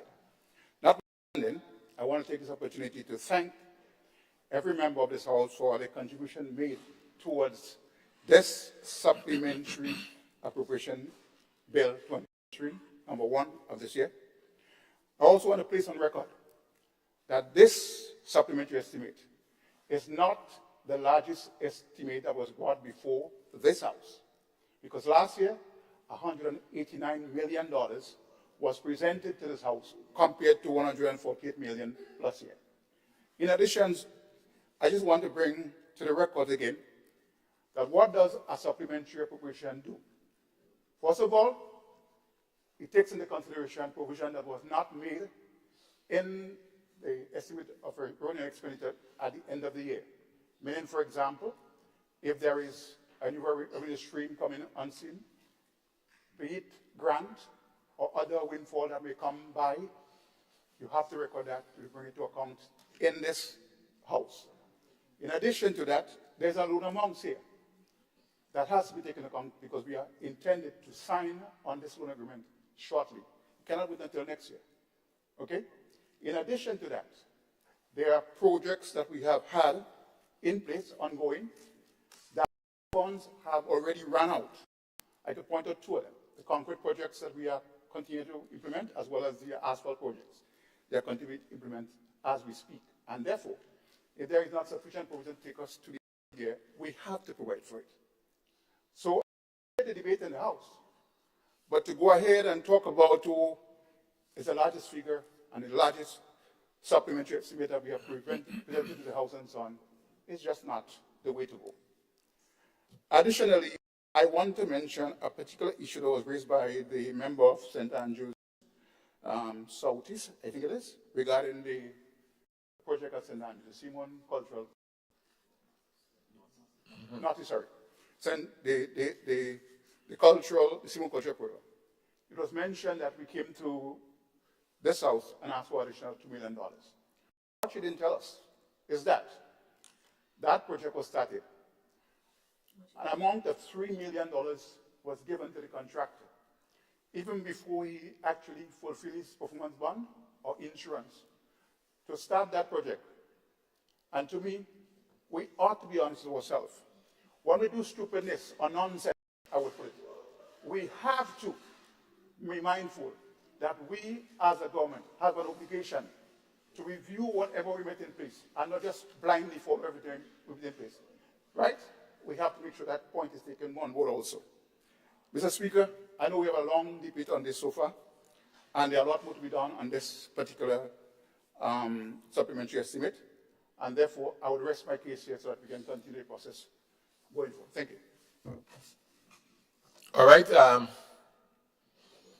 Thank you very much. No. He presented. He as Minister of Finance. He closes. All right. We will now take it to the vote. We've had an extended debate on the motion. So we'll now take it to the vote and move on. Honorable members, the question is, it is necessary to provide for the services of the State of Grenada for the year 2023 by means of a Supplementary Appropriation Act. Be it resolved, Supplementary Appropriation Act 2023 for the period 1st January to 31st December 2023 be approved. Those who have that opinion, say aye. Of the contrary opinion, say no. Indeed, the ayes have it. The ayes have it. Minister of Finance and MP for St. Patrick is. Mr. Speaker, thank you again. And I now wish to present the second motion that was referred to earlier on, a resolution for the purpose of Section 56 of the Public Finance Management Act number 17 of 2015, which reads as follows. Whereas Section 56(1) of the Public Finance Management Act number 17 of 2015, hereinafter referred to as the Act, provides inter alia that no money shall be raised on the credit of the government except under the authority of the Act or an Act of Parliament or a resolution of the House of Representatives. Whereas Section 56(2), the Act provides inter alia that the Minister of Finance may borrow, when authorized by resolution of the House, money on behalf of the Government of Grenada in any form and form of any legitimate on terms and conditions to be agreed upon with the creditor. Whereas it is further provided that the amount shall not exceed in the aggregate the sum specified in the resolution. Whereas the Government of Grenada is desirous of entering into a loan agreement with the Saudi Fund for Development for the purpose of financing the Climate Smart Infrastructure Project. And whereas it is expedient that the Minister of Finance be authorized by resolution of this House of Representatives to borrow on behalf of the Government of Grenada money to an amount not exceeding in the aggregate the sum of $100 million for the purpose of financing the Climate Smart Infrastructure Project. Now therefore be it resolved that the House of Representatives hereby authorize the Minister of Finance to borrow on behalf of the Government of Grenada money to the amount not exceeding in the aggregate the sum of $100 million US for the purpose of financing the climate smart infrastructure. Thank you, MP for St. Patrick East and Minister of Finance. Honorable members, the question is, whereas Section 56, subsection 1 of the Public Finance Management Act, number 17 of 2015, hereinafter referred to as the Act, provides inter alia that no money shall be raised on the credit of Grenada except under the authority of this Act or under an Act of Parliament or a resolution of the House of Representatives. And whereas Section 56, subsection 2 of the Act provides inter alia that the Minister of Finance may borrow when authorized by resolution of the House of Representatives money on behalf of the Government of Grenada in any form and from any legitimate source on terms and conditions to be approved with the creditor.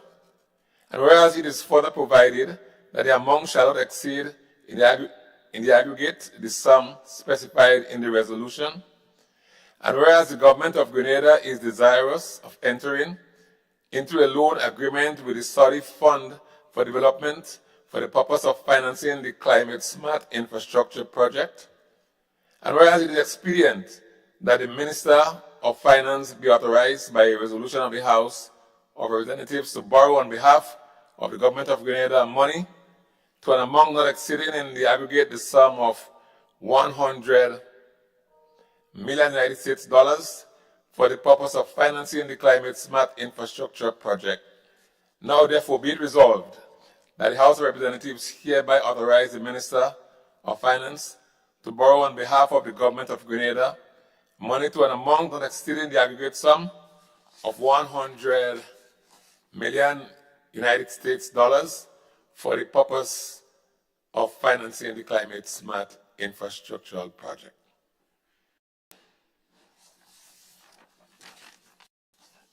I don't know if you need to have any additional debate on this, or the discussion perhaps was subsumed by the previous bit. Okay, no, his light just come on. Minister for Finance. Mr. Speaker, sir, I do not have any objection to debate's comments on the proposed motion, and therefore I would seek that members who have comments or questions may do so at this point in time. Thank you. Leader of Her Majesty, His Majesty opposition, sorry. Mr. Speaker, I thought the minister was going to give, the minister or the other minister would have given some explanation, because you're asking the taxpayers to commit to $100 million US of further debt of the country. This is what we've been asked to do here. We do not know the terms of the loan and conditions. So we are blind here today in a serious matter of $100 million US to be borrowed in the name of a country. You put that in, Mr. Speaker, in the mix of things, your debt to GDP ratio overnight. You can see the impact on this. Assuming the growth of the country is not extraordinary, because in the ratio, if the debt, which is the numerator, and the denominator is GDP, and you don't have the corresponding level of increases, not just 3%, 4%, 5%, massive. You could see the size of the debt to GDP ratio, and you know what debt to GDP ratio, I don't have to tell members, that's easy to find out. Clearly, there's no way I can be associated with this level of acceptance of further loan and debt to the country, as it turns out, which may not be necessary at all. Mr. Speaker, it is well known that we are having serious discussion with the government of Saudi Arabia. The government inherited a serious, substantial grant that our past government negotiated. And that money was supposed to come. You know how it came about? Because what they wanted was, you have to give something. When they proposed one number, no, well, you're not talking to us. And therefore they had to give something much more substantial. And that's no loan, that's grant. That is grant. Just sit down and listen. It is grant support. You don't have to pay back anything. Now, under the leadership of the previous government, and when I say leadership, I don't mean the Prime Minister. I mean the persons who are involved in climate resilience. We were able to shine on the international mark in that area. That's one of the reasons that Son of the Soil became a top member of the United Nations team in that particular area, because Grenada stood out. Mr. Speaker, the Climate Resilience Water Project grant of $38+ million US was given to this country. Mr. Speaker, we are the first country to seek and get approval in principle to build a climate resilient city in St. George's. The first country, that's a fact. So that the areas of climate resilient city, I said that. The Carenage was included. The town of St. George, protection of our airport sites, the Grenville Coastal Region project where they have massive flooding, all that were part of it. The same thing I hear that the Saudi loan, this was in train for this country and grant support, Mr. Speaker. The New York University, Mr. Speaker, was in fact incorporated and led together with Grenada the discussion to get this grant support. And we are a significant way towards getting these monies that we're talking today of getting loans. Mr. Speaker, the estimated amount for the project of over $350 million, Mr. Speaker, and not loan, grant support, which is more 100 million US that we're talking about. The information is there. We at one time went to Saudi Arabia to discuss a project with them relative to a very soft loan. And they were talking 6%. We said, 6%? And the minister, when he came back, I said to him, well, that one table, tell the Saudis, we won't be able to access this. We had a feeder road project with almost $80 million, Mr. Speaker. This was in train. But when we looked at what it will do to the debt to GDP ratio, we said, let us use local funds, Mr. Speaker. And we told the Kuwaiti fund, thanks, but no thanks, Mr. Speaker. Because we were concerned about the fiscal responsibility of this country. That's what we are concerned about. But as I say, we are just whooping. That is precisely what is happening. And we come here with all these nice words and putting the country's future in serious jeopardy. Mr. Speaker, when we got it back into government in 2013, Grenada was almost totally uncreditworthy. Mr. Speaker, the debt to the GDP ratio was 110%. We worked with our friends internationally and regionally, Mr. Speaker, and brought it down to 60-some%. And Ivan, it went back to mid-60s. Because, not Ivan, sorry, COVID because we all know what happened during COVID. But it was the management of the country, Mr. Speaker.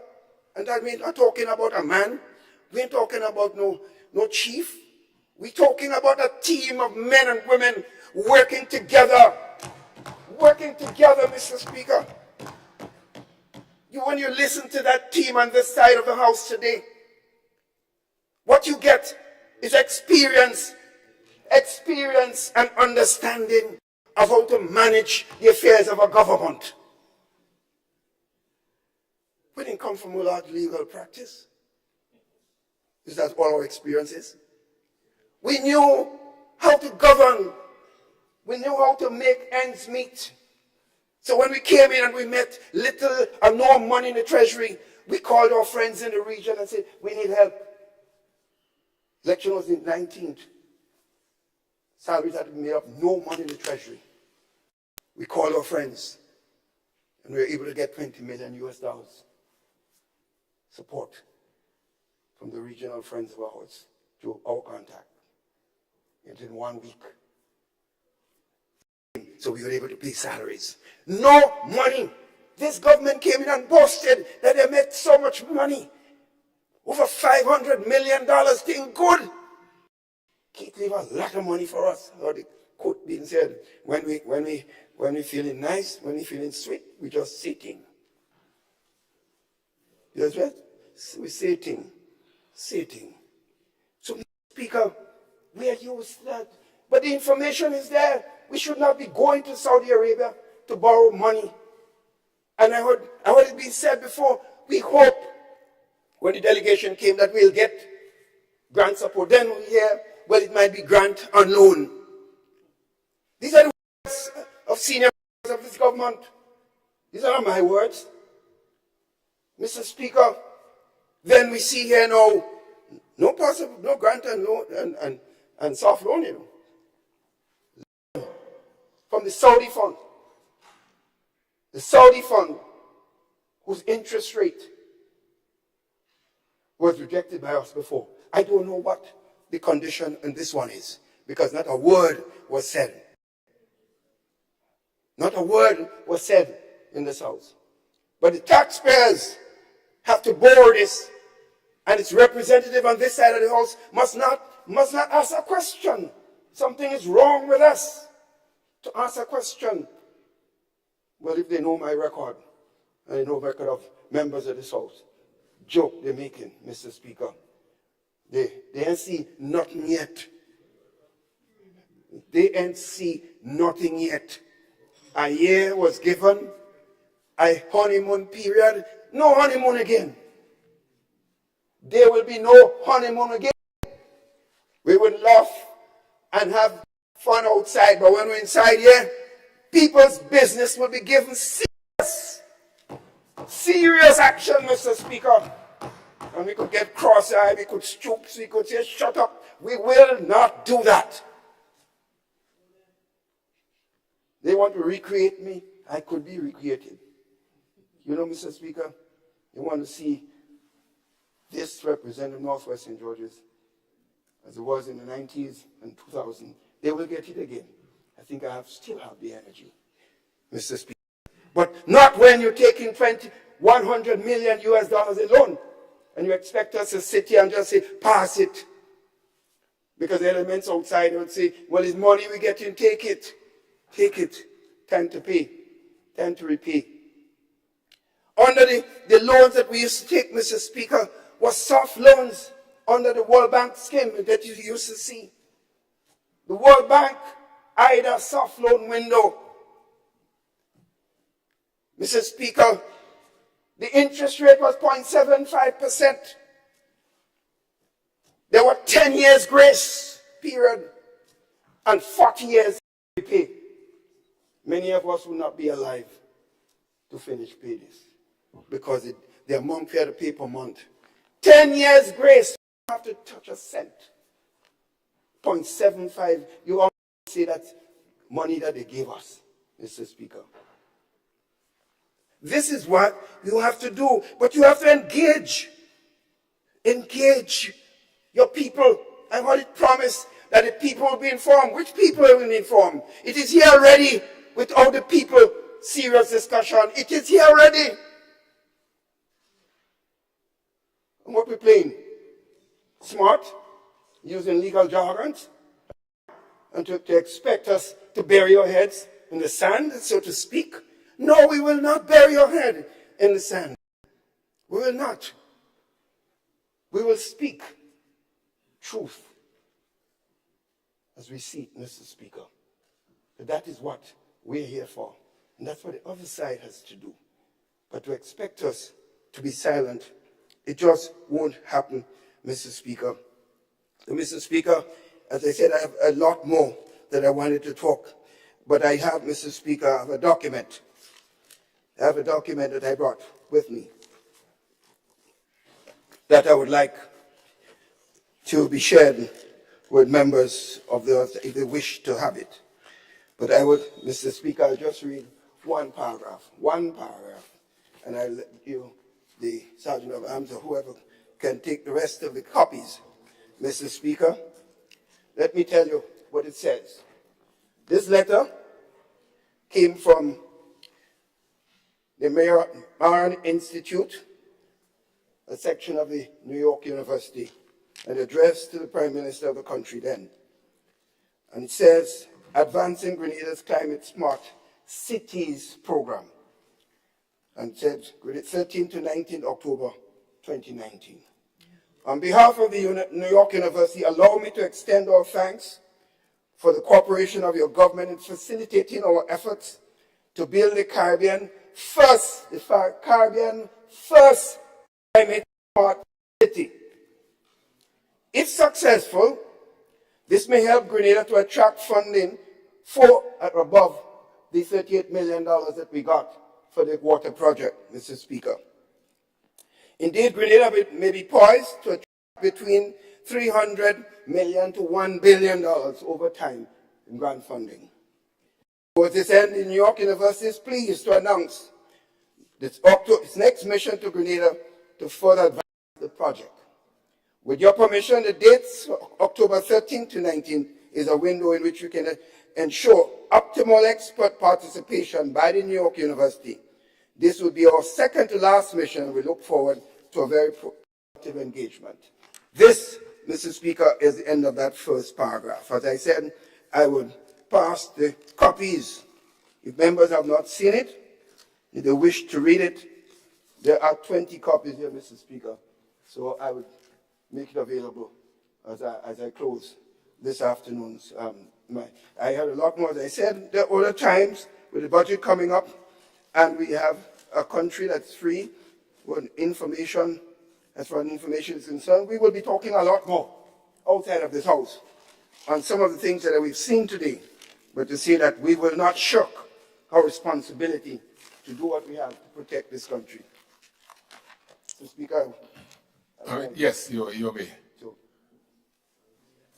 All right, thank you very much, Honorable.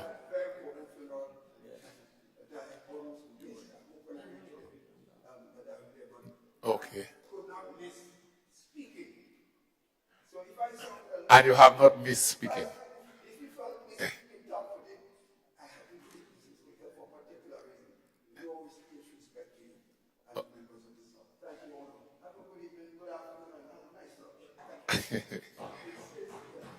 Okay, Honorable Leader of the Opposition. Honorable Prime Minister. Yeah, thank you, Mr. Speaker. The pattern continues. I'd like to see, since I've been in this House, an opportunity where the Leader of His Majesty's Opposition actually stays for the entirety of the debate, rather than always conveniently leaving after he's given the opportunity to speak. I thought we were getting an improvement today because he actually stayed to hear what his distinguished colleagues had to say on the first motion, but as is customary of him, he ran off before the debates are concluded. Mr. Speaker, I want to respond on a couple of issues. First of all, authorization to borrow is not borrowing. Let me repeat that. Authorization to borrow is not borrowing. Our law requires that if we are going to borrow, or in the event we're thinking of borrowing, it will make good sense for us to get that approval. Rather than borrow, and then come to seek to get the approval. So let me make it clear. The Saudi Development Fund loan, there is no loan as yet. And there is no signed or agreed loan agreement as yet. That's one. Two, the climate smart infrastructure project that is referred to is not something we created. It is something we met in the pipeline. And it's quite clear that the leader of His Majesty's opposition has correspondence addressed to him in his then former capacity as Prime Minister, which he seems to have in his possession. I hope, for all our sakes, that those official records are in fact in the Prime Minister's office and in the Ministry of Finance, and not government records that have been taken and kept in a private capacity, as some members in the more developed world want to do. And there are other main areas of Grenada, for example, oil and gas, where very little or no files exist within any of the official government ministries, but we will deal with that one in due course. So let me say this, Mr. Speaker. This Climate Smart Cities Infrastructure Project, as he made obvious reference to, is a project developed and pursued by the former administration. And as it's clear, there is no funding for the project. And as he himself has indicated, discussions with the Saudi Development Fund has been ongoing long before we got into office. And those discussions continue. There has been several rounds of negotiations by the technical teams and even at the political level. And I can say to you, Mr. Speaker, he's not here, but to members of the House, that as Prime Minister, leading this government, we are not keen on borrowing money. Period. And if we do borrow, we will ensure that the borrowing is as concessional as we can obtain it. And that is precisely the reason why there is no loan at this point in time. Because we are ensuring that if we do get to the point where there is actually a loan, that it must be on the best terms possible to the people of Grenada. You may have heard, Mr. Speaker, that several other islands have gone ahead and signed with the Saudi Development Fund for various projects, and we have not.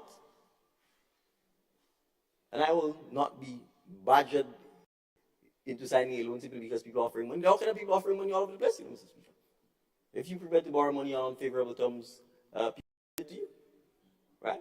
So I want to make this point. It is because we are acutely aware of our commitment to ensuring that our debt to GDP ratio remains low and continues to be lowered, that we have not signed this agreement.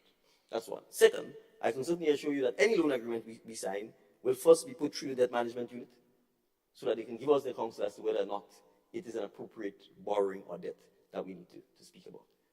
The leader of His Majesty's opposition speaks about the IDA concessional financing that we get from the World Bank. Almost standard things, which we continue to get. And I'm sure if he continues to read all the reports coming out of the World Bank and the IMF, he will appreciate that that in fact continues. That the 10-year concessional, the 40-year repayment periods, all of these things continue. So I notice his very impassioned plea about the debt to GDP ratio. But he seemed to have forgotten, as he said, he presided over this country for 23 years as Prime Minister.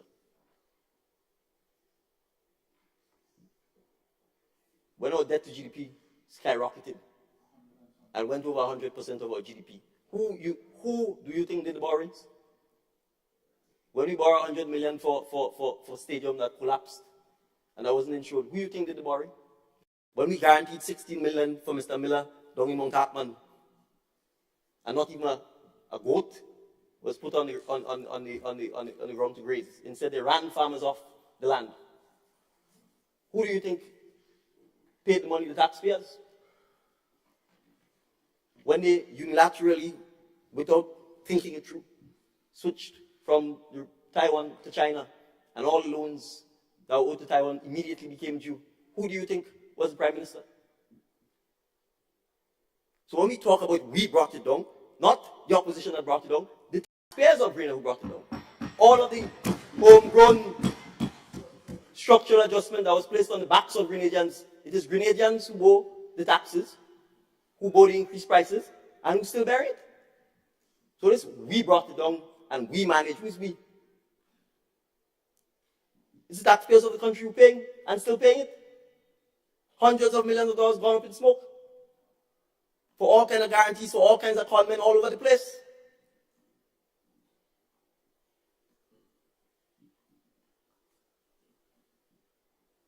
So when we want to talk about not providing details, ask them how many times the story changed about where the money came from to buy back the shares in Granite. Did they come and disclose to this house that they sold Mount Hartman for 40 million US? 20 million being paid in December 2021 thereabouts, another 20 million being paid in 2022, a couple months before the election. Did they ever disclose that to us? And that there was a contractual obligation to sell the remaining piece, including the Dove Sanctuary. Did they disclose that? For another 20 million.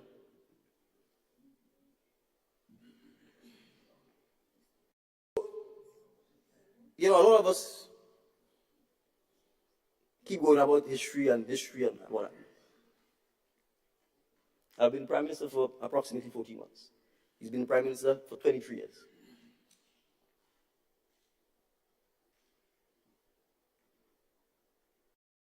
It is because we are acutely aware of the consequences of borrowing that we are here in a transparent manner, first of all getting authorization to borrow.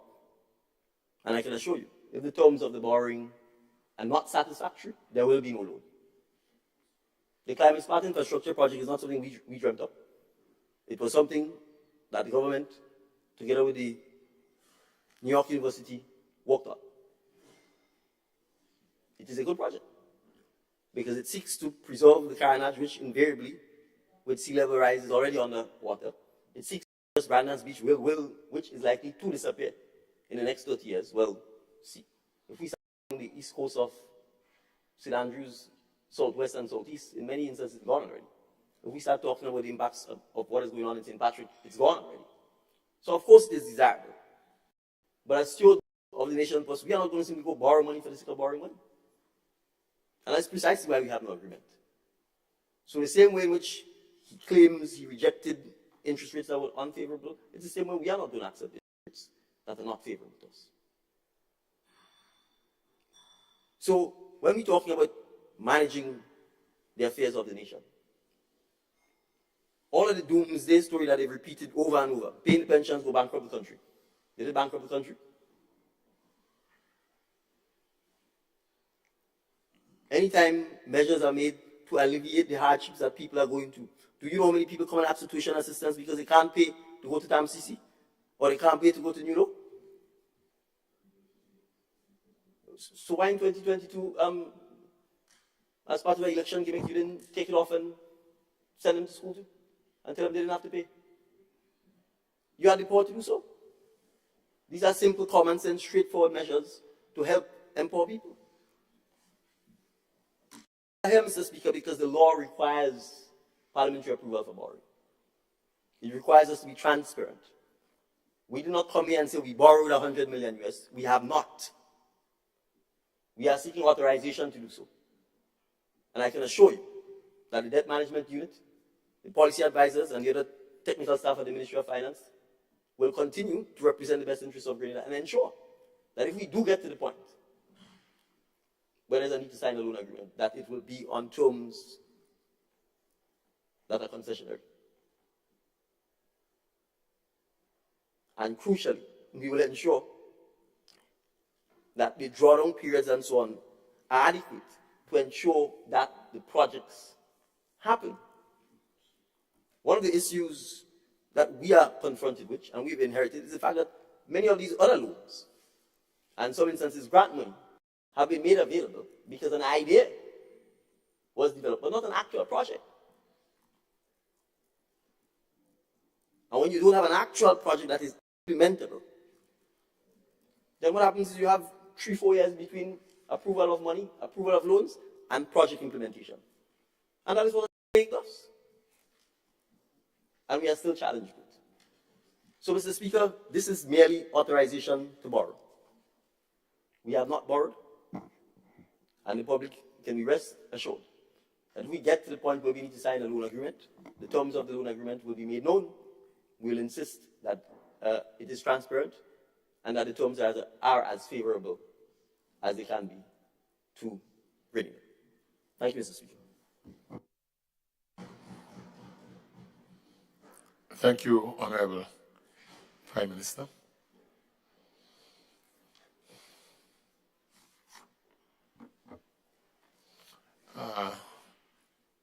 Yes, Minister for Finance and MP for St. Patrick.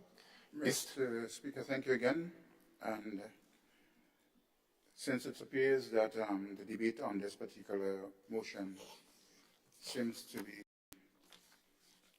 almost exhausted, and as proponent of this motion, I wish to thank those who have actually made a contribution to that particular motion, and therefore seek the House approval for giving us the authority to borrow that $100 million in case we need to do so. Thank you. Honorable members, the question is, whereas Section 56, subsection 1 of the Public Finance Management Act, number 17 of 2015, hereinafter referred to as the Act, provides inter alia that no money shall be raised on the credit of the Government of Grenada except under the authority of the Act or under an Act of Parliament or a resolution of the House of Representatives. And whereas Section 56 of Section 2 of the Act provides inter alia that the Minister of Finance may borrow when authorized by resolution of the House of Representatives money on the behalf of the Government of Grenada in any form and from any legitimate source on terms and conditions to be agreed with the creditor.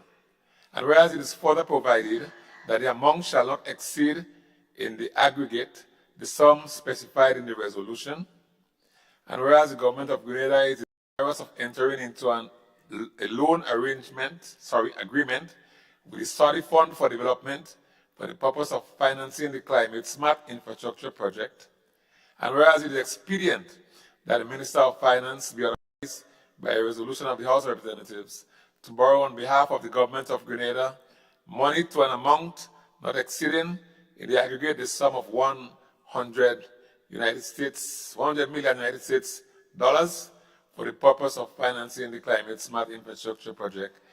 Now, therefore, be it resolved that the House of Representatives hereby authorize the Minister of Finance to borrow on behalf of the Government of Grenada money to an amount not exceeding in the aggregate the sum of $100 million US dollars for the purpose of financing the Climate Infrastructure Project. As many as have that opinion, say aye. Of the contrary opinion, say no. The ayes have it. Indeed, the ayes have it. We need to see if we can proceed to the bills and see if we can get out of here as quickly as we can. Item 15, bills.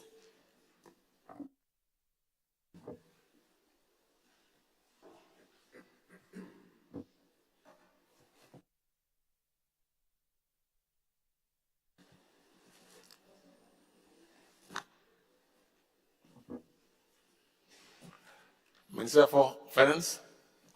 Mr. Speaker, I was waiting on my cue from the Clerk of Parliament on this matter because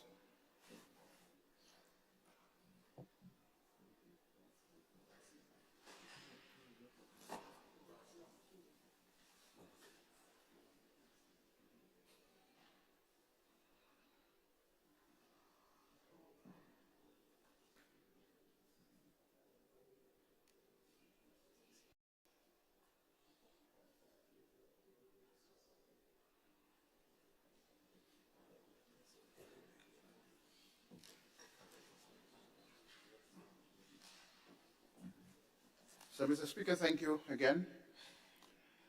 Mr. Speaker, as the Supplementary Appropriation Bill 2023 is a money bill, I wish to inform this Honorable House that I have sought the consent of the Governor General to proceed. Mr. Speaker, this bill contains two clauses.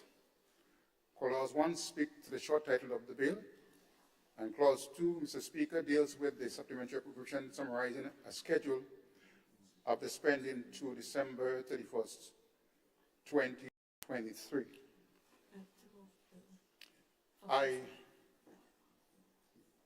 Mr. Speaker, I beg to introduce to this House for the first reading of the bill for an act entitled Supplementary Appropriation Bill 2023.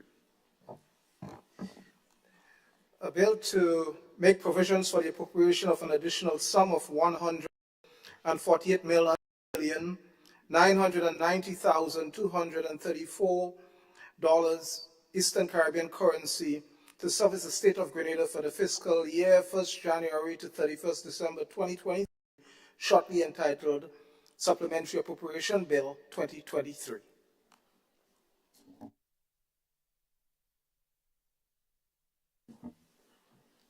Minister for Finance.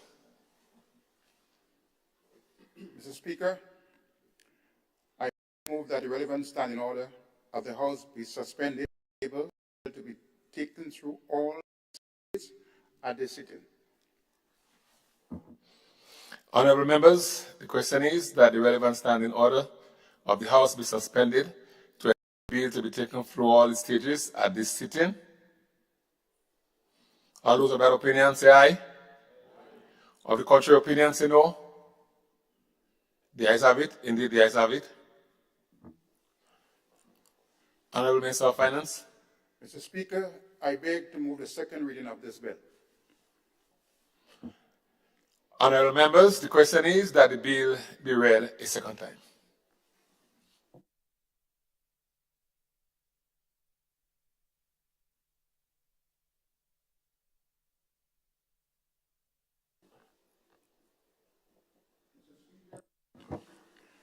As noted here in the House this morning, when the motion was presented on the supplementary appropriation bill, we have had extensive debate and discussions on that bill, proposed bill, and therefore I think it would not be necessary for us to rehash this entire bill in its form that was presented here, but to allow for us to at least proceed with the supplementary bill so that we can go through all the stages of this bill.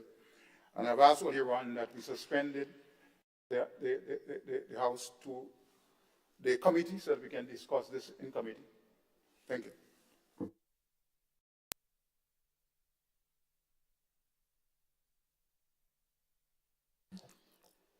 All right, I notice there's no other debate. Honorable members, the question is that the bill be read a second time. All those who have that opinion, say aye. Or your opinion, say no. The ayes have it. Indeed, have it. The bill for an act shortly entitled Supplementary Appropriation Bill 2023.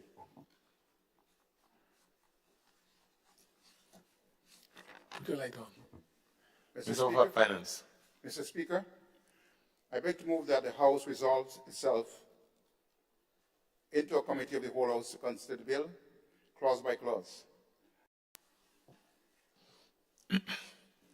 Honorable members, the question is that this House resolved itself into a committee of the whole House to consider the bill clause by clause. All those who have that opinion say aye. Of the opinion say no. The ayes have it. Indeed, the ayes have it.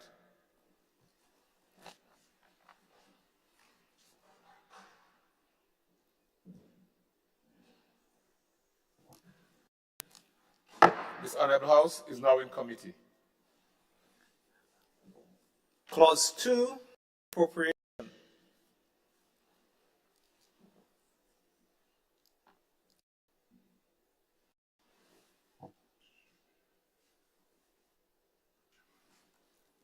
Honorable members, the question is clause 2, appropriation, forms part of the bill. All those of that opinion say aye. The contrary opinion say no. The ayes have it. Indeed, the ayes have it. Schedule. Honorable members, the question is that schedule forms part of the bill. All those of that opinion say aye. Aye. Those of the contrary opinion say no. The ayes have it. Indeed, the ayes have it. Clause 1, short title. Honorable members, the question is, Clause 1, short title, forms part of the bill. All those of that opinion say aye. Aye. Of the contrary opinion say no. No. Indeed, the ayes have it.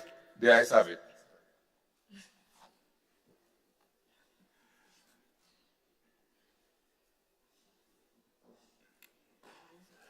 Minister for Finance. Mr. Speaker,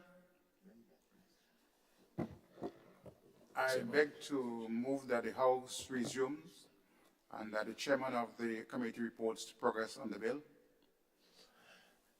Honorable members,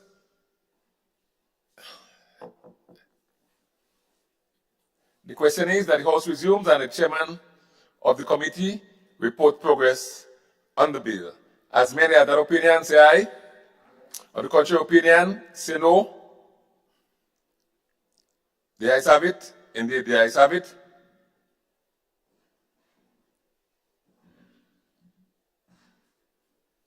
This Honorable House now resumes.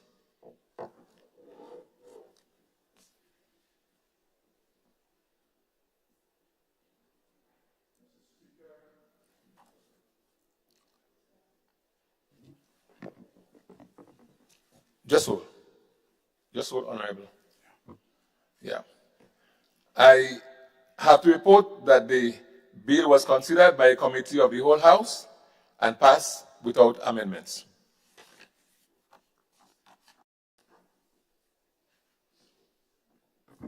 Minister for Finance. Mr. Speaker, I beg to move that the chairman's report be adopted. Honorable members, the question is that the chairman's report be adopted. As many as that opinion say aye. Say aye. Of the contrary opinion say no. The ayes have it. Indeed, the ayes have it. Minister for Finance. Mr. Speaker, I beg to move the third reading of this bill.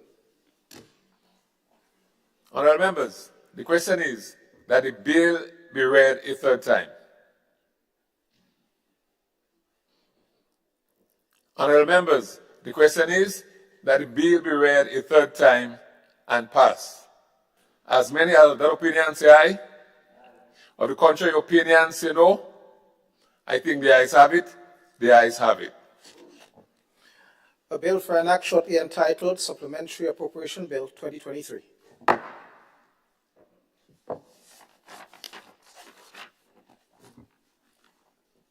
Minister for Finance. Yes, Mr. Speaker, thank you. Honourable members of this House, I wish to thank you for your support for the bill. And if you wish to add any summary or highlights or anything of significance to the Grenada public, you may state it here. Then we will promptly turn off our mics and get on with the program. Thank you.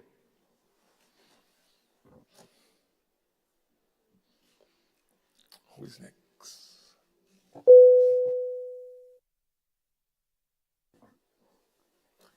Honorable MP for St. George Northeast. Thank you, Mr. Speaker. Mr. Speaker, I beg to introduce for the first reading a bill for an act shortly entitled Bank Holidays Amendment Bill 2023. The bill which seeks to amend the schedule to the Bank Holidays Act, Cap 25, the principal act to provide for the Tuesday following the second Monday in August to be observed as a bank holiday in Grenada, shortly entitled Bank Holidays Amendment Bill 2023. Honorable MP for St. George Northeast. Mr. Speaker, I beg to move that the relevant standing order of the House be suspended to enable the bill to be taken through all its stages at this sitting. Honorable members, the question is that the relevant standing order of the House be suspended to enable the bill to be taken through all the stages at this sitting. All those of that opinion say aye. Of the contrary opinion say no. The ayes have it. Indeed, the ayes have it. MP for St. George Northeast. Mr. Speaker, I beg to move the second reading of the bill. Honorable members, the question is that the bill be read a second time.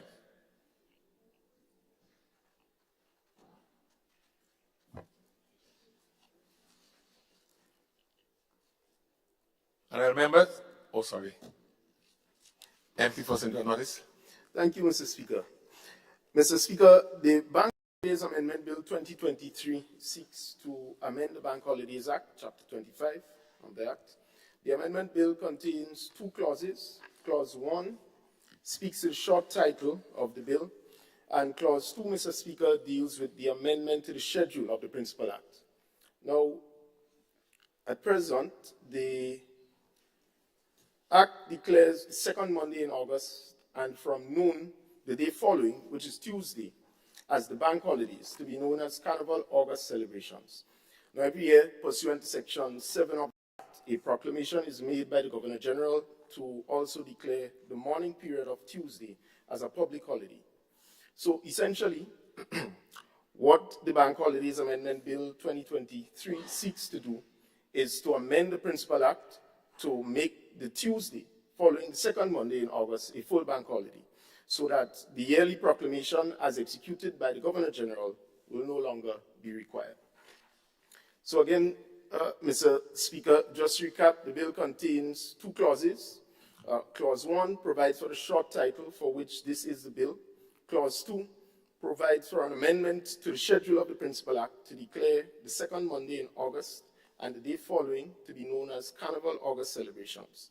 In a nutshell, Mr. Speaker, this amendment will bring a greater level of predictability and stability to the Carnival Monday and Tuesday celebrations, and will go a long way in the quest for the evolution of our spice mass product from 2024. And as simple as this change is, it is very profound. So with these few words, Mr. Speaker, I rest my case and I ask members for their support. All right, honourable members, the question is that the bill be read a second time. All those of that opinion say aye. Everybody hungry. Everybody hungry. Those of the contrary opinion say no. The ayes have it. Indeed, the ayes have it. Everybody hungry. Let's proceed. Thank you, Mr. Speaker. Mr. Speaker, in my book, silence means consent, so I guess we all share that view as well. So thank you, honorable members, for your unwavering support on both sides. Mr. Speaker, I now commend the bill to the House and recommend for its second reading.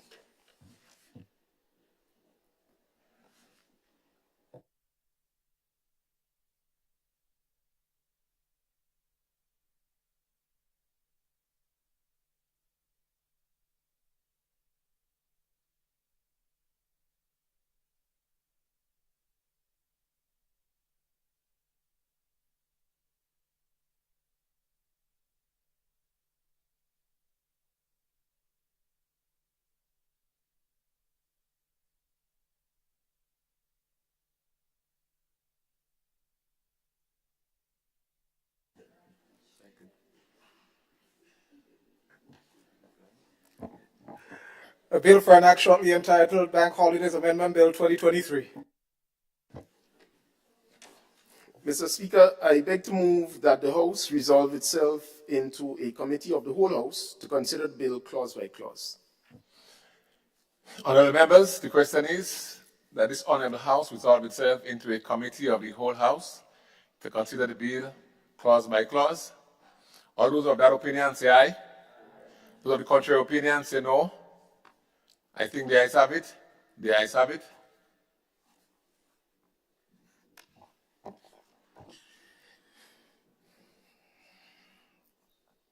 This honourable House is now in committee. Clause 2, amendment of schedule to the Principal Act. Honourable members, the question is that Clause 2, amendment of schedule to the Principal Act, forms part of the bill. All those of that opinion say aye. Of the contrary opinion say no. The ayes have it. Indeed, the ayes have it. Clause 1, short title. Honourable members, the question is that Clause 1, short title, forms part of the bill. All those of that opinion say aye. Of the contrary opinion, say no. The ayes have it. Indeed, the ayes have it. Mr. Chairman, I beg to move that the House resumes and the chairman of the committee reports progress on the bill.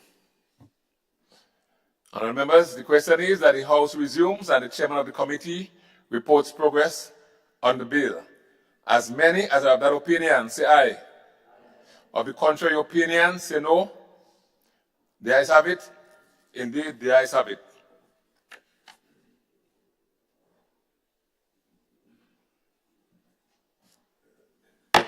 This Honourable House now resumes.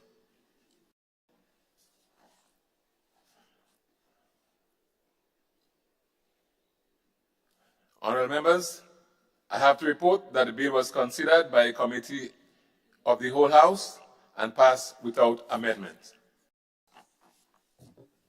Honourable member for the constituency of St. George North East. Thank you, Mr. Speaker. Mr. Speaker, I beg to move that the chairman's report be adopted. Honourable members, the question is that the chairman's report be adopted. As many as that opinion say aye. Of the contrary opinion say no. The ayes have it. Indeed, the ayes have it. Member for the constituency of St. George North East. Mr. Speaker, I beg to move that the third reading of the bill. Honourable members, the question is that the bill be read a third time. Honourable members, the question is that it be read a third time and pass. As many are of that opinion, say aye. As many of the contrary opinion, say no. The ayes have it. Indeed, the ayes have it. The bill for an act shortly entitled Bank Holidays Amendment Bill 2023.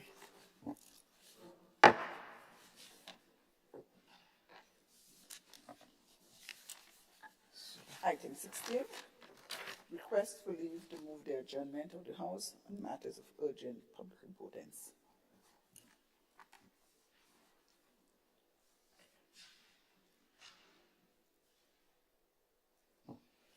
Leader of Government Business.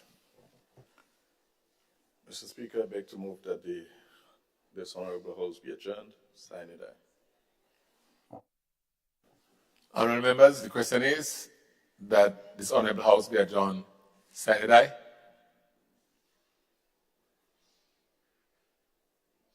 Honourable members, the question is that this honourable House be adjourned. Sign it aye. As many other opinions say aye. Of the contrary opinion say no. The ayes have it. Indeed, the ayes have it. This honourable House is adjourned. Sign it aye.